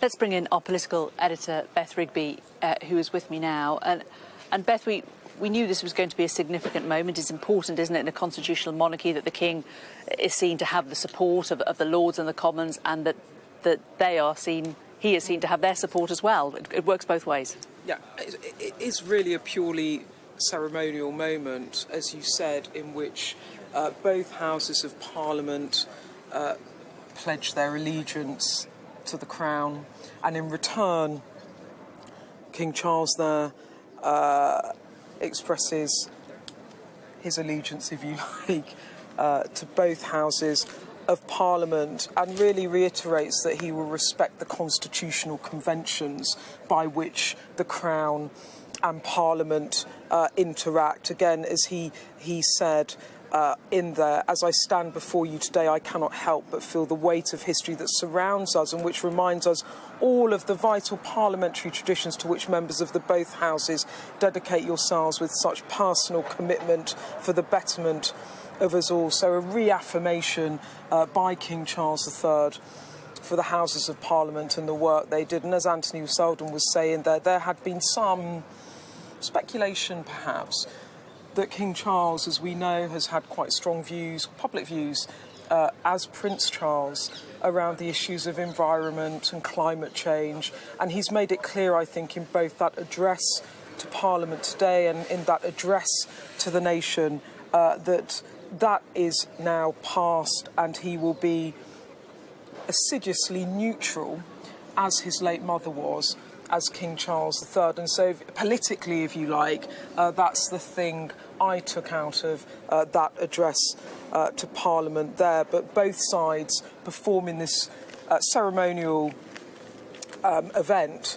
And actually, Jane, just to put it into context, you heard King Charles and indeed the Lord Speaker there talking about the role that hall, the 11th century Westminster Hall, had played in National House, a medieval hall that once both Houses of Parliament used to sit in there. And it has been the room of occasion, the hall, a grand hall, actually, it's a huge cavernous place, has been the moment and the venue for big moments in our national history. As I said, the last time I was in there was in 2012, and that was when the Queen came to address both Houses of Parliament to mark her Diamond Jubilee, and of course that was when that beautiful window was presented that now to her, which now sits on that hall, flooding in colourful light. It is a very grey hall.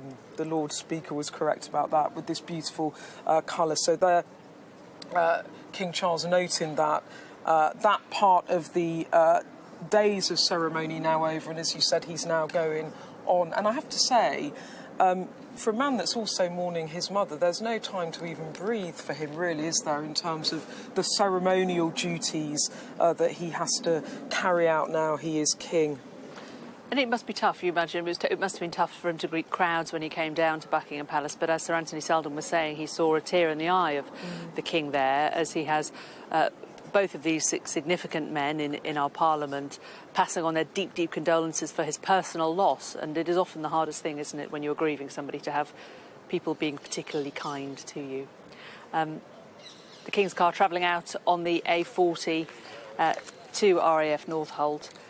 Let's rejoin Sir Anthony Selden. Sir Anthony, we're We're now entering sort of, I suppose, the next phase of this period of mourning, and we're going to see the first part of it this evening at St Giles Cathedral, where the Queen's body will be in that coffin and people will be able to file past. Why do we do this? What is the significance and what is the importance historically of people doing this when a monarch dies? Well, lying in state is not a peculiarly British tradition. It happens in a whole number of countries, and not just with leaders, whether heads of government or heads of state. It happens with religious leaders and other great iconic people of importance. And it is a way, we saw it with Gorbachev just 2 weeks ago in Russia. It's a way of the nation being able to say goodbye. There's something about physically, whether the coffin is open or in this case closed, for the subjects in this case of the monarchy to be able to pay their last respects, to say a silent prayer, to share some silent thoughts. It's akin to the leaving of flowers, the signing of condolence books, the writing of letters and messages. It's a way of expressing grief. It can pin us in, and to do something that is physical and has the body moving, an act of giving or signing or laying flowers or walking past a coffin. It's a way of dealing with and processing the emotion of grief, as I see it. And I suppose another way of doing that is making a statement, making a speech, writing something down. And Prince Harry, the Duke of Sussex, has released his first official statement since the death of Queen Elizabeth. Of course, his brother, Prince William, made a tribute a couple of days ago. He pays tribute to his grandmother and his father, King Charles, in the statement. Let's just take a quick look at it. In it, he says, "Granny, well, this final parting brings us great sadness. I am forever grateful for all of our first meetings, from my earliest childhood memories with you to meeting you for the first time as my Commander-in-Chief, to the first moment you met my darling wife and hugged your beloved great-grandchildren. I cherish these times shared with you and the many other special moments in between. You are already sorely missed, not just by us, but by the world over." And that collision of public and private grief is something that was certainly mentioned at this morning's speeches in Westminster Great Hall, wasn't it, Sir Anthony? You could see it, couldn't you, when the camera went in, when the Speaker of the Lords and Speaker of the Commons were saying nice things. It's often when you're carrying grief and someone says something nice to you that you have a moment that it's difficult to contain it. And I think we saw that in Prince Charles, and we saw that just then, heard it in that very, very touching and personal message from Harry to his grandmother, and we know that they were very close. It's interesting looking at the pictures of them together. You can see a real bond. Of course, he didn't have a mother for his teenage years and beyond. It was a deep, deep bond, so he'll be feeling that. Harry, as indeed will the Prince of Wales, William, acutely at the moment, as of course is their father. A reminder that the royal family, it's royal and it's a family. It's together, it's the royal family, and they are intertwining their personal responses with their state responsibilities to the whole nation, and reminding us that the show goes on, the continuity is going on. Beth was talking about the fact it's ceremonial. It is ceremonial, what we've just seen in the extraordinary Westminster Hall, the ceremony there. But it's also a reminder that throughout the world, monarchies are a dying breed. Vital monarchies, Japan, but very few relevant and living like this one. and they haven't always been stable. The king did lose his head very close to Westminster Hall in 1649. There have been moments like the abdication crisis in 1936, when the future of the monarchy has been very much in question. So we cannot take anything for granted, and we see democracies around the world fraying at the edges, not least in the United States, that was born out of the bosom of the British democracy. And the royal car just turning off the A40 now, very close to RAF Northolt, from where he will travel up to Edinburgh. And let's bring in Sky presenter Neil Patterson, who is up there for us. And it's going to be a really busy afternoon for the King when he gets up there, isn't it, Neil? And the crowds have been gathering there really from the early hours. Yeah, yes, indeed they have. I mean, with duties done in Westminster, King Charles is now making his way via Northolt and Edinburgh Airport to where I'm standing, just spitting distance away from Holyrood Palace, which itself is opposite the Scottish Parliament. More about that in a second. In terms of what will be happening here today, well, the Queen's coffin is inside the palace at the moment in the throne room. Similar to Balmoral, in fact, staff at Holyrood Palace have been given the opportunity to pay their respects. But shortly after 2:30, the hearse carrying the coffin will pass through the gates of the palace and start making its way up the Royal Mile, essentially, to St Giles Cathedral, where that service will be taking place. The hearse will be carrying the Queen. Following on foot, however, the King and some of the more senior royals, the Queen Consort, will be following in a vehicle, I imagine, very similar to the one that you're looking at the moment. In a way, in fact, Jane, what is happening today is pretty much a carbon copy of what happened back in 1953. The Queen made that journey from the palace to St Giles, where she received the crown of Scotland. Today, the crown will be placed on top of the coffin by the Duke of Hamilton and Brandon, the keeper, as they say, of Holyrood House itself. And then, of course, there will be the service led by Reverend Callum MacLeod, the Minister of St Giles. The congregation drawn from around Scotland. The coffin, after the conclusion of that service, will in essence be open to the public for quite some time. It will rest at the cathedral for 24 hours. Members of the public here in Scotland will have an opportunity to pay their respects. But there will also be a constant vigil held by what's known as the Royal Company of Archers, that ceremonial bodyguard of the Sovereign here in Scotland. The King and other royals themselves will be expected to participate in the vigil at around about 7:20, we are told. But I mentioned the Scottish Parliament, and the reason for that is after the service, the King will be speaking to the Scottish Parliament. There will be a motion of condolence that will be raised by the First Minister, and there will be a response from the King. Indeed, we have been hearing from the First Minister, Nicola Sturgeon, this morning. Let's take a listen. Paying tribute. Well, I will be paying tribute to Her Majesty the Queen personally, but also on behalf of Scotland. And it will be an opportunity for me, but for the country as a whole, not just to pay tribute to Her Majesty today, but to convey our condolences to the King and to the wider royal family. Today is an opportunity, as it was yesterday, for Scotland to express how much the Queen meant to us. Scotland was a place she loved deeply, and I think it has been very poignant to see Scotland respond so appropriately to her passing. Do you expect big crowds in Edinburgh today and tomorrow again when the coffin is carried to the airport?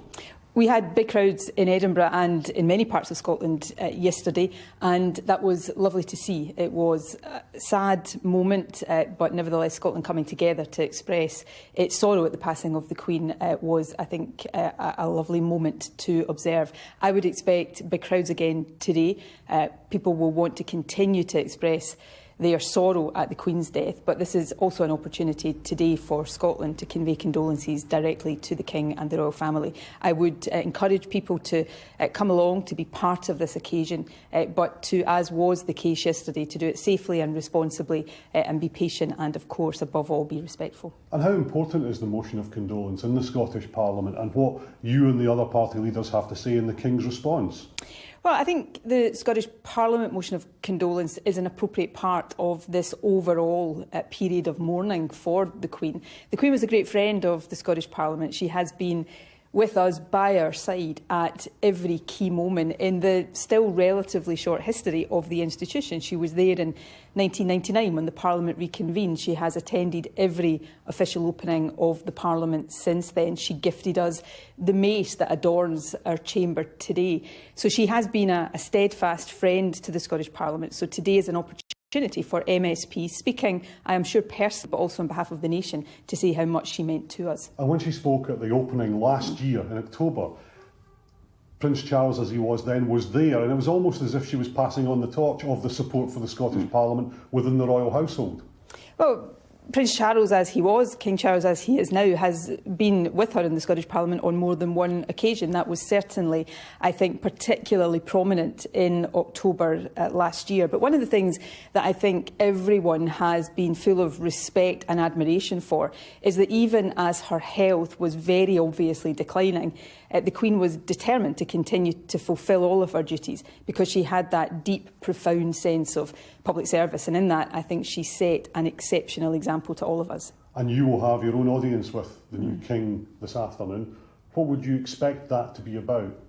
Well, as was the case with the Queen, those conversations, I am sure, will remain private and confidential, and that is something I will respect.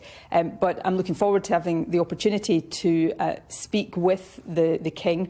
He has, as his mother did, a profound love of Scotland and a very deep and detailed knowledge of Scotland, and I expect that to be part of the conversations that we have. Well, Nicola Sturgeon will be meeting King Charles a little later, and there you can see him on the tarmac at RAF Northolt, just boarding that plane to take him up to Edinburgh, where he has a number of duties to carry out today, not least of all meeting Nicola Sturgeon later. This morning, though, he's been in the Great Hall in Westminster, and with me now is the Conservative MP and father of the House, Sir Peter Bottomley. Great to have you here. What was it like in there today? What was the atmosphere like? It was impressive. Most of what's happened since the Queen died has been a mixture of the traditional and the modern. There was nothing modern about what happened now. We had some elderly bodyguards, we had the great and the good, and we had a very simple occasion. As people who are watching will have seen, it's just doing the business and letting us move in this rather odd way we have of being able to change both the Prime Minister and the Head of State in a week. People take to the streets, they do it with love and flowers. It's marvellous. It was televised. I suppose that there's a hint of modernity there. And we heard God Save the King sang at the end. How did that feel? Was that the first time you sang it? No, it's not the first time. It's about the fourth time I've sung it. And there was a proclamation in most counties. There was a service in St Margaret's Church where, again, the Lord Speaker and Common Speaker were there last night. And there's one other occasion, so people are going to get used to it. We'll all make mistakes, and we'll refer to Prince Charles when we mean King Charles. We'll refer to Prince William when we mean the Prince of Wales, and they won't mind. You touched on the crowds, and the people have been coming out, and we've seen it from just moments after the Queen died, with flowers being laid up at Balmoral, to the hundreds and hundreds of bouquets that we're now seeing in central London. In terms of the Queen lying in state in the Great Hall and the number of people who are going to process through there, I mean, how many people do you think we're going to be seeing? I think probably 2 million. For the Queen Mother, it was 200,000. I think we'll have more for that. Many of them will be British. Some will be visitors. It'll be one of the things that people will be able to talk about for the next 70 years, in the same way I can talk about being on the Mall, sleeping overnight, getting rained on as Queen Saloti of Tonga went past with the Sultan of Kelantan, then walking back by myself 2.5 miles, aged 8, to watch past the coronation on a flickering black and white television screen. People remember these things. And did you walk past the King's coffin when you were little? I say I did, but I'll have to ask my older sister, who remembers everything about me better than I do myself. When you get to over 70, not all your memories are necessarily accurate. But I think one of my great-aunts took me. Momentous occasion. But of course we know that the queues and the people who come, it's going to be a moving queue in order to get, if you are hopeful of getting as many as 2 million people past one place. It's not going to be a queue for the faint-hearted, is it? It's not, and I hope they're going to have lots of loos that people can go to. I think people will do what they normally do, which is to agree that one or two can go off to a cafe and keep their place in the queue. I hope the arrangements will allow that. It's difficult to manage. But we'll learn. We had 25 years ago a rather different sort of crowd feeling when Princess Diana sadly died. That was sudden and unexpected. What we have now is an occasion which has been expected, it's been planned for decades, where there would be tears, but you can't exactly say enormous sorrow. And when my father died at age 93, I miss him, but you don't want people necessarily to live on forever. I think that what we have is this transition which has gone better than most people expected, even though the Prime Minister had to cope with it on her first, second, third day of office. And you've got everyone trying to help. I think the way the Lords and the Commons have come together has been an example. I hope the whole country does. We have our differences, but not at occasions like this.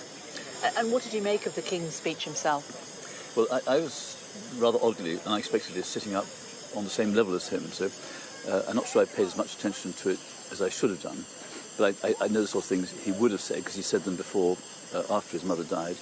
I think that he's there to serve us and to serve those who serve the people of the country. A bit like not comparing with the Pope, but both he and his mother were very clear that as head of the Church of England, the job is to make sure that everyone else can practice their religion freely the way they want in this country. It's not just a sect he's protecting.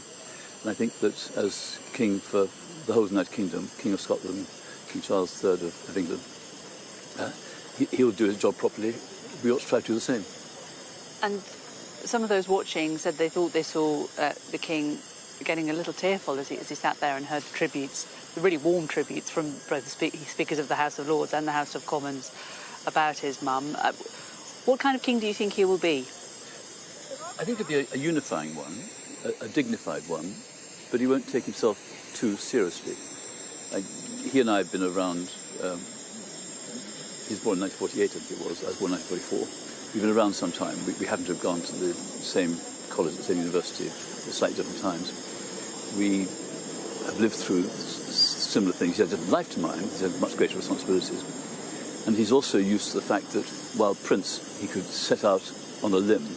So the Duchy biscuits, who thought of having those? And now it's a major brand. One of the small things he's done, the education he's done. On education, he went in for swat shops where people who couldn't do their homework at home could go to a place and be encouraged to do the kind of things which you and I might have been encouraged to do by our parents. So he's very much for helping people have a leg up, a good start, and be recognised, as his mother did. And you may have heard on the radio today of two children who went along to collect their mother's MBE because she died, and the official thinks that only one of them can be there. And the Queen stepped in and said, no, you're both coming. Prince Charles would be like that. And you mentioned all the work he did for young people. Of course, Prince's Trust, fantastic organisation which has helped so many youngsters. But also we saw in his speech to the nation that he made the day after his mother died about this sense that he recognises that he won't be able to have the same kind of involvement in these passions that he's held dear to his heart all this time. Since Charles I made a bit of a fool of himself by trying to arrest various members of the House of Commons sitting in the Speaker's chair, Kings and Queens haven't come into the House of Commons chamber. We go up to the House of Lords to hear messages to the monarch or to see the monarch. But we have to remember that Charles did come to, as I remember, a dinner with a former speaker. And he said, the difficulty is this, that if I don't say anything interesting, I'd say I'm dull. If I say anything interesting, I'm controversial. Well, it's a nice problem to have. Yeah, it is indeed. It is indeed. And what of the younger princes coming up behind him? You talked about how we all keep getting the names wrong, but now Prince William is the Prince of Wales. What do you see of his new role? He'll make it, and he'll do the things he has to do, but he'll make of it what he chooses.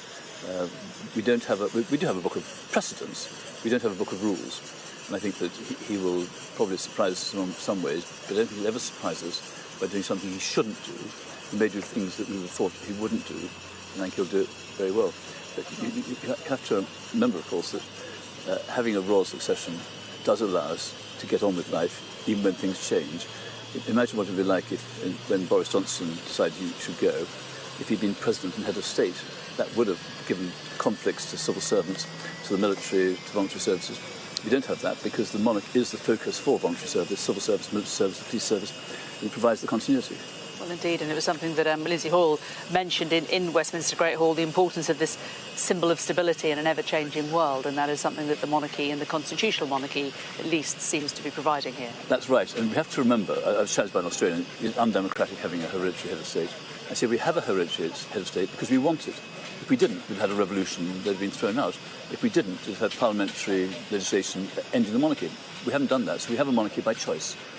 It's a good choice. So Peter Bottomley, Father of the House of Commons, good to talk to you. Thank you very much for joining us after being in Great Hall this morning. You're looking at images of the King's plane at RAF Northolt. He has boarded the plane now. Chocks have been moved away from under the wheels, so it should be taking off relatively imminently. He's travelling by air up to Edinburgh, a journey that he made in reverse just on Friday, just a couple of days ago, to come down to Buckingham Palace after the death of his mother. He's going to go from Edinburgh Airport to the Palace of Holyrood. He will inspect the Guard of Honour there, and followed by the ceremony of the keys on the forecourt of the palace. The plane now moving off. He'll then attend a service of prayer and reflection for the life of Her Majesty the Queen at St Giles's Cathedral before returning to Holyrood. And this is going to be a key moment where the Queen's coffin will process from the Palace of Holyrood up the Royal Mile. It's about a mile to St Giles's Cathedral, and it's already hundreds and hundreds of people are out there on the streets up in Scotland to view that, and will be followed by the Queen's children. And then later on this evening, we were hearing from her on Sky News just a short while ago. First Minister of Scotland will have an audience with the King and the presiding officer of the Scottish Parliament, and then he will address the Scottish Parliament along with the Queen Consort and receive a motion of condolence from them, as he just has with the Parliament down here in Westminster, and make his reply. And then he will return to the body of his mother to hold a vigil with members of the royal family at St Giles Cathedral. Let's bring in historian Sir Anthony Selden. As we watch this, Sir Anthony, it's non-stop for the King, isn't it? It seems like he's barely had a moment to breathe or a moment to himself since what happened on Thursday afternoon. Absolutely relentless for him. He did work very hard. I don't know if that was always the popular image when he was the Prince of Wales, but he did work tirelessly from early in the morning till late at night. He wouldn't have lunch, he'd just work through it.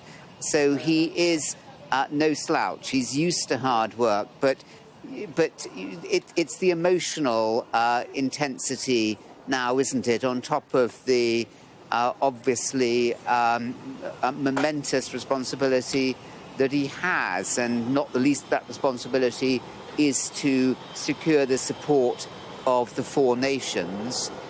In the speech we just heard there in Westminster Hall, it was a very well-judged speech in which he gave no suggestion whatsoever that whatever he might have been like as Prince Wales, with his views on the environment, green issues, local crafts, architecture, the importance of a holistic education, etc., no hint that as monarch he is going to be pushing any of those agendas.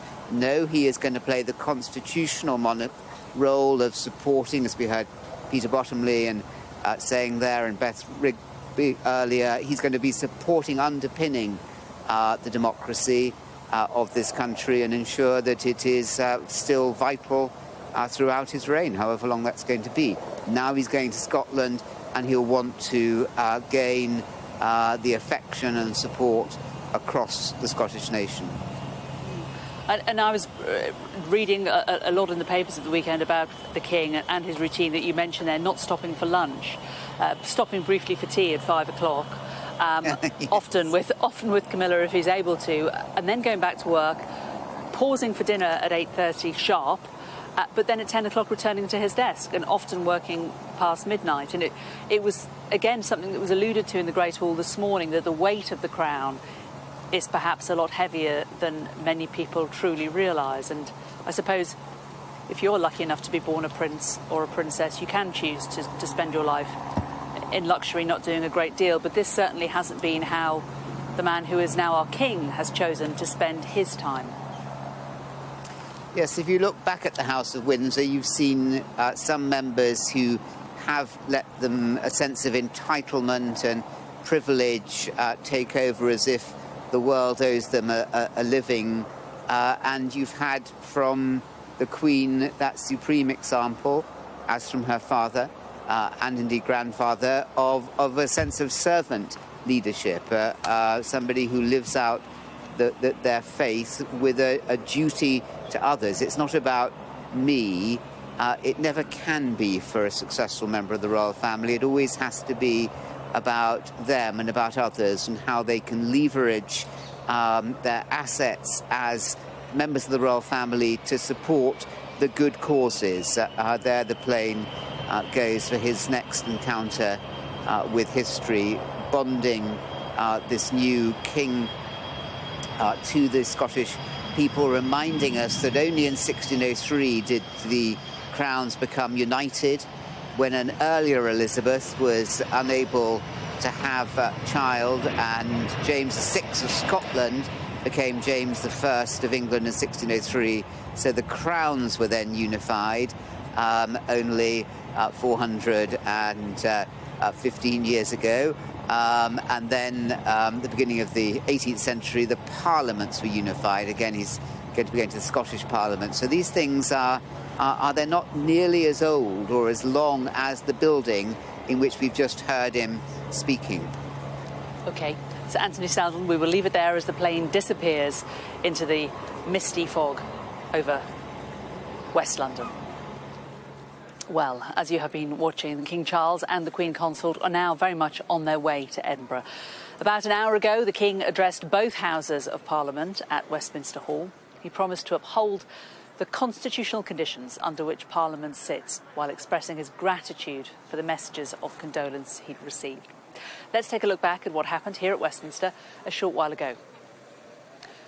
Well, the King and his Queen Consort left Clarence House earlier to make that short journey to the Palace of Westminster. There were cheers as the motorcade arrived and drove into the gates. Inside Westminster Hall, members of the Lords and Commons had gathered, including the current and former Prime Ministers. The ceremony then began with a speech from the Lords Speaker, Lord John McFall, and the Speaker of the Commons, Sir Lindsay Hoyle. Your Majesty, I welcome you and Her Majesty the Queen Consort to Parliament today on this solemn occasion.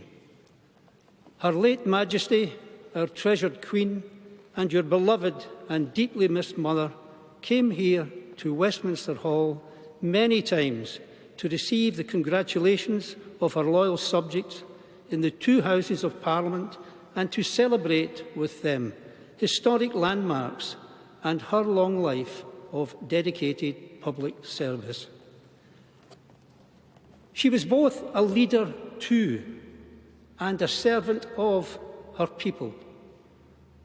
Her humility and integrity commanded the respect and captured the imagination of peoples and nations across the globe. Her late Majesty's joyous, unstinting and reassuring presence across the years made it difficult to contemplate that her long and inspiring reign of deep and unparalleled devotion would ever end. We and the nation closed our eyes to this inevitability, but it has ended. Only a few months after we celebrated Her late Majesty's historic Platinum Jubilee. And as you said so movingly, Your Majesty, in your address to the nation, we all now feel a sense of loss beyond measure. Nevertheless, the qualities that Her late Majesty embodied with such constancy remain to inspire you, Your Majesty, your family, and all your subjects. we remember her commitment, her kindness, her humour, her courage and her fortitude, as well as the deep faith which was the anchor in her life. Members of both Houses of Parliament gather here to express our deep sympathy for the loss we have all sustained in the death of our Sovereign Lady, Queen Elizabeth. We have seen that this is a loss that is felt around the world. It is a loss to the United Kingdom, the overseas territories, the Crown dependencies, and many countries over which she reigned. It is a loss to the entire Commonwealth, which she did so much to nurture. It is a loss to all of us, but we know, most of all, it is a loss to you, Your Majesty, and to the royal family. Newspapers have been filled with photographs of Her late Majesty since the news broke. The most touching have been the glimpses into the family life which we usually kept sheltered from public view. Deep as our grief is, we know yours is deeper. We offer our heartfelt sympathy to you and all the royal family. We know that there is nothing we can say in the praise of our late Queen, your mother, that you will not already know. Over the past days, members of the House have spoken of their encounters with Queen Elizabeth. They have spoken of her sense of duty, her wisdom, her kindness, her humour, how she touched the lives of hundreds of thousands of their constituents in her visits to every part of this country. Their words have been heartfelt. She sat in this historic hall, as you sit now, on many occasions. Some of those occasions were to celebrate milestones in her own reign. The addresses to celebrate her silver, golden and diamond jubilees shared a common thread, that our constitutional monarchy is a symbol of stability in an ever-changing world. As Speaker Boothroyd said, Queen Elizabeth's wisdom and grace demonstrated for all to see the value of a constitutional monarchy in securing the liberties of our citizens and the fundamental unity of this kingdom and the Commonwealth. I am deeply grateful for the addresses of condolence by the House of Lords and the House of Commons, which so touchingly encompass what our late sovereign, my beloved mother, the Queen, meant to us all. As Shakespeare says of the earlier Queen Elizabeth, she was a pattern to all princes living. As I stand before you today, I cannot help but feel the weight of history which surrounds us and which reminds us of the vital parliamentary traditions to which members of both houses dedicate yourselves with such personal commitment for the betterment of us all. Parliament is the living and breathing instrument of our democracy. That your traditions are ancient, we see in the construction of this great hall, and the reminders of medieval predecessors of the office to which I have been called, and the tangible connections to my darling late mother we see all around us, from the fountain in New Palace Yard, which commemorates the late Queen's Silver Jubilee, to the sundial in Old Palace Yard for the Golden Jubilee, the magnificent stained glass window before me for the Diamond Jubilee, and so poignantly and yet to be formally unveiled, your most generous gift to Her late Majesty to mark the unprecedented Platinum Jubilee, which we celebrated only 3 months ago, with such joyful hearts. The great bell of Big Ben, one of the most powerful symbols of our nation throughout the world, and housed within the Elizabeth Tower, also named for my mother's Diamond Jubilee, will mark the passage of the late Queen's progress from Buckingham Palace to this Parliament on Wednesday. My Lords and members of the House of Commons, we gather today in remembrance of the remarkable span of the Queen's dedicated service to her nations and peoples. While very young, Her late Majesty pledged herself to serve her country and her people, and to maintain the precious principles of constitutional government which lie at the heart of our nation. This vow she kept with unsurpassed devotion. She set an example of selfless duty, which, with God's help and your counsels, I am resolved faithfully to follow.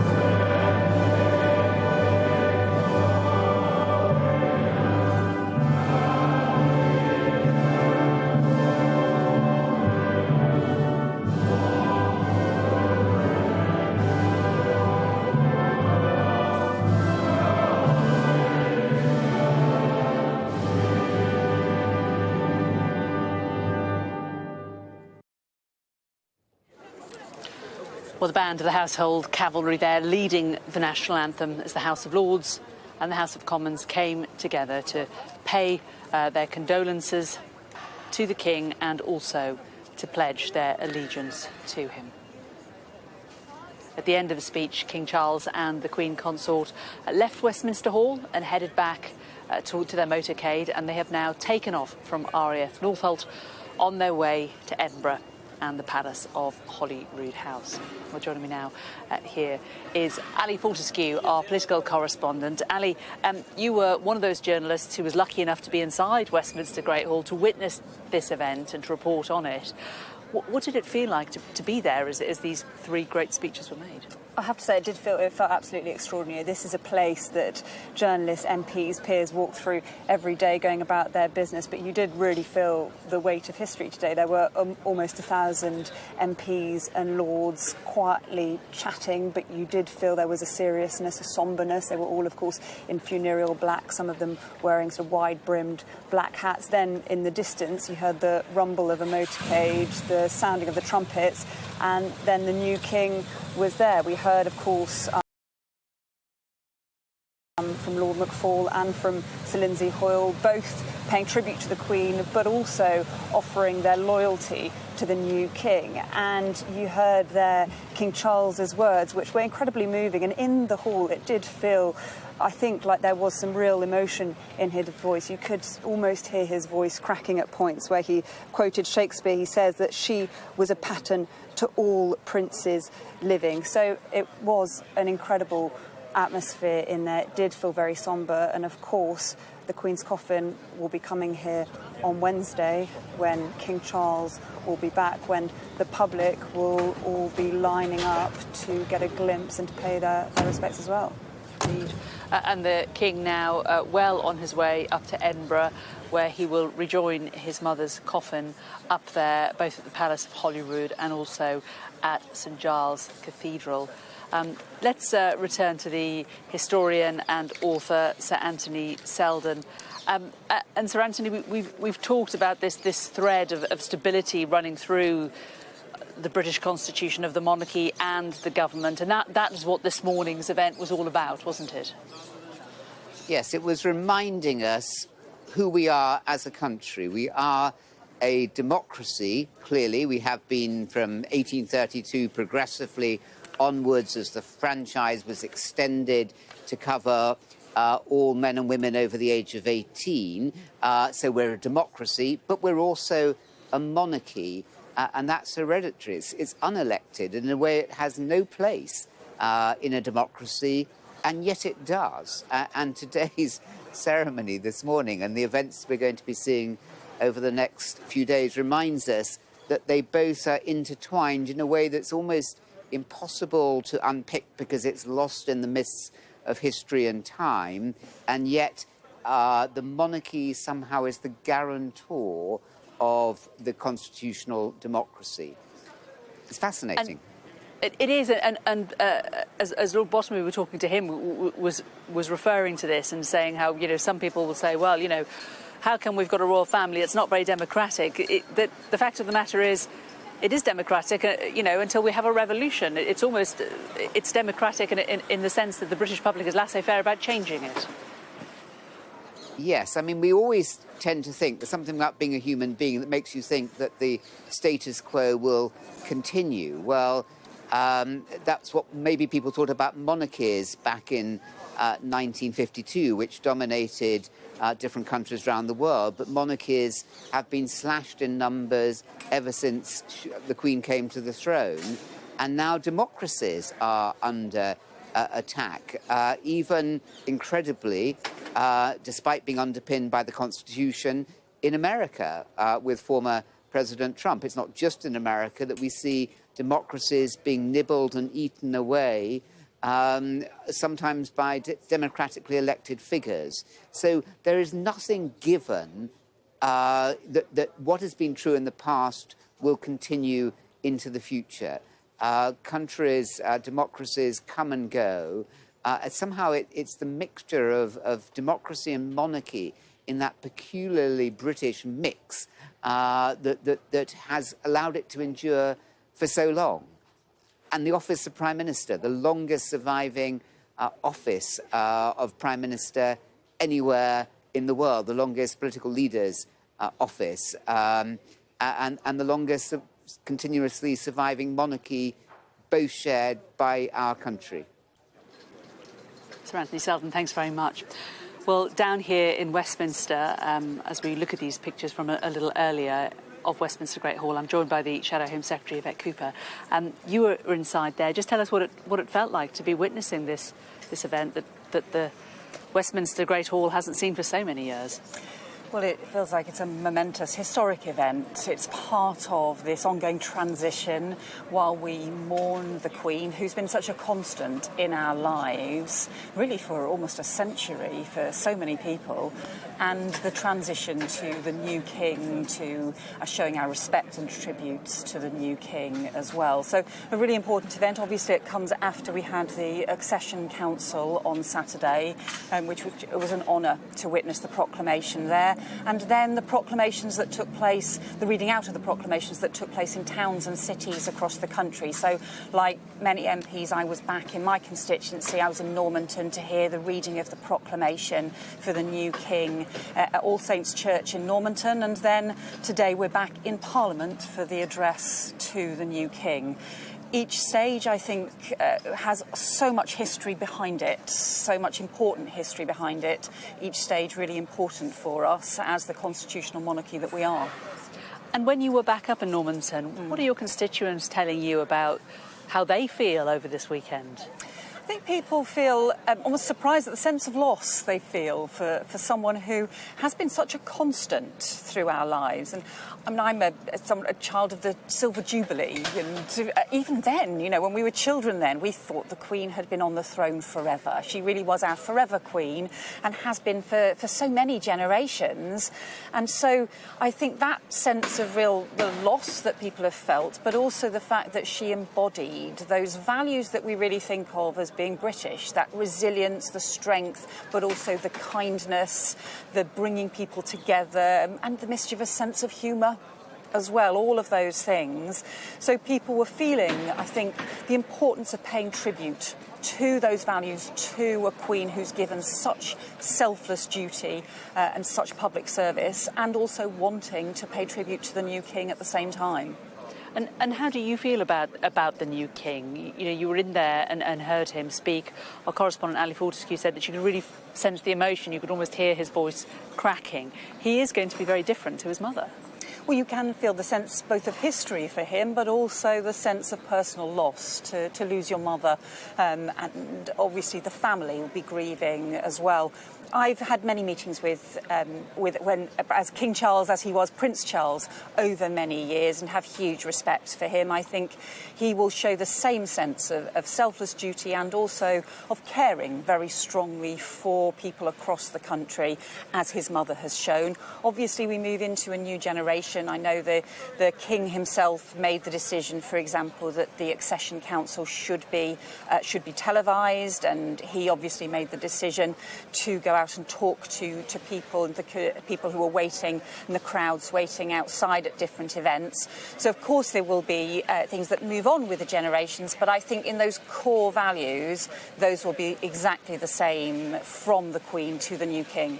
And we're talking about the crowds. We're looking at the pictures of Buckingham Palace at the moment. Hundreds and hundreds of people still making their way up the Mall, which is closed to traffic at the moment, to lay flowers and just to be there, to say that I went down to Buckingham Palace. I felt the need to be there for whatever solace it brings them. We are expecting a huge number of people coming to see the Queen lying in state here in the Palace of Westminster.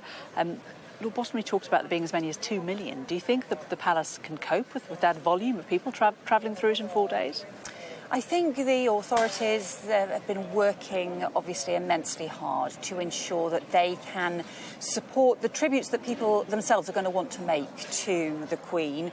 We know people will be making their own tributes in their own communities, laying flowers, signing books of condolences right across the country. But of course there will also be people wanting to be part of the commemorations and the tributes in London as well. So I know that they've been working immensely hard. We see that work underway at the moment. And yes, it will mean people obviously being very patient as part of paying those tributes. But I think that's part of the British tradition, really, of showing respect for these moments in history and being part of them. Has it made you reevaluate about being an MP in the last week? Has it made you perhaps doubly realise your importance, as a sense, in this? You're one part of a very large cog. Yeah, I mean, I think you always have to have humility in the roles that you play, and I think that's very much, you're a public servant, whether you're representing communities, and obviously the roles in politics are very different from the role of the royal family. They rightly stay out of politics and stay out of that political debate and the arguments and the rows that the rest of us have, and it's because they do that actually underpins democracy as well. It did feel actually really quite sort of sense of honour and emotion and history to be at the Accession Council, because of course, as I understand, there were no women had been at the Accession Council ever before, and that shows really the huge numbers of changes that have taken place in the Queen's reign. That we could go to having the President of the Privy Council presiding over the Accession Council, Penny Mordaunt, of course. So very, very different from the Accession Council and Privy Council that would have greeted the new Queen Elizabeth over 70 years ago. So many changes that have taken place in her reign. Politics is a really important part of that, but it's part of the way our democracy works, that we have these rows in politics. We rightly debate strongly and angrily sometimes the different issues that we feel on behalf of our constituents, but it's underpinned by having the Queen and now a King in place who doesn't engage with those political debates, but just is the figure that can bring us together and can underpin our democracy and our whole nation. Yvette Cooper, good to talk to you today. Thank you very much indeed. Let's just take you now back up to Edinburgh, because King Charles and the Queen Consort are now flying on their way up to Edinburgh, and once they're there, they're going to lead the royal family in procession as the Queen's coffin is taken to St Giles's Cathedral for a service of thanksgiving later. And our correspondent, James Matthews, is at the cathedral in Edinburgh for us. And James, just tell us about what we can expect to see there today and how many people are coming along to witness it in person. I think we will see quite a spectacle, Jane, and looking around me, I would count something like several thousand, 3,000-4,000 compressed into the top of Edinburgh's historic Royal Mile. This is a stretch of road where history happens in Scotland. You know, much of this country's ancient tradition is anchored here. The stories that shape the modern Scotland, many of those have been written in this particular area, in the shadow of St Giles, the cradle of Presbyterianism. Today we will see at the bottom of the road, emerging from the palace of Holyrood House this afternoon, the coffin. And behind that coffin will walk the Queen's children, Charles, Anne, Andrew and Edward. It will be a sombre scene. In the past we have seen parades in happier times when there have been reasons for celebrations, Jubilee and so on. And the Queen, with Prince Philip, has been driven up with thousands lining the street, adoring crowds. Today, clearly, the atmosphere will be altogether more different. When they arrive at St Giles, there will be a service of thanksgiving led by the Reverend Callum MacLeod. Scotland's First Minister Nicola Sturgeon will read a lesson. There will be music from Karen Matheson, the Scottish folk singer, and a prayer will be said too by a Commonwealth student from Nigeria, Samuel Nakoro. So a variety of touches which I think will please the royal family. I say that on the basis of my understanding of yesterday when they saw the crowds who came out to pay their respects. I'm told that the family viewed that very warmly as a symbol of gratitude and affection shown to their mother. James, thank you so much. Well, many events happening up in Scotland for you to watch on Sky News today, or indeed in person if you are able to be up there. We'll keep you up to date with all of those. Here in Westminster, the events here have ended for the day, but a lot of people are now going to Buckingham Palace to lay flowers, and that's where my colleague Sarah Jane Mee is, and she will bring you all the latest news from 12.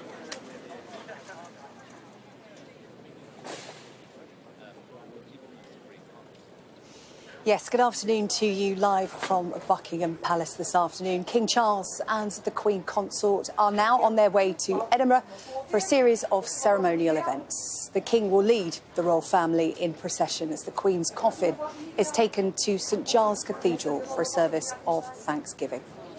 Well, earlier King Charles addressed both Houses of Parliament at Westminster Hall, promising to uphold the constitutional conditions under which Parliament sits, while expressing his gratitude for the messages of condolence. Let's take another look at that moment in Westminster earlier.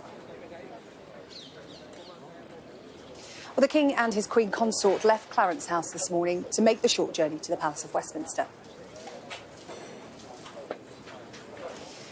There were cheers as the motorcade arrived and drove in through the gates.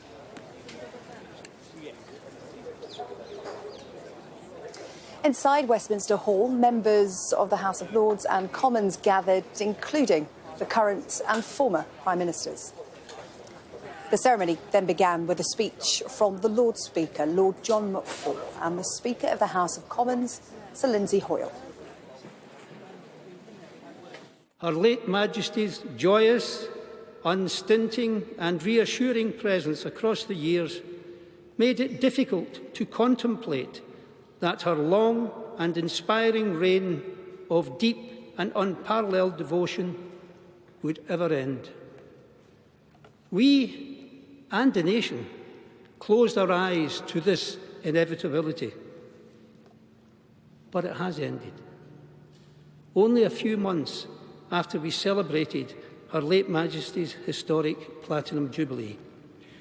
And as you said so movingly, Your Majesty, in your address to the nation, we all now feel a sense of loss beyond measure. It is a loss to the entire Commonwealth, which she did so much to nurture. It is a loss to all of us, but we know, most of all, it is a loss to you, Your Majesty, and to the royal family. Newspapers have been filled with photographs of Her late Majesty since the news broke. The most touching have been the glimpses into the family life which were usually kept sheltered from public view.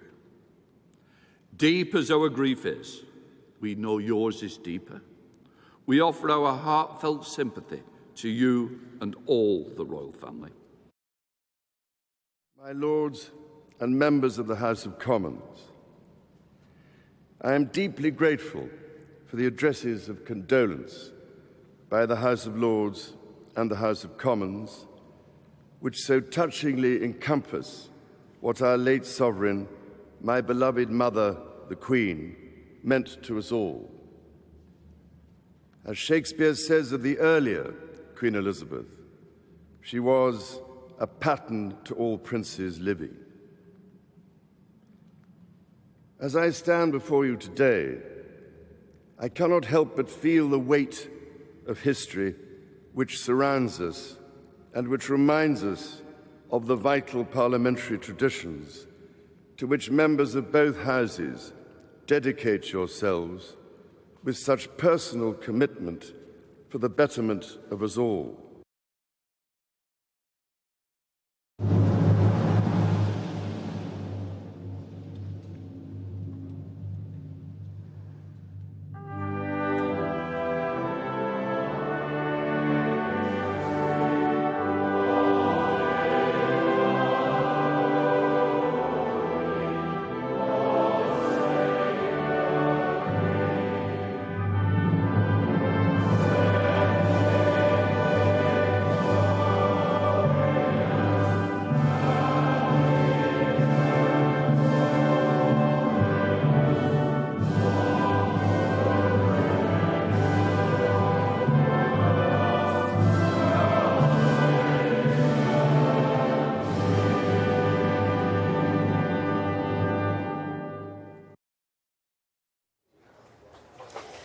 Well, at the end of his speech, King Charles and his Queen Consort left Westminster Hall in their motorcade, heading for RAF Northolt to catch a flight to Edinburgh.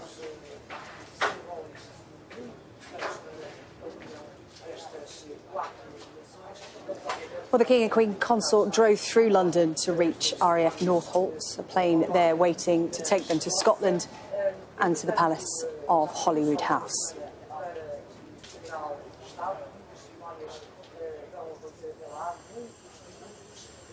King Charles and Camilla, the Queen Consort, will lead the royal family later today in a procession as the late Queen's coffin is moved from the Palace of Holyrood House to the nearby St Giles Cathedral.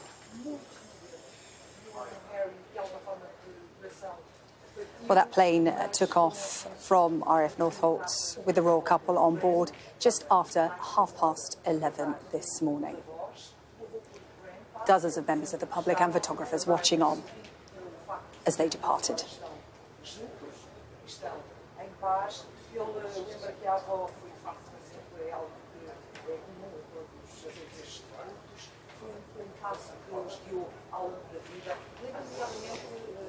The King and the Queen Consort on their way up to Scotland.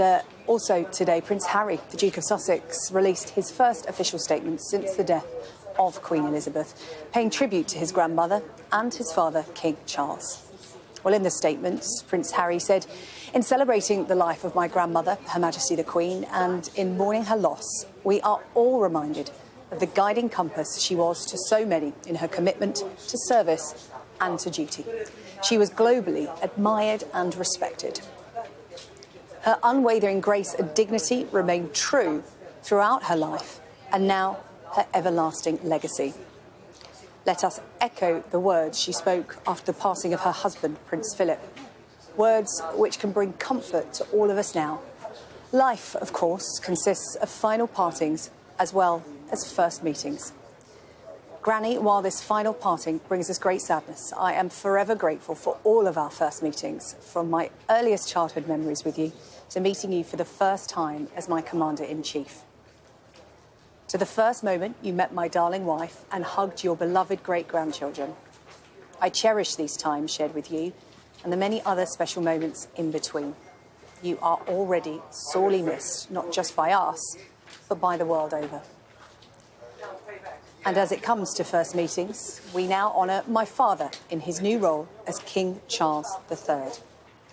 Thank you for your commitment to service. Thank you for your sound advice. Thank you for your infectious smile. We too smile knowing that you and Grandpa are reunited now and both together in peace.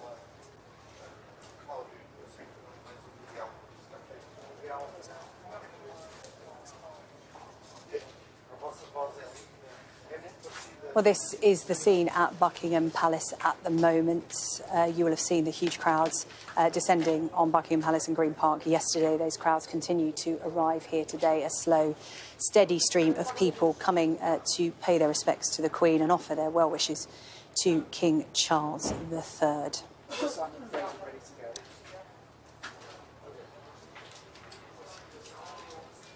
Right, I'll send it. Okay. Well, joining me now from the Palace of Holyrood House is my colleague Neil Patterson. Neil, this will be the focus of so much global attention today. Certainly will, Sarah Jane, and thankfully it does appear, at least for the time being, that we've got the weather. You're never far from a spot of rain when you come to Edinburgh, but clear blue skies over Holyrood Palace at the moment, where, of course, the Queen in her coffin remains waiting for the arrival of the King and Queen Consort. They will then proceed from the palace itself up through Cannon Gate and onto the Royal Mile to St Giles Cathedral. We'll talk about that in just a little second, but following that service of commemoration, there will be an event at the Scottish Parliament. Holyrood House just over there, Scottish Parliament just there. There will be a motion of condolence moved by the First Minister. And these, in fact, pictures from yesterday when we saw the coffin being carried into Holyrood Palace. The Royal Standard of Scotland that you see atop the coffin there. A very famous flag, rather more commonly seen, in fact, around Scottish football fans as they travel the world, but actually, as I've just discovered, only supposed to be used on occasions such as this. As mentioned, though, the King and Queen Consort will be heading inside the Scottish Parliament a little bit later on. They will receive that motion, they will hear that motion, and there will be a response from the King. Later, though, there will be an opportunity for a meeting with the First Minister. We have, in fact, been speaking to Nicola Sturgeon today. She's been paying tribute to the Queen. Let's have a listen. I will be paying tribute to Her Majesty the Queen personally, but also on behalf of Scotland. And it will be an opportunity for me, but for the country as a whole, not just to pay tribute to Her Majesty today, but to convey our condolences to the King and to the wider royal family.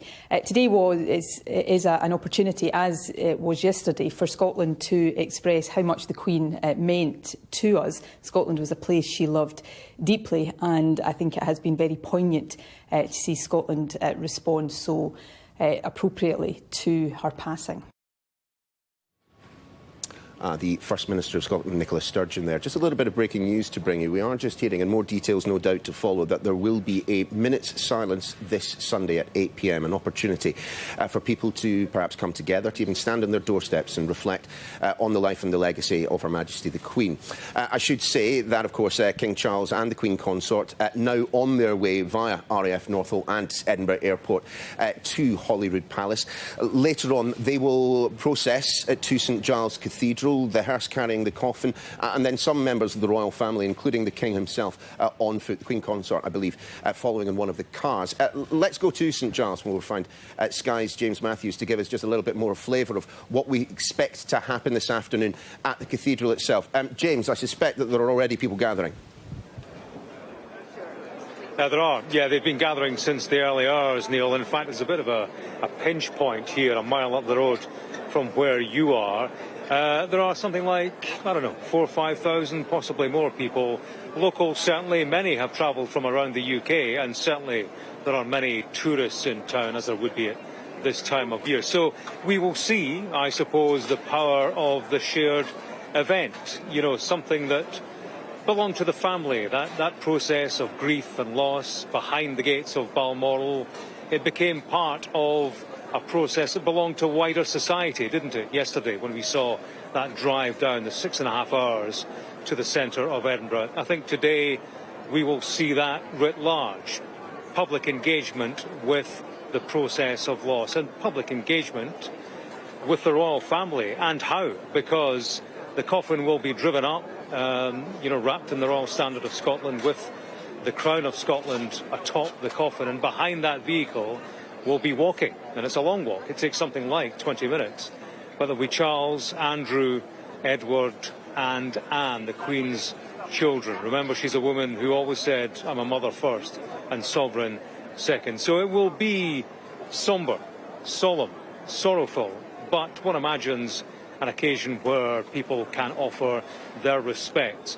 We have seen many events involving the royal family, most of them, if not all, very joyous. Certainly in recent times, in my experience, I've stood here and reported on the Queen, Prince Philip, speeding up in a royal carriage for Jubilee occasions, celebratory occasions, the opening of the Scottish Parliament. There have been big cheering crowds. Today we will see a big crowd, but very different in nature. I can tell you, Neil, yesterday it was quite a picture, wasn't it? Tractors lining the road, horses lining the road, thousands of people lining the route between Balmoral and Edinburgh. The royal family, I'm told, took great comfort from that, not just because of the spectacle, clearly, but because of what it represented, gratitude and affection for their departed mother. So today, again, we'll see that public display of what the public thinks of Her Majesty.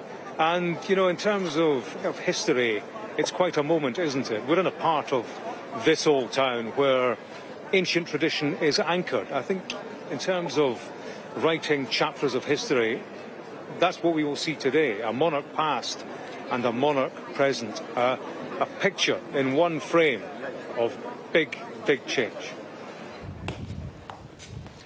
James, many thanks indeed. We were just looking at pictures there from Edinburgh Airport, where we do expect King Charles III and the Queen Consort to arrive within, I would have thought, around the next half an hour or so. I mean, and as James was alluding to there, it has been said an awful lot over the past few days, the deep relationship that the Queen had with Scotland. And that's not simply limited, of course, to Balmoral itself. Our colleague, Sarah Jane, Joe Pike, I should say, has written a fascinating piece on the Sky News website, reminding me, in fact, that, of course, it was the Queen who opened the Scottish Parliament just over to my right there. Or, in fact, as it was described at the time, the reconvening of the Scottish Parliament. It will be fascinating to see what King Charles says when he takes the place that the Queen did all those years ago. But for now, from Edinburgh, as we await the arrival of the King and his Queen, back to you in London. Neil, thank you so much. We'll rejoin you as King Charles III and the Queen Consort arrive in Scotland for another busy day. It's been a busy morning for the King already. He has been in Westminster Hall today. Let's speak to our political correspondent, Ali Fortescue, who joins us from Westminster. Because, Ali, today there was more ceremony. The House of Commons and the House of Lords coming together for a motion of condolence. And the King addressed the assembled dignitaries as well. Talk us through what happened and the significance of what happened. Yeah, I mean, it was an extraordinary moment to witness, really. And Westminster Hall, of course, is no stranger to historic events. This is a place where Charles I was condemned, where Guy Fawkes was tried, where coronation banquets had been held for decades. But today, another moment in history, and you could really feel the weight of that. There were almost 1,000 MPs and Lords there on each side, and of course in the last week we've seen political divides falling away. We saw Theresa May talking to Boris Johnson, Harriet Harman sitting next to the new Justice Secretary Brandon Lewis. They were chatting away, Tim Farron next to Alicia Kearns. So there was sort of quiet chatter, and then the extraordinary trumpet fanfare, a procession, and we heard the rumble of a motorcade in the distance, and then King Charles and the Queen Consort arrived. They walked between the peers and the MPs, and you could hear when King Charles was speaking, I think you could really hear in the hall the emotion in his voice, almost cracking at points. He said, "As I stand before you, I cannot help but feel the weight of history that surrounds us." And he quoted Shakespeare saying that she was a pattern to all princes living. Of course, in a couple of days, the Queen's coffin will be brought to London, to the very hall where King Charles addressed MPs and Lords today. And this afternoon, we have some more details from a spokesperson for Number 10 about what might happen. We know that her coffin will be lying in state. We expect that there will be large queues for people waiting to have a glimpse of the coffin and to pay tribute. The spokesperson for Number 10 saying that this will be a significant policing operation, that 1,500 military personnel are going to be on hand to assist with the queue. And of course, there has been plenty of speculation about just how long those queues will be. Some papers saying that it could be a 12-hour wait to see the Queen, but I'm sure we will see plenty of people queuing up to go into Westminster Hall. Also, from the spokesperson for Number 10, we now know that at 8 o'clock on Sunday evening, there will be a minute's silence to remember the Queen, and they're encouraging people to take part in that publicly and privately. Ali, thank you. Ali Fortescue there, giving us a run-through of what happened in Westminster earlier on today. The King and Queen Consort on their way to Edinburgh. As soon as they land at the airport, we will head straight up to Scotland to follow their progress. Well, I'm joined now by Sir Simon Fraser, the former Permanent Under-Secretary at the Foreign and Commonwealth Office. Sir Simon, thank you so much for joining us this afternoon. It's quite the atmosphere down here today. Thousands of people still making a pilgrimage almost here to Buckingham Palace. Can I first ask you about how this momentous occasion is being felt throughout the Commonwealth? We're focusing very much on the home nations this week. Of course, the King here in Scotland and in Wales and Northern Ireland later in the week. But how is this being felt throughout the Commonwealth? Well, I think, of course, the King is the King of not only the United Kingdom, but also the realms. And, of course, the Queen, Her Majesty the Queen, had a particular role as a very uniting and powerful force in the Commonwealth. So we've seen the tributes that have come in from around the world. And, indeed, if you look around here, you see people from all over the world making their personal tributes here today. So there's a huge amount of affection and warmth for Her Majesty the Queen across the Commonwealth. And of course the question is, in what way will King Charles take that forward? There will be change, inevitably, and we have to accept that. And indeed, we should welcome it in a way. But it is one of the big questions that we will be looking at in the years to come. Yeah, big changes afoot in terms of how the King will be received throughout the Commonwealth. Presumably support. But as you said, it is a time of change where questions are openly being asked about the Commonwealth, its purpose, independence. There are some big issues he's going to have to tackle over the coming years. Well, there are big issues not only in the Commonwealth but internationally. And of course, Queen Elizabeth played an international role across many, many issues and all continents. She was a tremendous source of soft power and influence for this country. She was the most recognisable person in the world, and everybody knew her. So clearly those are very big shoes to fill. But on the other hand, King Charles has a lot of experience himself. He's been doing many events on her behalf, fulfilling many functions on her behalf in recent years. So he knows the issues, and I'm sure he's going to have the sort of sensitivity and experience to deal with this change.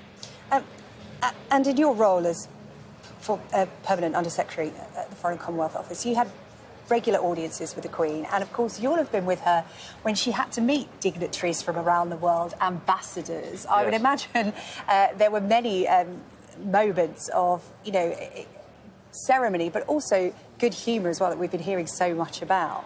Well, yes, she was tremendous. I used to go, whenever she received a new ambassador, I used to put on my diplomatic uniform, I had braid on my shoulders, and I had a hat with ostrich feathers and a sword, and I used to go there to Buckingham Palace and help her, introduce her to the people coming, the new ambassadors, and brief her on them. And she would always have a few words with me privately. And the thing that I discovered there was I used to have a brief, and she had the same brief, but she was always way ahead of me because, I was reading the bit of paper. She'd been to the country several times. She knew not only this president or this monarch, but the previous monarch and the parents and so forth. So she had this tremendous depth of knowledge and experience which she brought to bear. It was very impressive. But also, she always had a little humorous aside, a personal comment, which showed, you know, the personality that she brought to this ceremonial. There were some statistics floating around earlier online about just how many handshakes the Queen had carried out in her life. I can't remember off the top of my head, but as you can imagine, it probably ran into hundreds of thousands. More, actually. Yeah. What was it like? As I said, we keep hearing how much she put people at ease. You've referred to the humour there. What was it like to have an audience with the Queen? Particularly, I would imagine, when she was meeting foreign dignitaries where there were big issues at stake at the time. Well, she used to put people at their ease. Of course, she wasn't conducting government business formally. That's not the role of the monarch. But she had a tremendous role in just being there, being what she was and who she was. And the way she dealt with people was incredibly impressive. And, of course, presidents and monarchs would come, state visits, and she would receive them. She was very good at it, and she always had the sort of personal touch which helped people. And, you know, she was always willing to spend time asking people, not just the most important person in the room, but the other people in the room, about themselves. And that went down incredibly well. I'd imagine meeting the Queen was a great leveller in terms of it doesn't matter if you were the President of the United States or an ambassador from a smaller nation, or, like you said, one of their assembled party accompanying them. I'd imagine everybody got slightly nervous and flustered. People used to get nervous, and she used to sometimes say to me, when an ambassador had been presented, it's called presenting your credentials to the Queen, talking, and she would say to me at the end, gosh, I never thought he was going to stop, or something like, some little aside like that, which just sort of encapsulated the occasion. And is it important, well, we heard King Charles earlier when he was addressing Westminster Hall saying that, and we heard it in his speech as well when he addressed the nation, that he has spent his whole life learning from his mother, preparing for this role, and he is determined to carry on her attitude to various different parts and also her legacy. How important is that there is that continuation, that same attitude towards everything? It's incredibly important. I mean, she represented sort of virtues of this country, characteristics of this country that people think are the best of Britain. And I think it's very important that he picks up that mantle, I'm sure he will, and carries it forward. But he's got to do it in his own way. I mean, the Queen is a unique figure in history, Queen Elizabeth, and we should celebrate that. Of course, we do, and while we're mourning, we're also celebrating her life. He's going to pick that up, and he's going to do it in his own way. And we also, I think, therefore, as I said earlier, we have to accept and welcome change, because human life moves on. It's not the world is not static, and so the key thing is that we all support him as he finds his own way of being king. His feet haven't touched the ground really so far, have they, this week? The King has not had a chance to stop. He's currently on his way to Edinburgh as we're speaking. He's heading up there. He's going to be addressing Scottish Parliament and also, of course, attending a service today with the Queen. Can I just ask about the funeral next Monday? Presumably, heads of Commonwealth nations will be heading to London. It's a really big deal for so many world leaders to be here and make this journey because of how important she was globally. Absolutely. So it's not just Commonwealth. I mean, we already know that President Biden is coming. I think that my former colleagues in the Foreign Office are expecting this to be the biggest sort of event, international event in this country for a very long time. And, of course, let's spare a thought for them. They've got to organise all that, not only in this country but around the world, in a very few days. It's been a real feat of organisation all week so far, all over the weekend. This you're seeing on your screen now is the King and the Queen's consort. Their plane coming in to land at Edinburgh Airport. They took off from RAF Northolt at around 11:30. It is just a short flight up to Scotland. They're making that journey. As I said, it is a busy day for the King. He's been addressing the House of Commons and the House of Lords this morning at Westminster. He is now arriving in Scotland, where he's due to attend Scottish Parliament later on today. But the main focus will be their journey from Edinburgh Airport to the Palace of Holyrood House, where King Charles III will inspect the Guard of Honour. And as is traditional when the monarch arrives in Holyrood, the ceremony of the keys will follow. To talk us through about what will happen for the remainder of the day once King Charles arrives there in Edinburgh is my colleague Neil Patterson.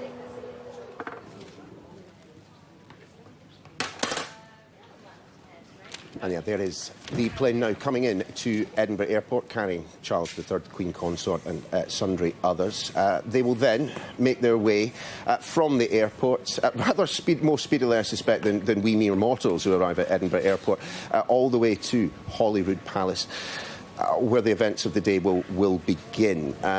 Currently, the Queen's coffin is in the throne room of the palace, with that constant guard being kept over it, the Royal Standard of Scotland draped atop it. There will, of course, a little later, around about 2:30, a few minutes after 2:30, in fact, be the procession from Holyrood Palace all the way up through Cannon Gate to St Giles Cathedral, where James Matthews is standing by. And James, just give us a flavour of what you have been hearing from those in and around the cathedral today. I'm told that the congregation will be filled by people from all across Scotland, and indeed there's more than one speaker that we'll be hearing inside the cathedral as well.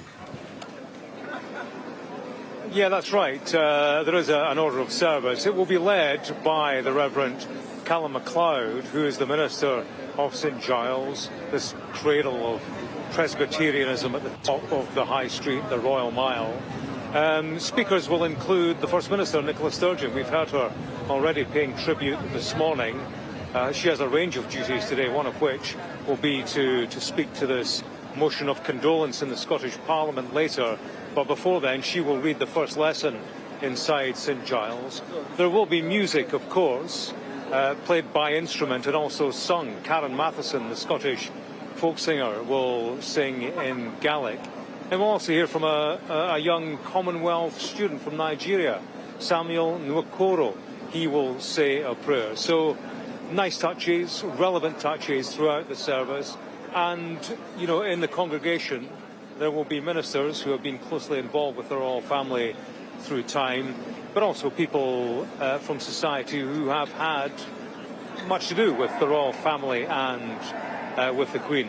I'm hearing some cheers from them. Let me just take a look and see what's going on. Every now and again, in amongst this crowd of something like 5,000-6,000, I would guess, you hear cheers going up, 3 cheers for Her Majesty. They have come from far and wide to be here, Neil. Many tourists in town, of course, but many people from around the UK, as well as local people. And of course, members of the public will be given the chance to enter St Giles after this service today.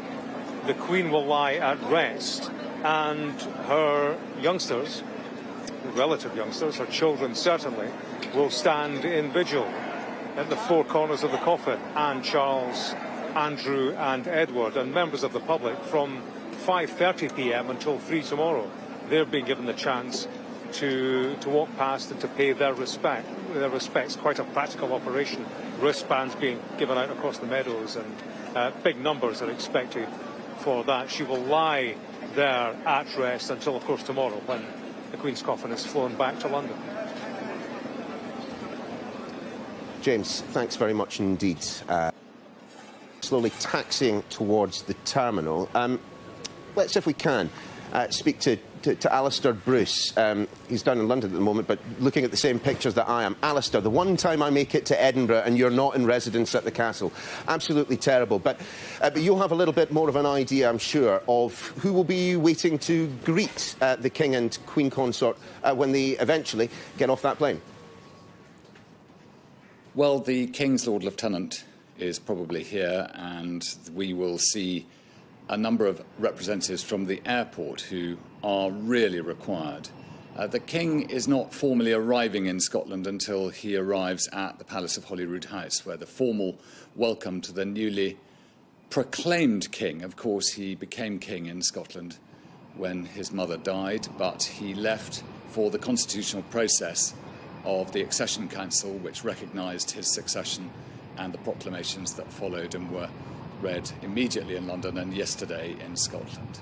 So he is going to arrive at the principal residence of the Scottish monarchs, the Palace of Holyrood House, next to the new Scottish Parliament buildings, also at Holyrood, and underneath the hills of Arthur's Seat. It's the most beautiful city, Edinburgh, and again, I think for much of the rituals we have witnessed over the last 2 days, Scotland has been alive with the most beautiful weather, and it seems that we have the sun out again as the royal standard of the King of Scots was flying there, presumably, which is flying over Holyrood.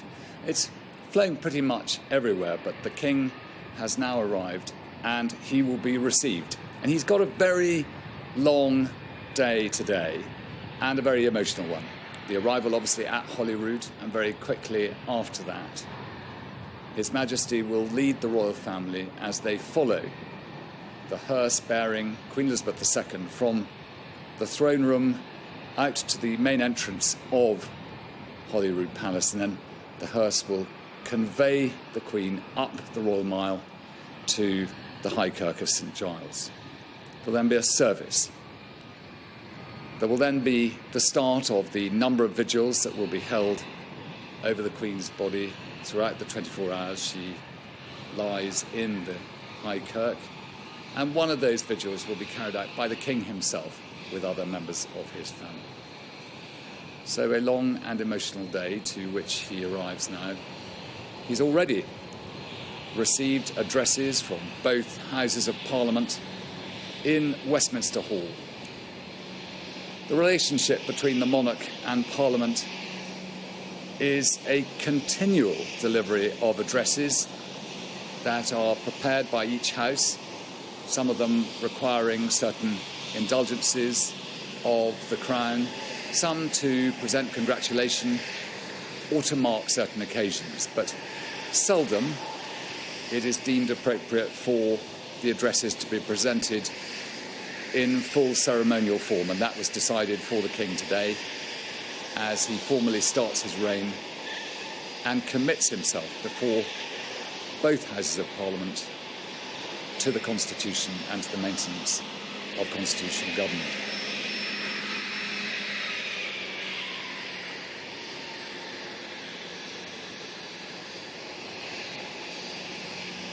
Once the aircraft comes to a halt, it doesn't take terribly long for the doors to be opened and for the departure from the aircraft to be made possible. And the State Bentley will come forward and collect the King and the Queen Consort prior to their journey. Not a great distance from what used to be Royal Air Force Turnhouse, Edinburgh Airport, into the Palace of Holyrood House, and with the help of the special escort group of Scottish Police, the King and Queen Consort will quickly be at the ceremonial arrival. And waiting for them there will be the traditional greeting, the Guard of Honour, on this occasion formed by the Royal Regiment of Scotland, and the chiefs of the Royal Navy, the Army and the Air Force in Scotland, and of the police, and senior legal representatives, and going forward the Lord Lieutenant, who is also the Lord Provost of Edinburgh, to greet the King. The Lord Provost wears the famous collar or chain. First out is the Earl of Rosslyn, who is the King's Master of the Household, then Major Johnny Thompson of the Royal Regiment of Scotland, who is a query to His Majesty the King.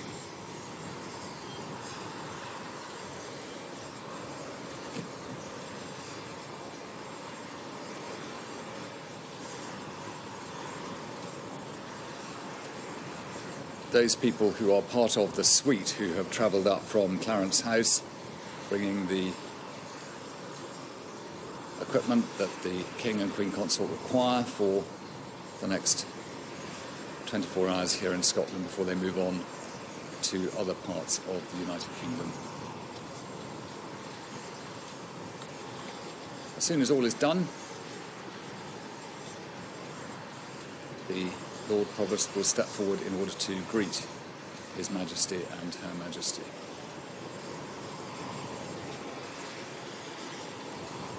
In essence, this is not really intended to be watched, but we're able to see it. This is just an administrative arrival.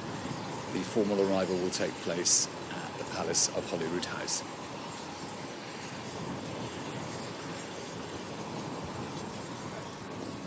Alistair, just a word from you. we've been hearing an awful lot over the past few days about the Queen's very deep, very personal relationship with Scotland. I wonder if you might speak a little about the King's relationship with Scotland. It was only this morning, in fact, that I recalled, as a young boy, reading his book, The Old Man of Lochnagar, which I'm sure you've got a copy somewhere around the castle. But also, of course, the relationship, the place that he flew to Balmoral from, at Dumfries House, a very personal project that was for him. The King has invested a great deal of his interest in a lot of Scottish projects. He does absolutely love being in Scotland.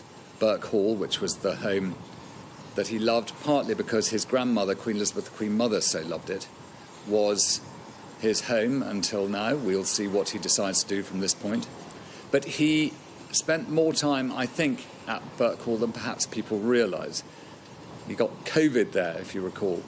But you're right, he wrote The Old Man of Lochnagar, a children's story principally for his brothers, his younger brothers, when they were children. And he turned it into a very successful publication as part of his promotion of the many charities that he tried throughout his time as heir apparent to support. His kilt wearing was famous.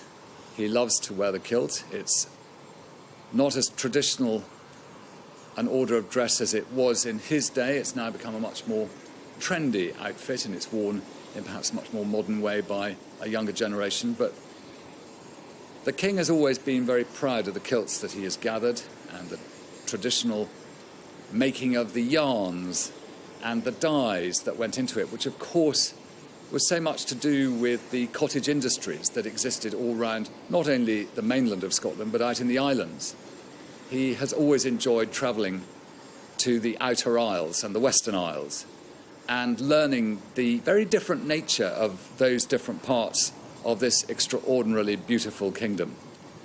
And I think as the Royal Standard for use in Scotland is waiting above the Rolls-Royce there, the King will be very much, for the first time, travelling underneath that Royal Standard in Scotland. And you'll see it has the Lion Rampant of Scotland repeated twice. And that is an emphasis of the descent of the King, ultimately back to King Robert the Bruce and the ancient lines of the Picts and Scots, because it was Bruce's descent into the Stuarts who were asked by dint of succession in 1603 at the death of Queen Elizabeth I to come and be kings of England as well of the Scots. So there's so much history in it, and the King referred to that today in the Palace of Westminster when he talked about being surrounded by the history of the building there. We are witnessing a formal change between one reign and another, but we know it is a very historic role. We are a nation that judges and divides history by the reigns of kings, and for many years to come, children will perhaps learn that the change of reign date was 2022, a date that maybe children will have to learn. Very shortly, all will be prepared and the King and Queen Consort will come. We're working, of course, to a schedule of timings in order for the King and Queen Consort to arrive at Holyrood at the predetermined time, and in order to make sure the limited impact on the traffic arrangements going into and out of what is a very busy city on a Monday of hard work. Certainly is. Alistair, for now, thanks very much. Well, look, as we continue to monitor the door of the plane, let's bring in a couple of people who I know you'll all be familiar with, our royal correspondent Rhiannon Mills and Louise Tate, formerly Scottish Communications Secretary to the Queen. Rhiannon, just to you first, just as we keep our eyes peeled for the King himself. You were saying to me just a couple of months ago that the people that have been travelling with Charles III have been travelling with him since the announcement of his mother's death. And many of them would have been up in Scotland with him. We know that he was up in Scotland anyway. He was due to be carrying out engagements when that announcement came through that the doctors were concerned and believed that the Queen needed to be under medical supervision. And, of course, members of the royal family immediately rushed to Balmoral. Just looking at that picture there, you can see closest to us, very tall gentleman there, James, is one of his most trusted close protection officers. You will have seen him during the walkabouts that King Charles III, as we're seeing now, as he leaves the plane, James has been by his side. Also, interestingly, the Queen's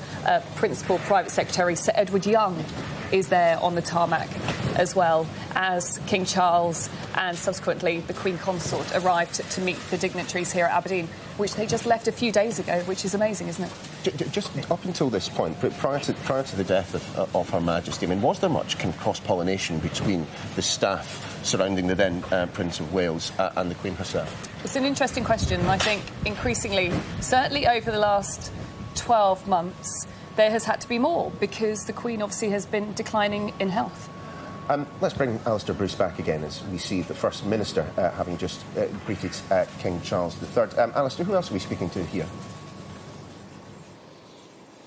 Well, the Lord Provost, who is Lord Lieutenant of Edinburgh, received the King, introduced the First Minister, Secretary of State for Scotland, head of the police, and also the man who runs the airport, who, after all, has welcomed the King now to Edinburgh Airport for the first time as sovereign. The King will then, after a few moments, head for the Rolls-Royce, and very quickly this packet of vehicles will make its way into the Palace of Holyrood House. In fact, the Lord Provost will have to rush ahead, because the Lord Provost is probably discussing how he's got to get to the Palace of Holyrood House before the King in order to greet him there.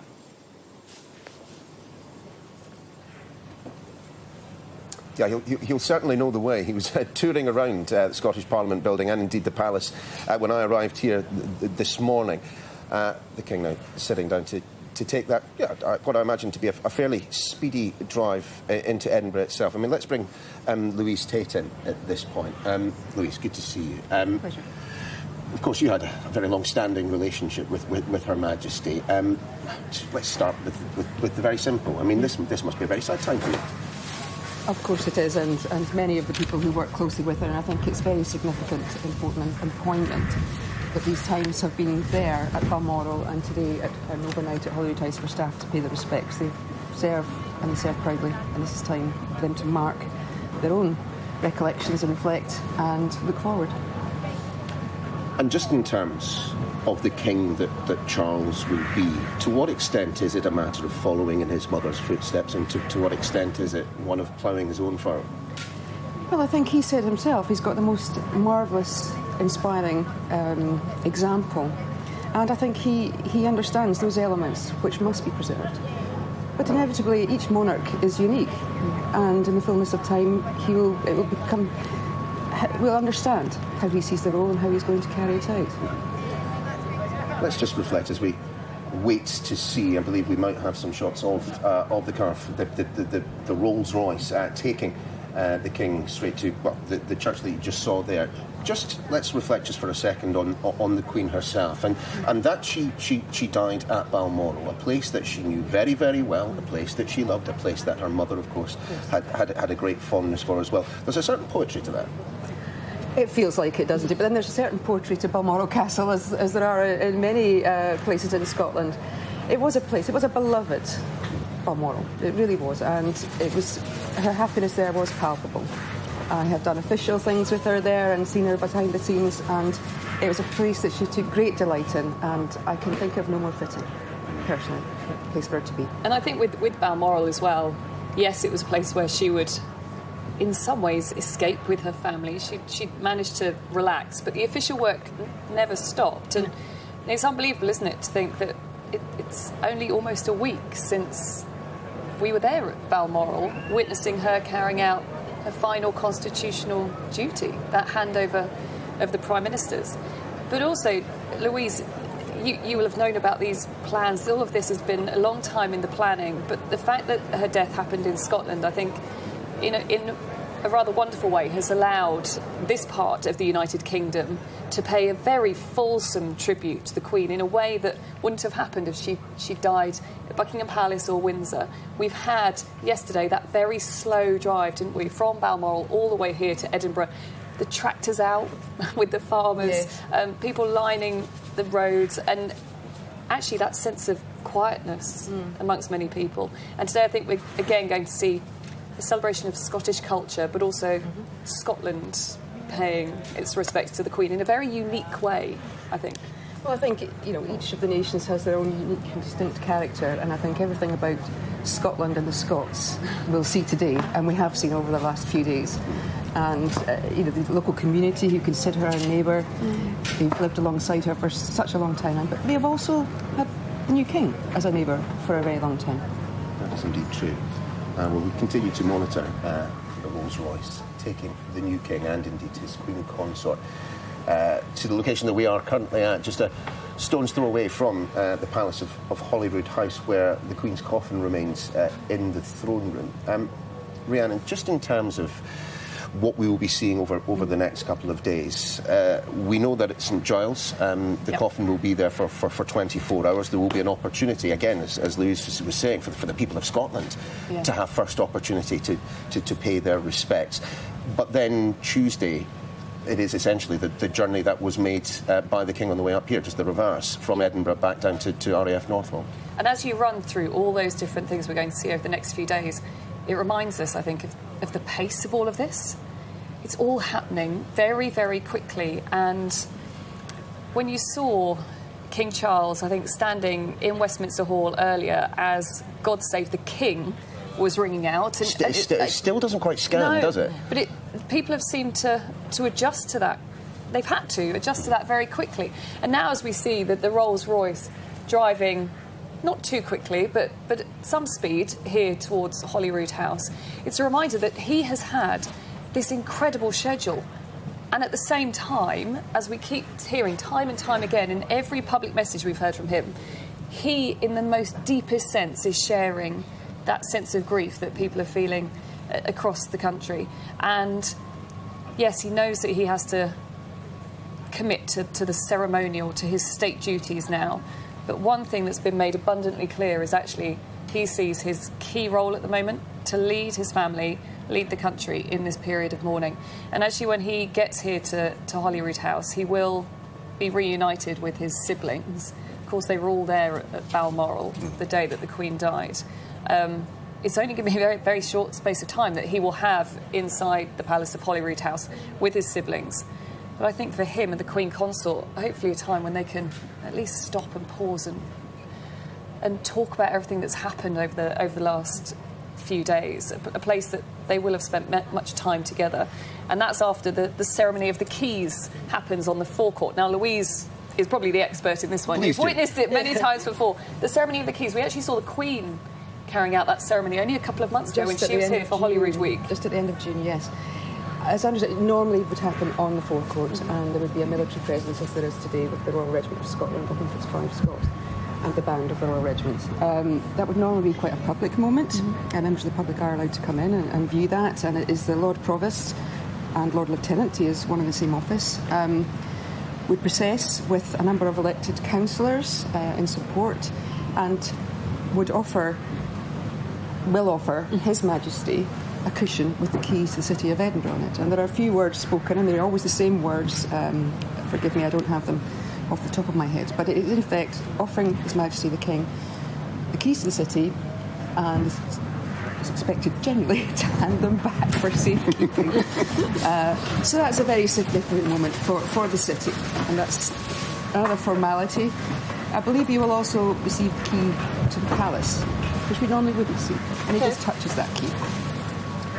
Louise, let's talk just for a second about the Queen's relationship with the political establishment in Scotland. Just in the sense that we had a very fulsome tribute paid by the First Minister of Scotland, Nicola Sturgeon, a little bit earlier. I'm thinking all the way back to that vote, to the point at which David Cameron landed himself in a little bit of hot water, didn't he, when he... Reportedly. Reportedly, when he revealed that. But we find ourselves in a situation now where the First Minister of Scotland, Nicola Sturgeon, head of the SNP, campaigns for independence, but within the SNP's plans at the moment, the monarch would remain head of state in Scotland. It is quite something.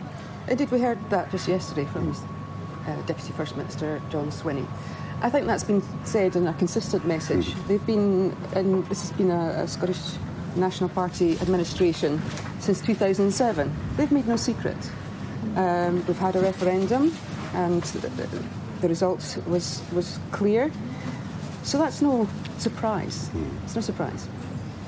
And also Nicola Sturgeon today talking to Jane Secker earlier about the kind of relationship that she will now form with the new king and the kind of conversations they might have, because that again is on his list of duties that he needs to carry out this afternoon. He will meet the First Minister.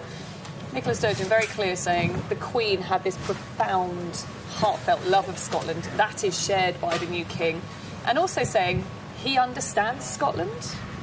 And I think as a family, Louise knows this more than I do, there is a sense that they do feel part of the community here. They do, in a way that the political establishment down in Westminster doesn't. They do spend time up here, they do have the conversations, and they do make the effort. Princess Anne, for example, you've said to me before, she spends a great deal of time up here. And actually, when it comes to the new king ingratiating himself with people here in Scotland, she may well be a bit of a secret weapon, I think. Louise? I think your instincts might not be wrong. Yeah, and we'll see in the fullness of time. But Her Royal Highness has obviously fulfilling her late father's role as Chancellor of the University of Edinburgh, and takes that role very seriously. There's a more important job, and it involves an oval-shaped ball, doesn't it? I thought you were going to mention rugby.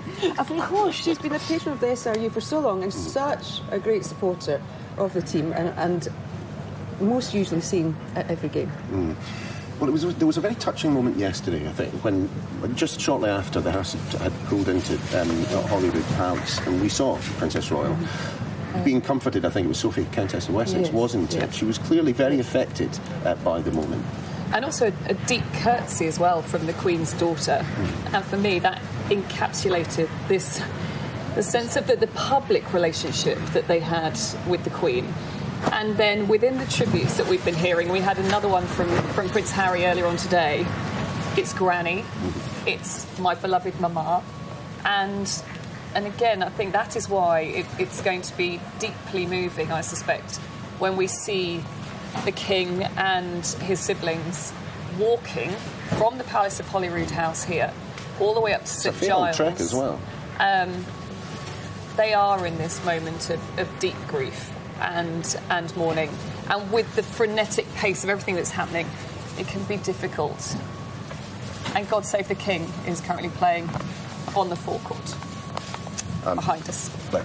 Of all people, a new monarch will understand that the right word at the right time makes a difference. We've heard an awful lot from the King over the past couple of days. You've just mentioned the statement that the Harry has put out. Louise, just in practical terms, how does that happen?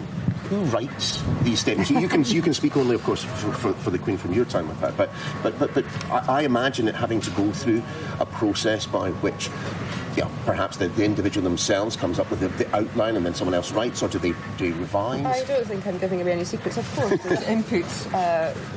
It depends on where the speech is and who it involves, but there are some themes inevitably that might like to be touched upon. But in the end, it is always whichever member of the family is speaking. They will make adjustments because it will have to strike the right tone and reflect them. They can't deliver it with authenticity if it's not something they've had input to.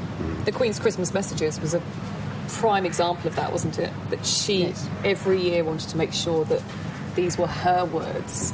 And yes, there might be some involvement from the likes of Number 10 and her private secretary, but in the end, she knew that was an important time of the year when she was going to be addressing people across the country, across the Commonwealth. And I know that certainly Prince William's message that he put out a couple of days ago, I was told very clearly that was not written in advance of his granny's death. And often members of the royal family, they have been expected to pay pre-recorded tributes maybe ahead of the Queen's death. Prince William wanted to take time to stop and actually communicate to us how he was genuinely feeling. And that's why he had that really heartfelt message where he said, she was with me in the happiest of times, but also the saddest of times, of course, one of which was communicated to him when he was at Balmoral, when he found out about his mother's death. The Christmas message is an interesting one. I was dwelling on that the other day. I mean, this is an increasingly secular society. People, the days of everyone en masse going to mass or going to a church service are long gone. For many people, in fact, on Christmas Day, day of huge religious significance, of course, in the Christian faith, perhaps the only person that was speaking to the majority of the public about religious matters on those occasions was the Queen herself. But I think increasingly, both her and also the former Prince of Wales, now our King Charles, there was this sense of, and I can't remember which speech it was, but there was one where she specifically referred to people of all faiths and none. And while, yes, her faith sustained her and was hugely important for her when it came to sometimes those more challenging moments during her reign, she realised and appreciated that not everyone held those same views, not everyone held that same personal faith. I think at St Giles Cathedral today we will see representatives from a whole host of religious faiths, and there is no doubt that is likely that something that King Charles would have been very keen to see, and we'll see throughout his reign. The Queen started it. She realised that this was a changing, adapting society, a less deferential society, and not a society where everyone would go to church on a Sunday. And so in terms of the messaging, that inevitably had to change, and it's a mantle, I think, that King Charles has taken up as well. Louise, I think? I agree. I said before I thought the Queen wore her faith very lightly, in the sense she felt it very deeply, but wore it very lightly in the sense that she was a true Christian and do unto others as she would have done unto you. And that was, when you see her putting people at ease, I think her faith, that stillness, was felt. It was powerful. Well, as we can see, King Charles and the Queen Consort edging ever closer to Holyrood Palace. The Outriders clearing the way. I can tell you this from painful experience. It's not that easy to get from Edinburgh Airport to the Old Town some days, but for the monarch, you imagine they might make an exception. Let's head to the Royal Mile. Or I think, I'll check this. James Matthews is at St Giles Cathedral, where, of course, later there will be that service. James, first and foremost, is that actually technically on the Royal Mile? And tell us just a little bit about what's going to be happening there a little later today. Yeah, I'm at the top of the Royal Mile, which isn't actually a mile, Neil. It's 0.8 of a mile, as you and I both know. But yeah, St Giles, it's just short of the castle, opposite the court buildings. It's a place, you know, where history has happened through time, and we are going to see history today, aren't we?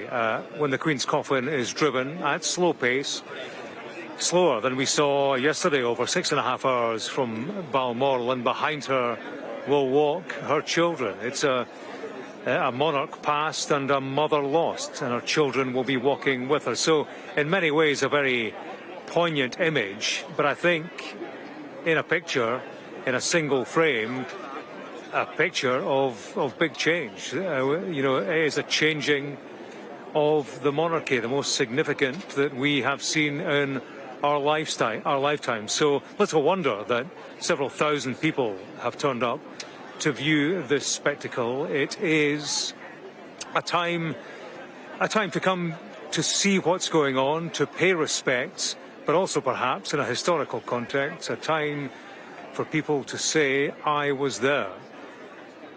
It will be a service led by the Reverend Callum MacLeod. He's the minister at St Giles, and there will be music, there will be song, sung in Gaelic by the Scottish folk singer Karen Matheson, and also Nicola Sturgeon will feature before her parliamentary duties later. She, of course, is going to meet with the new king and also speak to a motion of condolence, as will other party leaders in the Scottish Parliament. So it's a day of ceremony, and, you know, when you're in amongst it, it feels functional.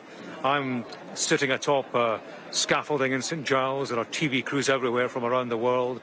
There are tourists from around the world. Many people, too, have come from around the UK, as well as local people, to be here. It never quite feels as significant as it should as it's happening, but this is, in the historical context, a huge event, and there is reason for people to pay close attention, and close attention they will pay, in their thousands at the top of the high street. Quite a practical operation, actually, to manage the crowd here. And of course, there are crowds just across town in the Meadows. That's where wristbands are being handed out for members of the public who want to come to St Giles after the service. They will be given the opportunity to file past the coffin between the hours of 5:30 and 3 p.m. tomorrow. What will happen after the service is that members of the royal family, the 4 children, they will form a vigil at the 4 corners of their mother's coffin, and then over the course of the 24-hour period overnight, the Royal Company of Archers, the Queen's traditional bodyguard, they will form a guard into tomorrow morning. The time's just gone 1 o'clock. You're watching Sky News as we watch the King and Queen Consort make where I'm currently speaking to you from, the Palace of Holyrood House. Let's bring in a royal commentator, Alistair Bruce, at this point, a man who knows Edinburgh a lot better than I do, certainly. And Alistair, it does look like we're almost there. They're just a short distance away now, aren't they? The King has just turned on to Lothian Road, right beneath the ramparts of Edinburgh Castle, where shortly the guns will fire to welcome Charles III, proclaimed yesterday on his setting foot down at the Palace of Holyrood House. But the guns ready to fire there. As the King now comes around the ramparts, he'll head away now from Lothian Road, up round towards Johnson Terrace, right underneath the military part of the fortress, and then waiting for him, this crowd which he will pass through of Scots. And to the top left-hand corner of our picture, the High Kirk of St Giles, which later this afternoon will become the focus of the King as he follows his mother, Queen Elizabeth II, to this kirk for a service of thanksgiving. But we will see shortly, as the royal cars make their way around and then turn, as I was saying, up Johnson Terrace.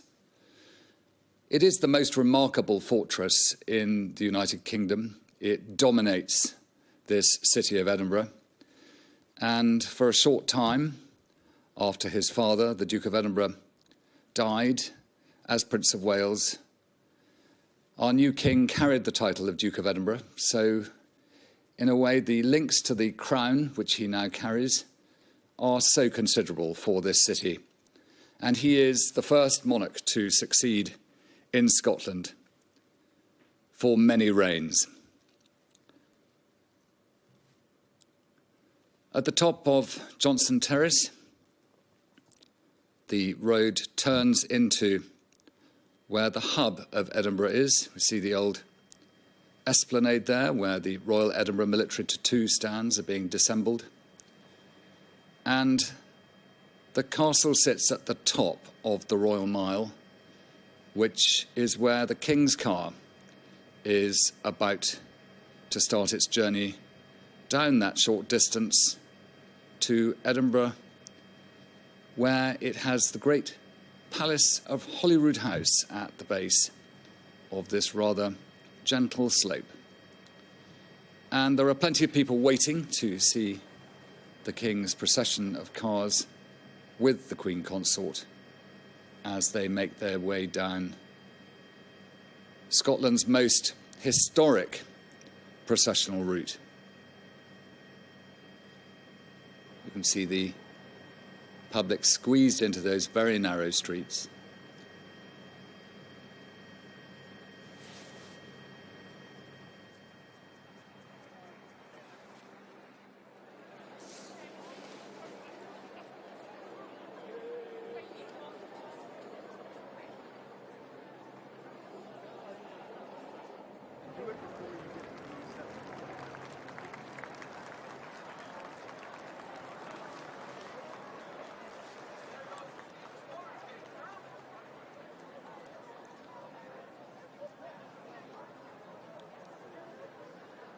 Yesterday afternoon, the mournful sight of the hearse carrying Queen Elizabeth II down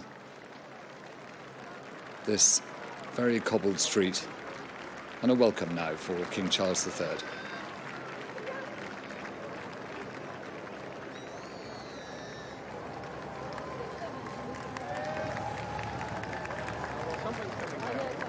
through the Lawn Market, down the High Street and to the Canongate.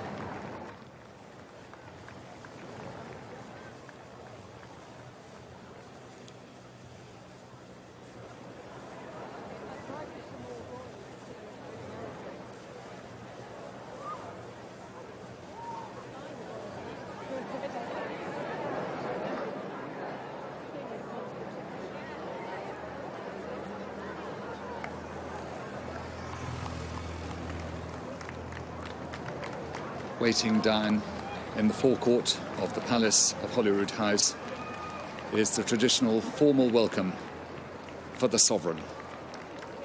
Guard of Honour from the Royal Regiment of Scotland, the King's Bodyguard for Scotland, the Royal Company of Archers, and representatives of the city in particular, and of the armed forces and police. Passing down the Canongate now towards the Abbey Strand Gate. And on the right of our picture now, you can just see the trees outside the Canongate Kirk, which will be the King's parish church whenever he stays here at Holyrood.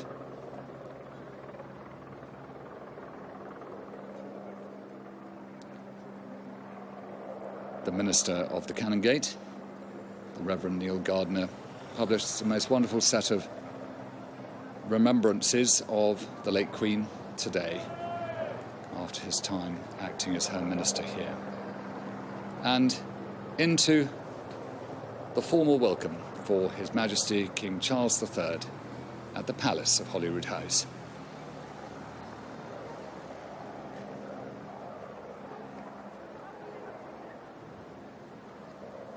The King has chosen to alight.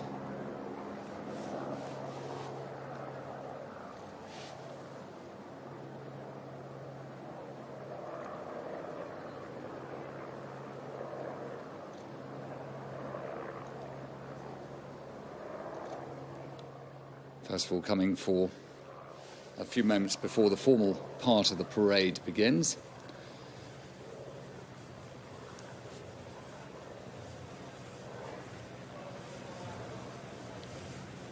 Plenty of well-wishers have gathered here.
Waiting for the formal arrival of the King at the doors of Holyrood Palace.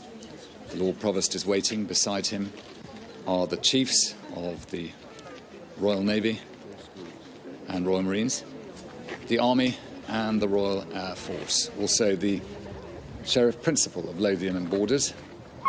And keeping an eye on everything, the tunicked figure of the Garrison Sergeant Major of Edinburgh Castle. And still waiting at half-mast, the traditional lion rampant flag that flies here. The key of the city of Edinburgh waiting to be presented to the King.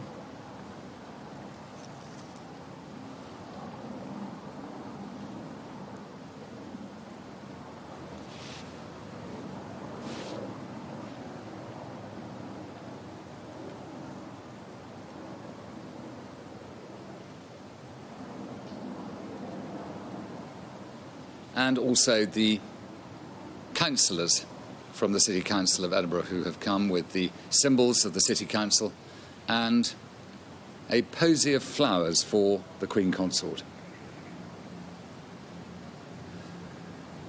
The King's looking at quite a few of the flowers that have been left here in memory of the Queen. When finally the keys are presented to His Majesty, the Lord Provost will say, "We, the Lord Provost and the members of the City of Edinburgh Council, welcome Your Majesty to the capital city of your ancient and hereditary Kingdom of Scotland, and offer for your gracious acceptance the keys of Your Majesty's good city of Edinburgh." The King will then touch them and return them by saying, "I return these keys being perfectly convinced that they cannot be placed in better hands than those of the Lord Provost and councillors of my good city of Edinburgh."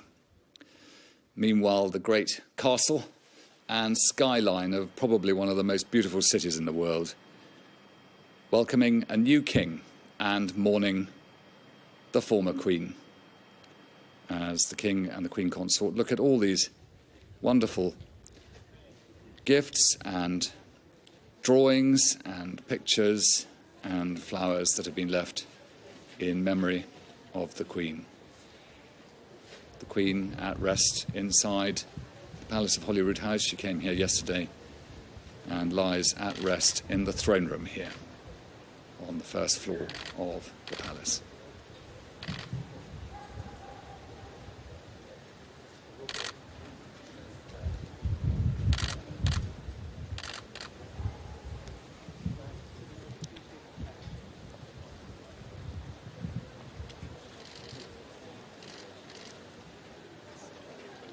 There's a real quiet here as the King and Queen Consort move around, a sort of contemplative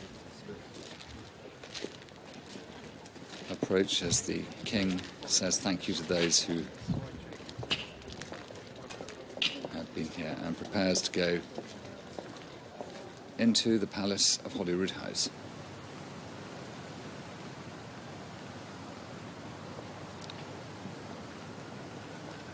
As he walks in, the gun salute will begin at Edinburgh Castle. Escorted by Major Johnny Thompson, his equerry, comes from the very regiment, the Royal Regiment of Scotland, that will be providing the guard of honour for His Majesty as he arrives for the first time here at his principal Scottish fortress. And at the precise moment he reaches the centre of the parade ground, a signal will be given and the first gun will be fired.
being received by the Sheriff Principal, Nigel Ross, the representative of the Royal Navy and Royal Marines, Chief thereof, Brigadier Andy Muddyman, General Bill Wright, the General Officer Scotland, and the Air Officer Scotland, Vice Marshal Ross Patterson.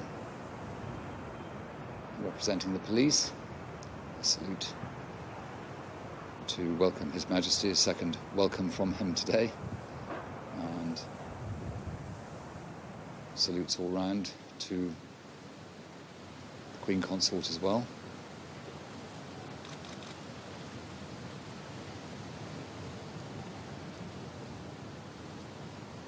The King will then be escorted by the General Officer Scotland to the centre of the parade ground to receive the royal salute on welcome here at Holyrood House.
While the guns fire, the 21-gun salute to welcome the King to Edinburgh, and the Guard of Honour slope-armed.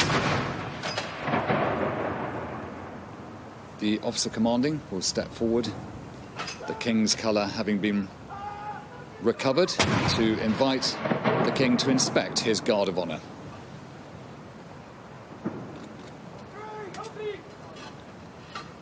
The company commander, Guard commander, will report the Guard and invite His Majesty to inspect.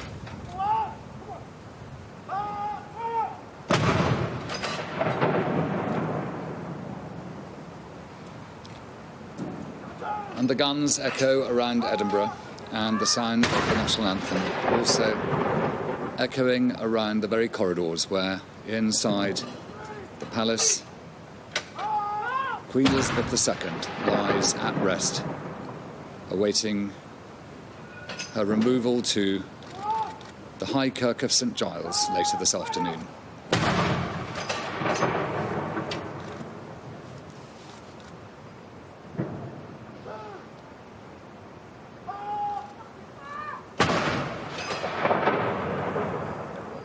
The King takes a moment to talk to some of the soldiers here. Some of them he will know from their time looking after the Queen recently up at Balmoral.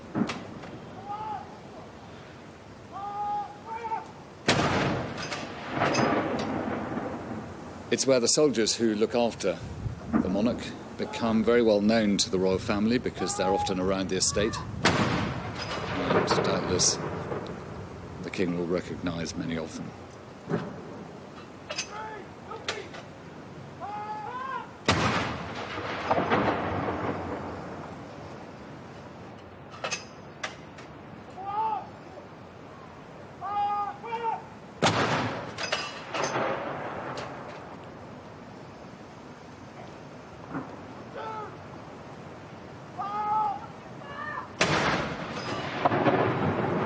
The inspection by the King, of course, is by nature to thank them for the respect that they have given him, but also for him to just look into the eye of those who are now dedicated with their lives to serve him, not only in peace, but also, if called, in war. That loyalty, which was vested by every soldier, sailor, airman and woman to Queen Elizabeth II, has now passed to the new King. Gun salute is complete. The guns will be cleared.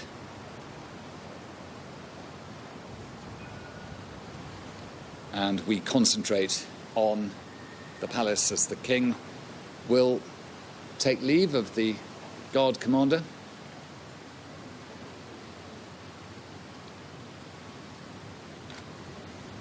With great courtesy, the King thanks him very much indeed, and the General Officer of Scotland, Major General Bill Wright, escorts the King over to the Lord Provost, who will present the key of the city of Edinburgh.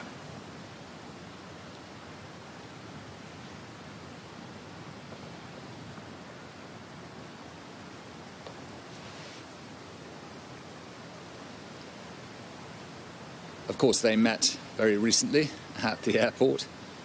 He was the first to greet His Majesty down the steps of the aircraft and then managed to get here in good time. So he will take the keys, and because we can't hear him, the words are, I say again, we, the Lord Provost and members of the City of Edinburgh Council, welcome Your Majesty to the capital of the city of your ancient and hereditary Kingdom of Scotland, and offer for your gracious acceptance the keys of Your Majesty's good city of Edinburgh. And he replies, I return these keys being perfectly convinced that they cannot be placed in better hands than those of the Lord Provost and councillors of my good city of Edinburgh. And with that, the Lord Provost introduces His Majesty to those good councillors of the city of Edinburgh. It was only earlier this year that at local elections, these councillors were returned, and they, having returned, elected one of their number to become Lord Provost.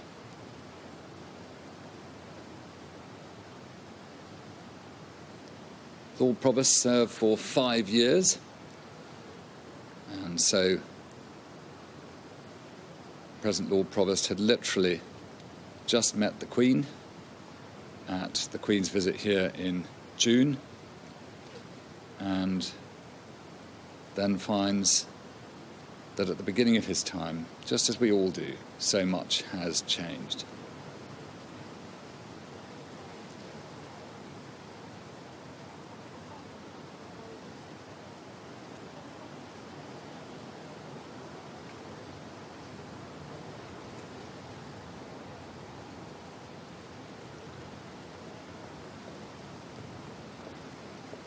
The Lord Provost's husband is a children's oncologist working in London, and he returns as often as he can to support the Lord Provost. And the King will now go in and reunite himself with his brothers and sister. I'm sure he will go and take time in the throne room to see Queen Elizabeth II lying at rest, and His Majesty will have lunch before the ceremonial of this afternoon. Meanwhile, the Lord Provost, with the sword and mace of the city, take their leave of this parade. The Royal Company of Archers, who we see behind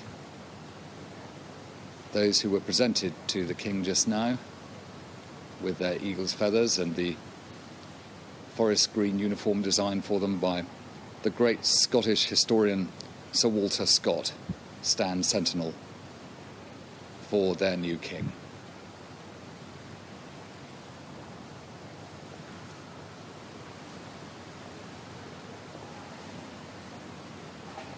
And again, beautiful sunshine here in Edinburgh. It's been a very warm summer for us all, but the sun and the flitting cloud across the hills of Arthur's Seat nearby. It's one of the most beautiful gardens at the Palace of Holyrood House, looking across to a ha-ha wall which takes the green of the lawn directly into the hills that lead to Arthur's Seat. Meanwhile, people gathering in the High Kirk of St Giles. St Giles, where later on the procession will come and bring Queen Elizabeth II. And again, members of the Royal Company of Archers are welcoming guests to this event. People have come from all over Scotland who applied for tickets to come here. and it's not long now before the Queen will be brought here to lie with the crown of Scots placed upon the coffin as we recognise people coming in.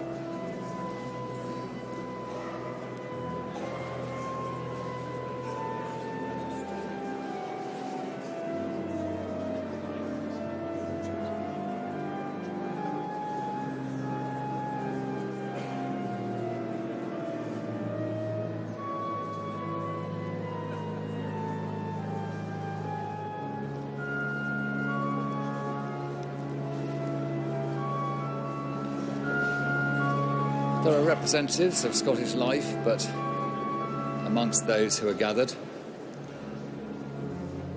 I see one of the archers there, one of the Queen's former neighbours from Kincardine O'Neill near Balmoral, showing people to their seats. It is a nation where many people from different parts of Scotland, which is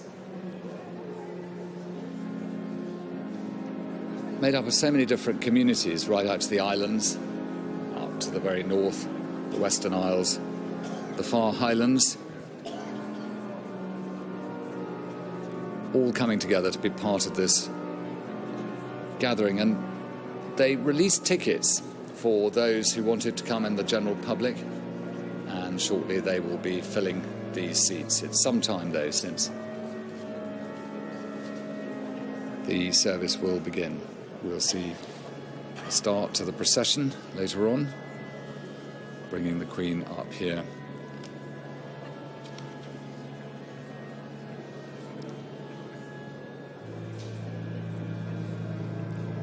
So at about 2:35, in about an hour and 10 minutes, 20 minutes, the procession will leave Holyrood. It's not a great distance. We've just seen as the King passed down the Royal Mile. But it will be a moving and slow procession, followed by members of the royal family.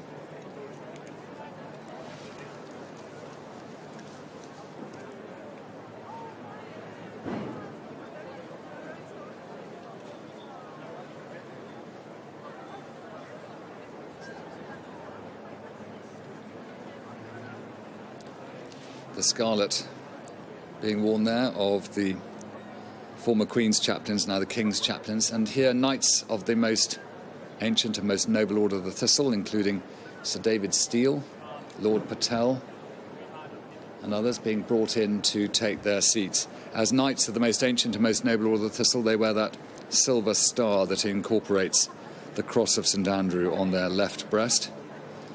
And the Queen, of course, was sovereign head of the Order of the Thistle, which has its home here in St Giles. And now the sovereign of the order is the King.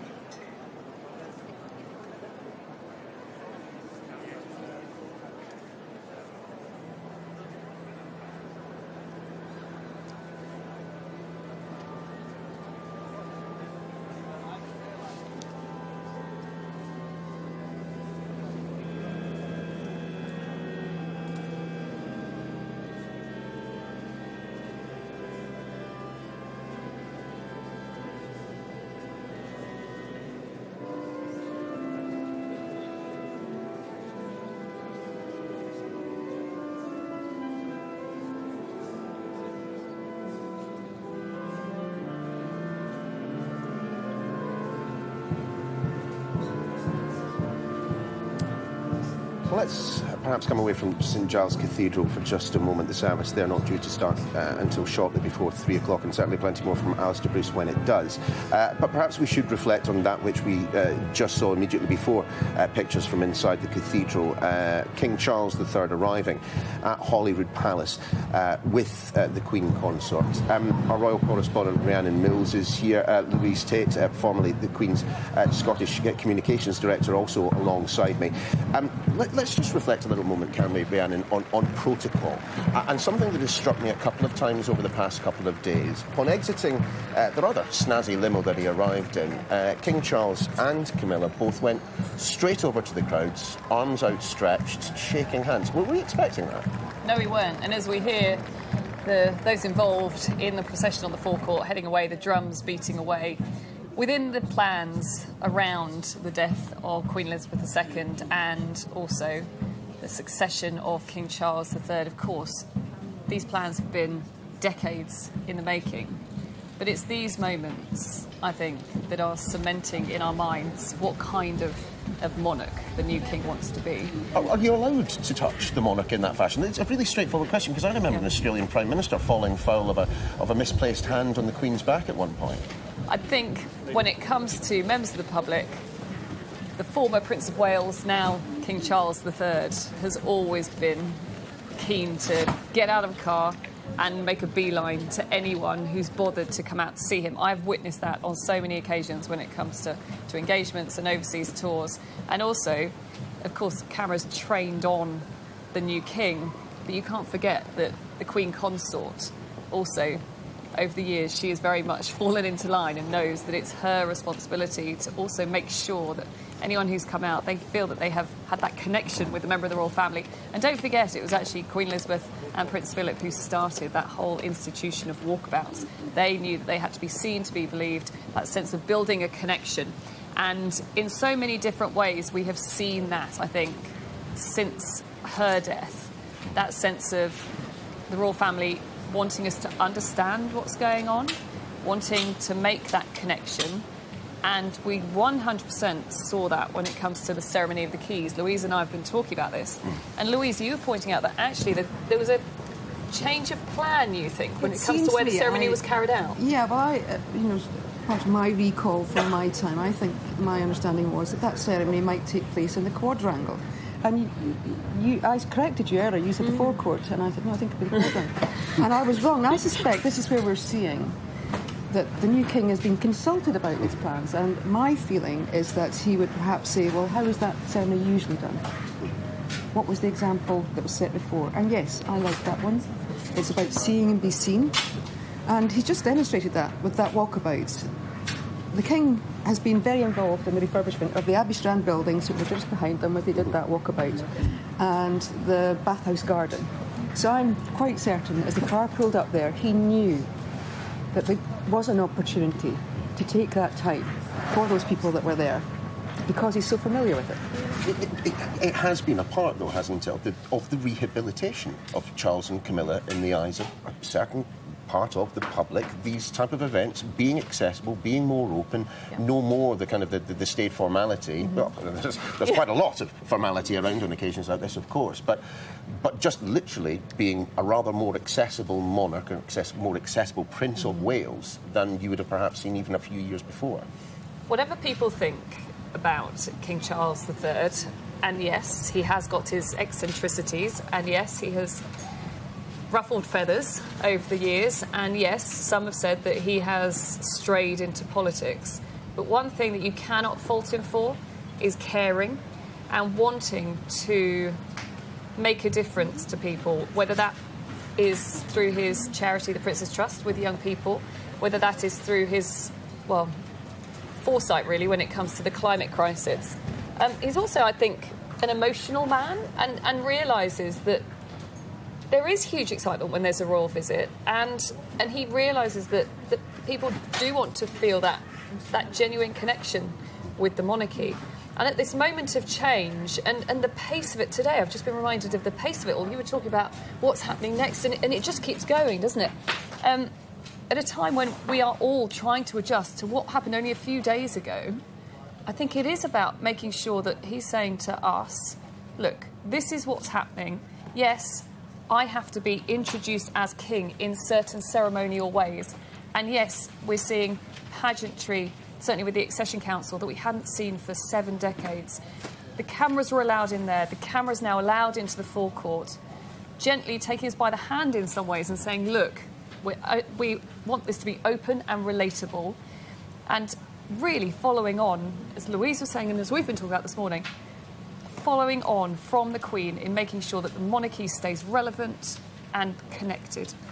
It's that word. You used that word, in fact, before, Rhiannon, connection. Yeah. Louise, we were talking about this before. I was down at the Palace on Friday, speaking to as many people as I could, vox pops, as we call it. And there, I will guarantee you, there were Republicans and monarchists alike who were saying exactly the same thing. They felt a relationship between themselves and the Queen, even if they had never even met her for some reason. And it was certainly not always like that. Certainly not always like that, I think.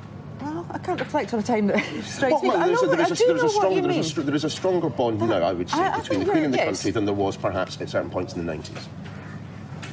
Right, I'm far too young. The 1990s. No, I do know what you mean, Neil, and I have just been struck by all the stories and how people have bonded over this, and in a way that has surprised them. They did not know they were going to have this depth of feeling, and I've no doubt with all these people that have gathered throughout Scotland as the cortege travelled south yesterday, that people have made friends and shared stories, and it's a way of making connections, especially after the pandemic. You know, the Queen famously said, "We will meet again." Under these circumstances, it's very sad, but you know, she has made connections. Yeah, well, my mother reminded me last night that it was my younger brother at the age of 2 that somehow managed to escape from the ladies' toilets at Windsor, run off and got lost. Thankfully, he was recovered, so everything's fine in that regard. Let's perhaps turn our attention back towards St Giles Cathedral. Joe Pike is out and about in the streets of Edinburgh at the moment. I've perhaps given him a bit of a heart attack by coming to him quite so quickly, but hopefully, Joe, you can hear me, and I wonder if you might be able to tell me just a little bit about the kind of the mood there, the conversations you'll have been having with the people that have been lining the streets. Neil, it's a warm, friendly, chatty crowd here outside St Giles Cathedral. You can see some people very prepared with their chairs, with binoculars. Some have brought flags. Certainly there were people already here before our colleagues arrived around 5 a.m. It certainly got busy from about 8 o'clock this morning, and now you can see the crowd, many people deep, some standing on bollards to get a good view of the royal family arriving for this service of Thanksgiving. But also worth pointing out, there are some people towards the back of the crowd or behind these big platforms who will see very little, perhaps even nothing, yet still want to be here to feel the atmosphere of the crowd, but also the atmosphere of this moment. Among them, Karen and Nick, who are here from Canada. Tell us why you've decided to be here. Well, we actually had a trip planned for 3 months or so. My mother was unable to make it, and so Karen and I came. And at the last minute, we heard about the tragedy of the Queen, and it was just an incredible opportunity to be part of this historic moment. I mean, the Queen has done so much for the world and been part of everyone's life for so long, and then transition to a king. It's just it's an incredible point in history. It's fantastic to be able to be here to see it. And Karen, what are you hoping to see over the next hour or two? I'm hoping to see the royal family and to see everybody celebrate the life of Her Majesty. Karen and Nick, thank you so much for joining us. Not a huge amount now longer to wait, perhaps an hour until that procession starts from Holyrood Palace up to St Giles, the High Kirk of Edinburgh. It's also perhaps worth noting quite how unprecedented a lot of what we will see today in Scotland is. Certainly the procession and service of Thanksgiving has not happened before. This is normally something that just happened in England. Similarly, the 24-hour vigil starting at 5 p.m. That means there are effectively 2 lyings in state or lyings at rest. That hasn't happened before. And then later today, when the new king responds to that motion of condolence from MSPs at the Scottish Parliament. Of course, that did not happen after George VI died in 1952 because, Neil, as you know, the Scottish Parliament was opened in 1999, of course, by Her Majesty the Queen. Yeah, Joe, just on that topic, in fact, we just saw pictures of the former First Minister Alex Salmond heading into St Giles. You've written a very interesting piece for the website today, which reminded me of the fact that it was, of course, the Queen who reconvened the Scottish Parliament, we should say. I mean, to what extent? I mean, you covered Scottish politics for many a year. You covered Scotland for many a year.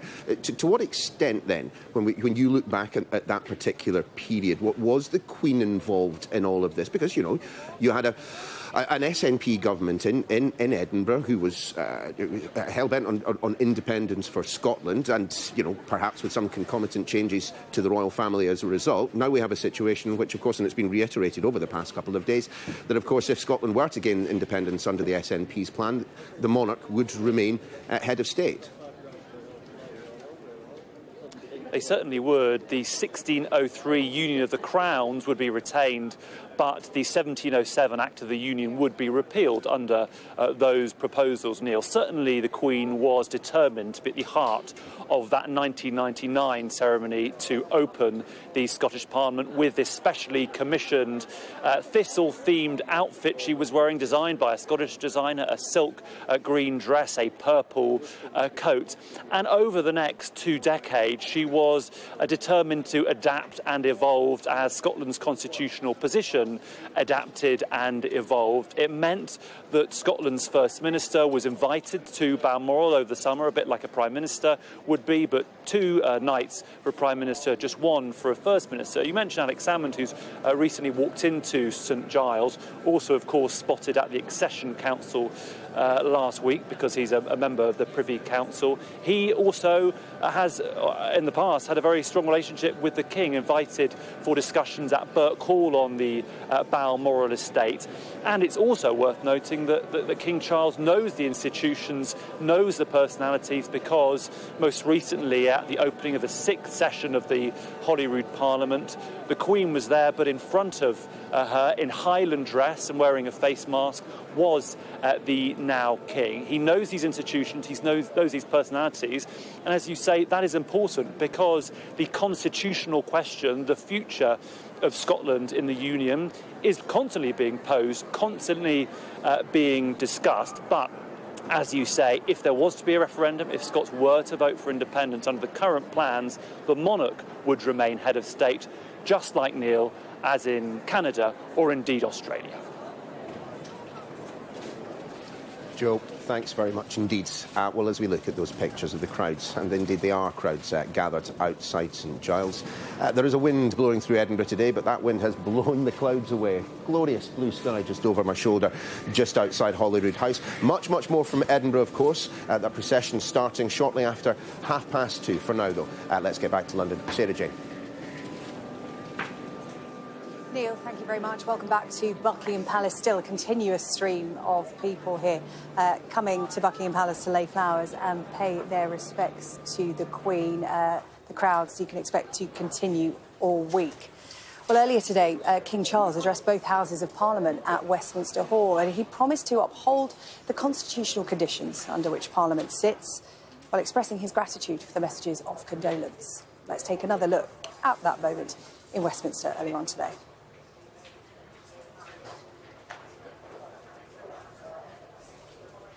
Well, the King and his Queen Consort left Clarence House this morning to make the short journey to the Palace of Westminster.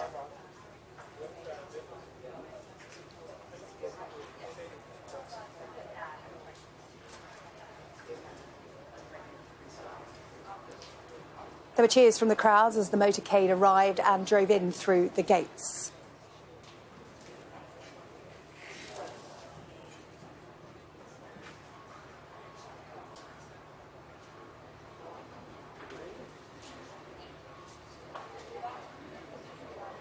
Well, once inside Westminster Hall, members of the Lords and the Commons gathered together, including the current and former Prime Ministers. The ceremony beginning with a speech from the Lord Speaker, Lord John McFall, and the Speaker of the Commons, Sir Lindsay Hoyle.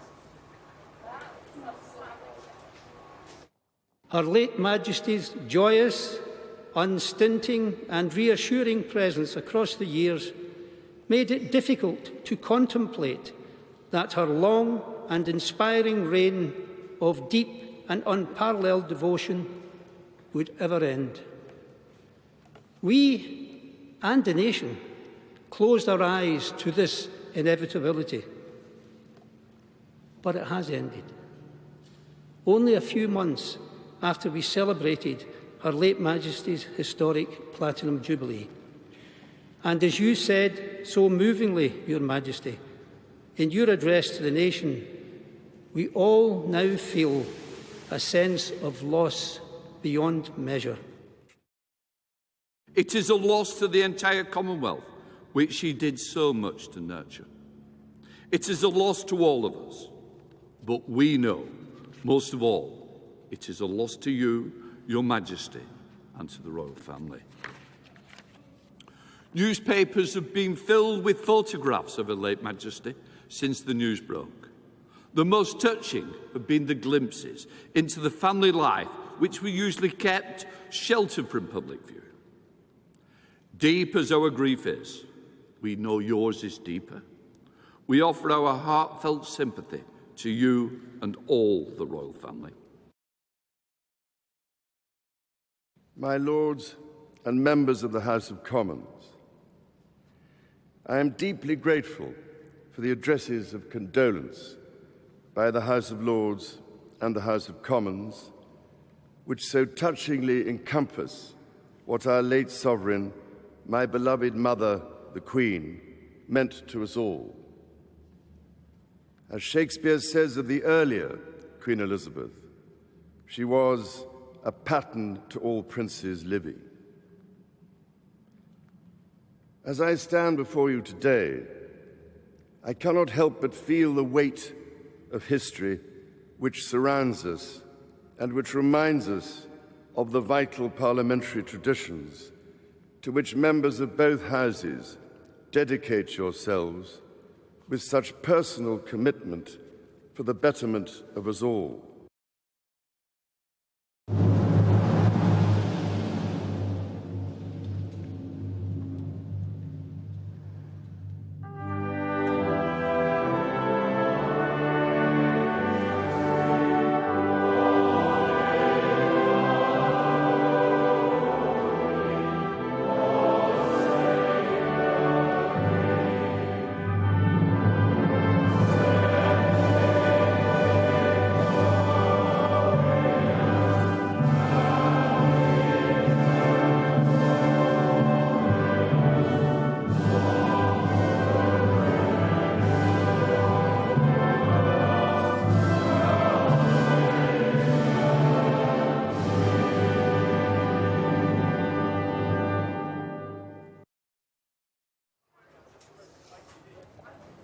At the end of his speech, King Charles and his Queen Consort Camilla left Westminster Hall to rejoin their motorcade, which took them to RAF Northolt, that then saw them board a plane to head to Edinburgh. The King and Queen Consort driving through London to RAF Northolt, where there was that plane waiting to take them to Edinburgh, and then on to the palace of Holyrood House. King Charles and Camilla leading the royal family later today in a procession as the late Queen's coffin moved from the palace of Holyrood House to nearby St Giles's Cathedral.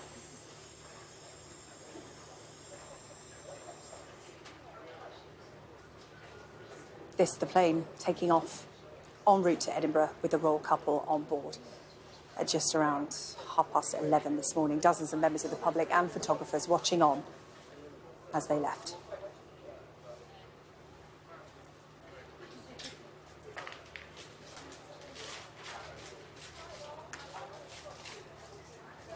In Northern Ireland, a special sitting of the Stormont Assembly has been held. Sinn Féin Vice President Michelle O'Neill saying that the Queen's life and legacy will be fondly remembered by many people around the world.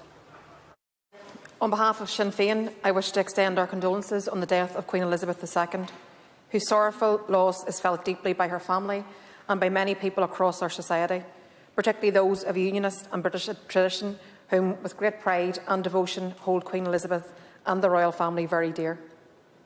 Her life and legacy will be fondly remembered by many people around the world. I think everybody will agree that it was a mammoth achievement to have marked 70 years of dedicated public service to the British people when she celebrated her Platinum Jubilee earlier this year. Today I wish to record the value and the respect I place on the significant contribution Queen Elizabeth made to the advancement of peace and to reconciliation between the different traditions on our island and between Ireland and Britain during the years of the peace process. It is appropriate that this is rightfully recognised in this chamber today. For the last 70 years, She was there, opening Parliament, appointing Prime Ministers, leading our nation in remembrance, awarding honours to the best of those among us, and, even for some, dictating how quickly we ate our Christmas dinner so that we could hear the Queen in time. In an ever-changing world, in times of great national joy and celebration, and in times of sorrow, sadness and grief, she was the anchor, one we could look to for stability, continuity and comfort. And as we draw together today to pay our tributes to the late Her Majesty Queen Elizabeth II, I think we first remember that at the heart of all of this, whilst the Commonwealth and this country have lost a monarch, there is a family that are grieving the loss of a mother, a grandmother, a great-grandmother, a confidant and friend and a matriarch, and it is to them that I turn my thoughts first today in offering them my condolences and those of my colleagues. When we reflect on monarchy, of course, we acknowledge that there are a range of views on the institutions. It is one of immense privilege. However, not everyone who is subject to such immense privilege gives so much in return. And I think it is a remarkable achievement not just to have served and to have served on the throne as the Queen did for such a long period, but to have done so with such unswerving dedication to duty, right to her final hours, to have continued in the work to which she was called, I believe is a remarkable legacy that she leaves behind. Also paying tribute today, Prince Harry, the Duke of Sussex. He released his first official statement since the death of Queen Elizabeth, paying tribute to his grandmother and his father, King Charles. In the statement, Prince Harry said, "Granny, while this final parting brings us great sadness, I am forever grateful for all of our first meetings, from my earliest childhood memories with you to meeting you for the first time as my Commander-in-Chief. To the first moment you met my darling wife and hugged your beloved great-grandchildren. I cherish these times and the many other special moments in between. You are already sorely missed, not just by us, but by the world over." A statement from Prince Harry, the Duke of Sussex, earlier on today. Well, let's bring in Sky's world commentator, Alistair Bruce, who is following today's events from Westminster Forest. And Alistair, just a word on the Duke and Duchess of Sussex. We saw them and that impromptu walkabout outside Windsor, meeting well-wishers and looking at the floral tributes. While they are no longer senior royals, the King made clear in his speech that they are very much loved members of the family. How much can we expect to see of them this week, do you think? Well, they're here to mark the death of the Queen, and the Duke of Sussex has made his statement about how deeply he cared for his grandmother, and well we can believe him. It must have been a very treasured relationship for him, particularly as she was there for his wedding, welcomed his wife, the Duchess of Sussex, and so I think both of them will want to be a part of a family farewell, and I'm sure we'll see them throughout the process. Alistair, thank you. We'll have much more from Alistair Bruce throughout the afternoon. Let's join Ivor Bennett, who is in Green Park, the focus for many people coming here to London to bring floral tributes to the Queen and to take a moment of reflection. Ivor, what have people been saying to you there? The scenes behind me, it is just this steady stream of people. It's been like this for the past 48 hours, and they end up where you are now. What have they been saying to you today? Yeah, this is where people come to leave their flowers, or if they do leave them at Buckingham Palace at the gates, they're brought here. And as you can see, it's a remarkable sight, very moving indeed. There must be tens, if not hundreds of thousands of bouquets of flowers that have been left here. A lot of people coming here today just to take it all in, to pay their respects. People I've spoken to here spending a number of hours actually reading the messages and paying their respects in their own way. Now, some people we can speak to who have travelled up from Gosport and Fareham in Hampshire to come here to lay flowers are Jo, Lindsay and Lorraine. Jo, first of all, why did you feel the need to make the trip? To pay our respects, really, for the longest reigning Queen, and just felt the need to come up and lay flowers and soak up all the atmosphere. And what do you make of it all? I mean, it's quite an amazing sight. It's incredible, absolutely outstanding, beautiful as well. All the messages. We've been here 2 hours already. 2 hours already? Yeah. Wow. How long do you think you'll stay? I don't know. I think we're going to go over to James's Park after this. It's a lot to take in, isn't it? It is an awful lot. Yeah, and she meant so much to everybody, really. So yeah. Lindsay, what does she mean to you? I think for me, the Queen is just, although polarising at times, she's very inspiring, and I think she provides a lot of hope to a lot of people. And I really hope that continues with the next with the King. But I think mainly it's just that she had a lot of dignity and grace with everything that she did, and she tried her hardest at all times. I think we can learn a lot from that. And how did you feel when you saw all this? I think it's really overwhelming, actually, that so many people have taken time out of their day to come up and lay flowers and make tributes. And there's some really beautiful things that people have left here. I think it's quite moving, to be honest. Lorraine, what about you? What did the Queen mean to you? Well, I just think she's a real iconic lady that, did her best for her country, and she's really an inspirational lady as well. And obviously she was a WI member, which we all are too, which is great. And I just think she'll be really, really missed by everybody, but I'm really hoping that the King will just fill her shoes, in some small way. Do you think he will? Oh, presumably? absolutely. I think he will. I'm hopeful. I think he's going to do a really good job. And just very quickly, this isn't the last trip you're going to be making to London this week, is it? You're going to be coming back to see... Hopefully not. We're hopefully going to come and see her laying in state, and hopefully we're going to be able to manage to do that. Thank you very much. Well, just some of the tens of thousands we expect who'll be coming here today to Green Park to pay their respects and to take in this really remarkable sight. Ivor, thank you. Ivor Bennett there in Green Park in central London. Today, the focus for mourners and those wishing to pay their respects is Edinburgh. These are the latest pictures we have of the King and Queen Consort arriving at Holyrood House. Later, the Queen's coffin will travel from the Palace of Holyrood House to St Giles Cathedral in Edinburgh today. The King, we understand, will walk behind his mother's coffin with his siblings, Princes Edward Andrew and the Princess Royal. We will be back in Edinburgh in a few short moments.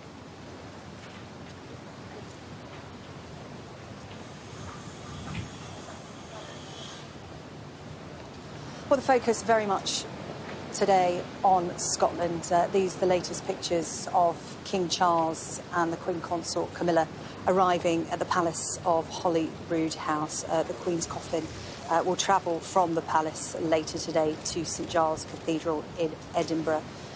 We understand that the procession will begin at around 2:30 this afternoon. This is after the King meets with both houses of Parliament earlier today. He made the trip from London to Scotland. We understand that after the Queen has made that short trip from the Palace of Holyrood House to St Giles Cathedral, there will be a service of prayer and reflection on the life of the late monarch. Well, in the last hour or so, the plane carrying the King and Queen Consorts touched down, taking them to where you were just witnessing those scenes at the Palace of Holyrood. They stepped into their waiting car and were driven into Edinburgh as part of that motorcade.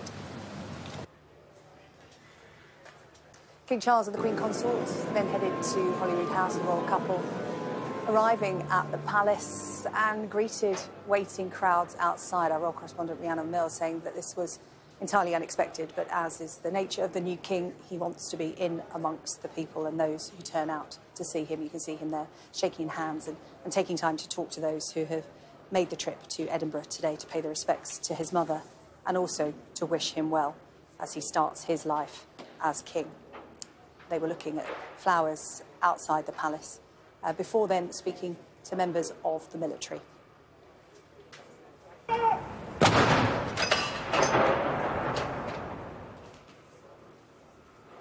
A 21-gun salute was then carried out to welcome the new king to Edinburgh. King Charles was then handed the key of the city of Edinburgh.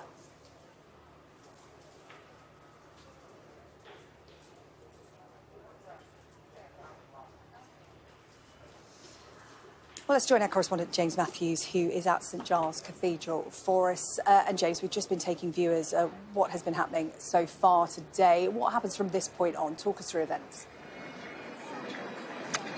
Well, at 2:30, that's when we will see the hearse and the coffin wrapped in the Royal Standard of Scotland emerge on the forecourt of the Palace of Holyrood House. Behind that will stand the Queen's 4 children, Charles, King Charles III, the Duke of York, and Edward and the Princess Royal. They will be accompanied at various points by the Royal Company of Archers, the Queen's traditional bodyguard, and together they will move up Edinburgh's Royal Mile behind me. It's a distance of something like just short of a mile, actually. By the time they get to St Giles Cathedral, it should take something like 20 minutes, but it will be a poignant scene, a scene of a mother lost with her children walking behind her in accompaniment, but it will also be a monarch past and the new monarch present. So it is very much a picture of history and of change. In a corner of Edinburgh, Scotland's capital, you know, where ancient tradition is anchored and history has been shaped through the years. And I think that's what we're seeing today in the form of the hearse, the children, the sights, the sounds, the music. We can hear the band of the Royal Regiment of Scotland just making their way down the Royal Mile. They are part of today's service of Thanksgiving, which has attracted a crowd of something like 5,000–6,000, I would guess, lining the streets, coming from around the UK and indeed from around the world. People sensing here that this is a moment in time, a moment of change, of history, but also a moment to share their feelings with each other and with the royal family itself. You know, in the immediate aftermath of the Queen's passing, there was that period where their process of grieving as a family took place behind the gates of Balmoral. We saw that change yesterday. Wider society was invited to become a part, to share in the loss, when we saw that journey south of some 6.5 hours of the coffin through Aberdeen, Dundee and on towards Edinburgh. I think we see that again today, the family out in the street, walking yards from the people who have gathered here. So it will be very much, it will be intimate for them. They will see people, they won't be far from them, they will hear people. And of course, you know, this has been years in the preparation. What the people who haven't been prepared for it are the public themselves. How will they respond? That will be interesting to know. Yesterday we saw some who stood bowed head in silence, others who threw flowers and who applauded. So it's the public's chance to say their farewells and to share with each other in the power of the shared experience at what is a time of loss, and for many people is difficult. Very much so, James. We're just watching events on the Royal Mile, as you've referred to throughout today, and a scene that's witnessed so much history and tradition. This is a first chance for mourners in Scotland to pay their respects. Yesterday, well-wishers were lining the roads between the Highlands estate of Balmoral and the Scottish capital as the Queen left Balmoral for the final time. Today, they will see what will be for the royal family and the rest of the United Kingdom the long goodbye. We'll see the King walk behind his mother's coffin with his siblings.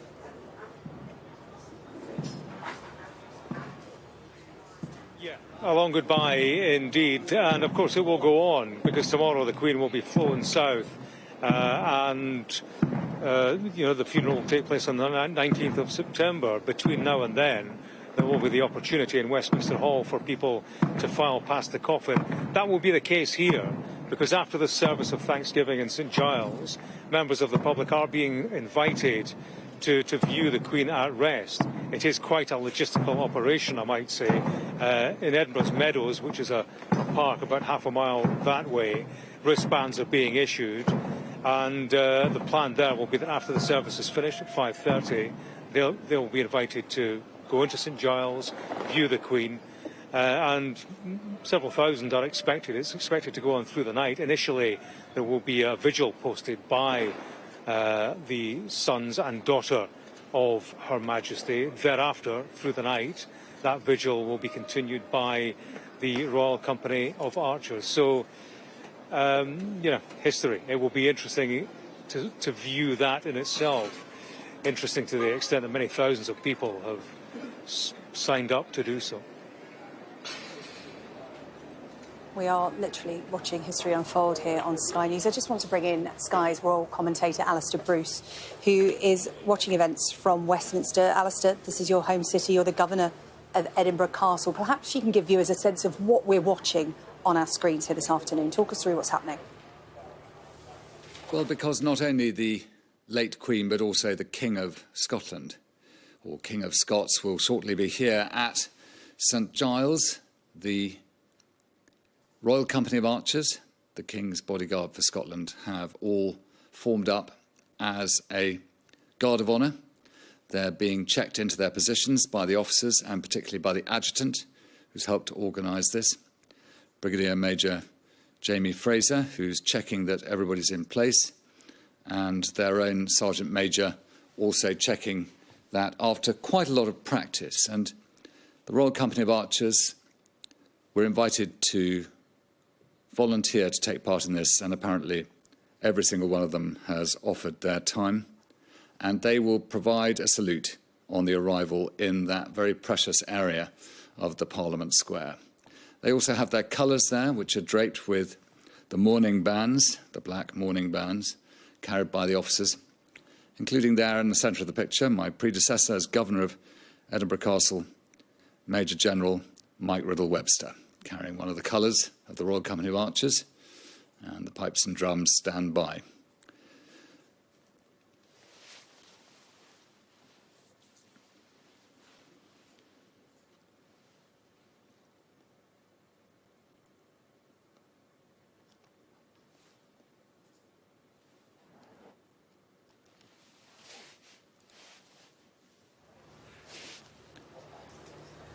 Alistair, as we're watching this unfold, there was just a shot of a young girl in the crowd there carrying a sign that said, "Thank you, Mum," with a picture of Paddington Bear. And I think what we've seen from the King so far over the last couple of days is just how much he wants to be in and amongst the people. We saw him greeting well-wishers on his arrival at Edinburgh, from what we understand, completely unplanned. As you said, these things are regimented to the finest degree. Talk to me about what kind of relationship King Charles wants to foster with the people. Well, that remains to emerge, but I think that he's always had this nature of wanting to get in amongst people, and why not? You know, it's the best way to learn from whatever position he has exactly who is doing what in what way in the United Kingdom. We're seeing one of the guards of honour from the Royal Company of Archers forming down at Holyrood Palace. So they are taking their position, also going to be playing their part in supporting inside the service, and they're passing by the French consul there. The consular authority is based in that building. I think for the King, it's very much for him the chance to make sure that while he takes part in every element of national life, there's no point doing it from a Rolls-Royce. You need to meet people, and particularly those who have come to Edinburgh in order to leave their floral tributes. The Royal Company of Archers marching around there will be part of those who form the vigil on the Queen's catafalque. They will take position and they will do their period of vigil on her as she lies at rest in the cathedral later on. They're passing now into the Signet Library, which is just beside Parliament Square, and you can see the cathedral just ahead of us. And in the Signet Library is where there's plenty of room for them to start their regular patrols out to take over one after the other in holding guard over the late Queen. We're going to see a great deal of preparation here as people gather in order to play their part in this ceremonial arrival of the Queen at the High Kirk, and followed by the King and other members of the royal family in a procession that will also involved the arrival of the Crown of Scots, which will be placed upon Queen Elizabeth II while she is here. A crown that was made in 1540 by King James V and was first used at the coronation of Mary, Queen of Scots, in 1543. It's the oldest crown in the United Kingdom. It survived Cromwell, and it has therefore a real resonance for the identity of this nation. It was actually hidden from Cromwell. It was taken off to the east coast and hidden in Dunnottar Castle, where it was then pursued by Cromwell's troops. It was therefore hidden and then smuggled away by those who managed to get it into a basket covered in kelp, and women who were clearing the kelp from the beach below the castle walked past Cromwell's sentries and hid the crown away. So it carries a great deal of history and the identity of this beautiful kingdom. Meanwhile, at Holyrood, the Guard of Honour, who we saw receiving the King, now getting ready in order to escort Queen Elizabeth II up the Royal Mile.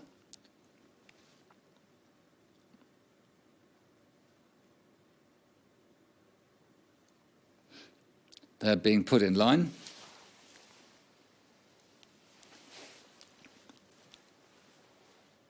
And shortly they'll be in position, just being checked by the Garrison Sergeant Major, Warrant Officer First Class Anthony Gibson from the Scots Guards, just checking their dressing, making sure they're ready for this part of the parade.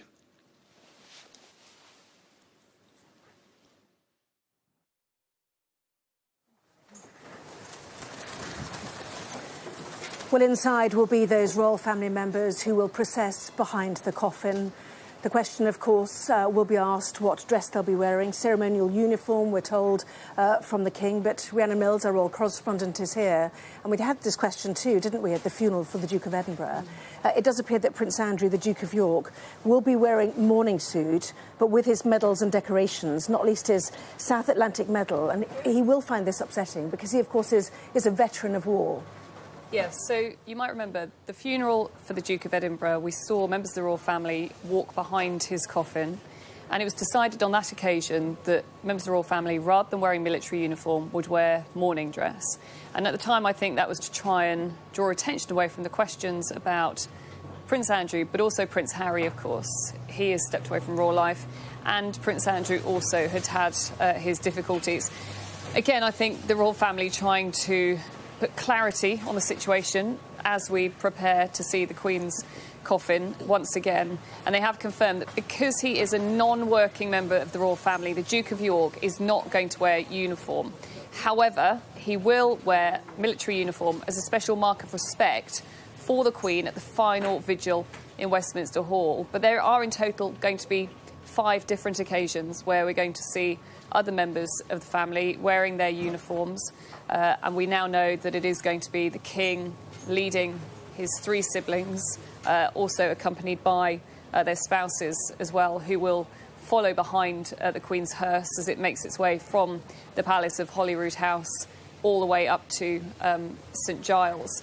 And I think when it comes to marking the Queen's death, the involvement of the military is front and centre, allowing the military to pay their own tribute to their Commander-in-Chief, but also I think for the royal family, also recognising how important the armed forces were to the Queen as a military wife, as a military mother. And members of the royal family are incredibly proud of both their service and their affiliations with various regiments. But as you said, this will be difficult for the Duke of York, who we know is a veteran of the Falklands. The Royal Mile, where history is made, I think our Scotland correspondent James Matthews described. I certainly noticed the Muckach Cross of Canongate dates to 1128, so certainly this is desperately historic and difficult for the authorities too, because it is narrow. You can see the crowds there. They've been waiting patiently to get a view, but also to hope to process past the coffin when it will be opened up to the public later on today. And this will be the first time. I know the attention will be on Westminster later this week, but this will be the first time that that people will be able to make that journey? The crowds have been gathering for hours now, and as we saw yesterday, as the Queen's coffin was brought first here to Edinburgh, 15, sometimes 20 deep amongst those crowds. And again, people of Scotland, tourists alike, have all wanted to gather together to say that they were here for this moment. But also I think when we look at those pictures, it's worth noting just how narrow the street is.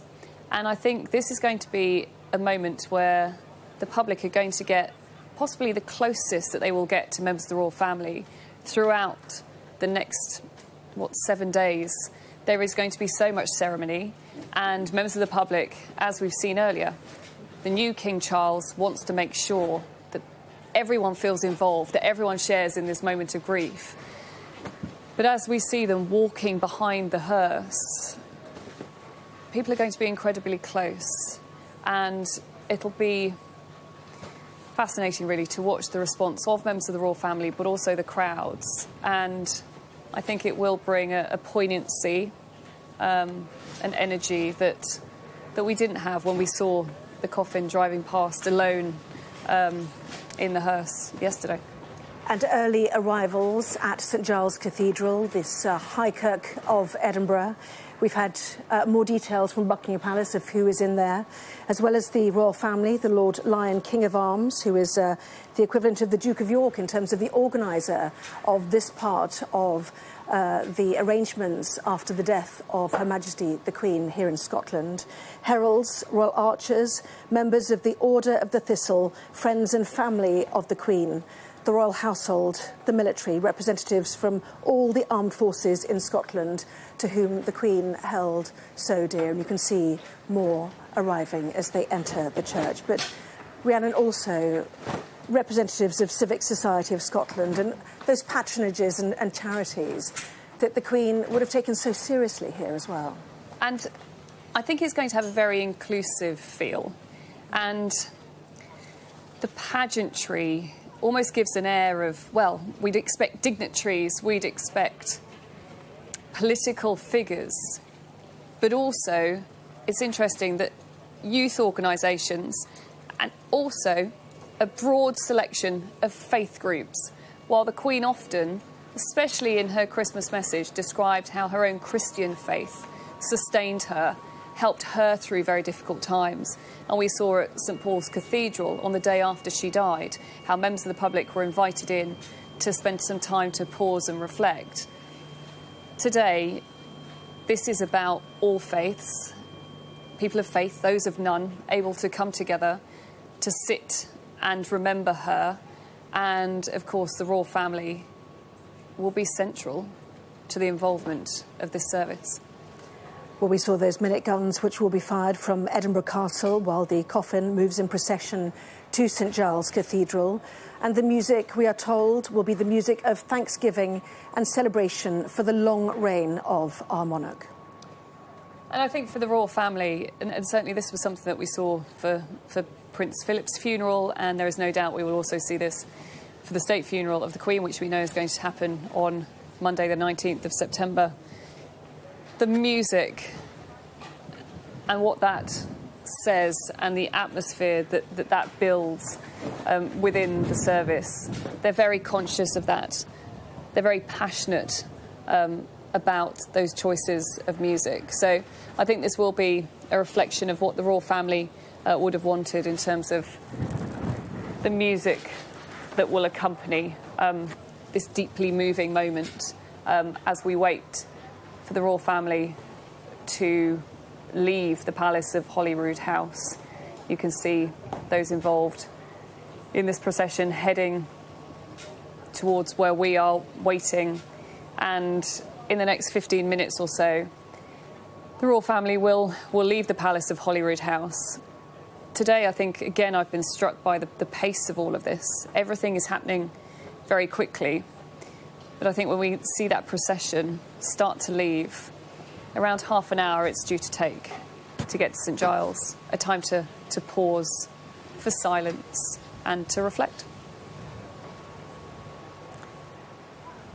Well, the route from the palace to St Giles. We'll go through the Abbey Strand gate, up Abbey Strand, Cannon Gate, up the High Street towards St Giles Cathedral. James Matthews is there, and there is a sense of quiet, James, as they anticipate the events to come. Yes, quiet. I think that's right, Anna. There is and there has been, you know, I've been at Balmoral, as have you, and over the course of those initial days, there has been a quiet sorrow. I think the mood of the crowd turning up to lay flowers and tribute has been very solemn and respectful.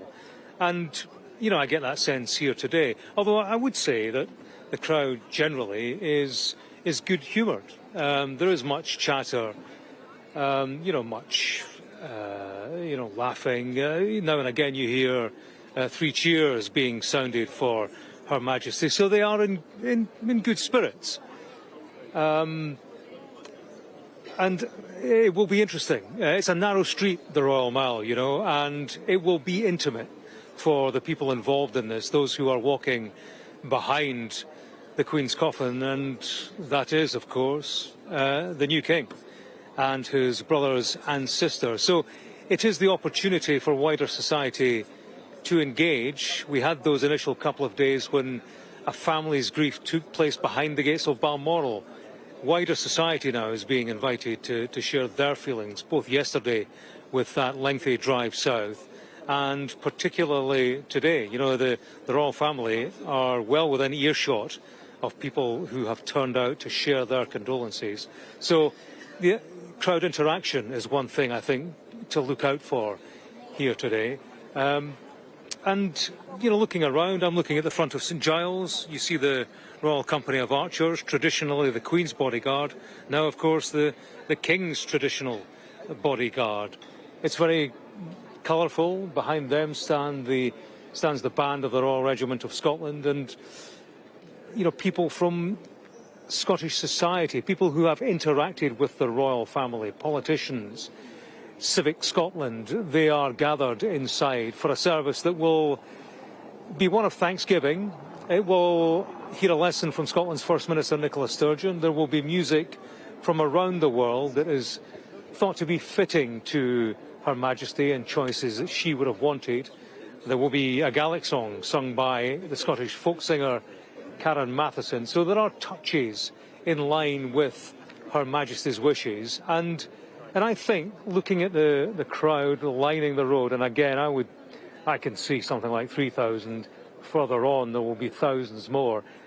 I know that this kind of public response is welcomed by the royal family, because people involved in yesterday's events, where we saw crowds lining the streets through Ballater, Aberdeen, Dundee and on to Edinburgh, they were heartened by the numbers who turned out, not just because of the spectacle, but for the sentiment that was being offered to them and to their mother. They viewed it as gratitude and affection, I'm told. So that was good for them yesterday. That helped them deal with their loss, and this will today.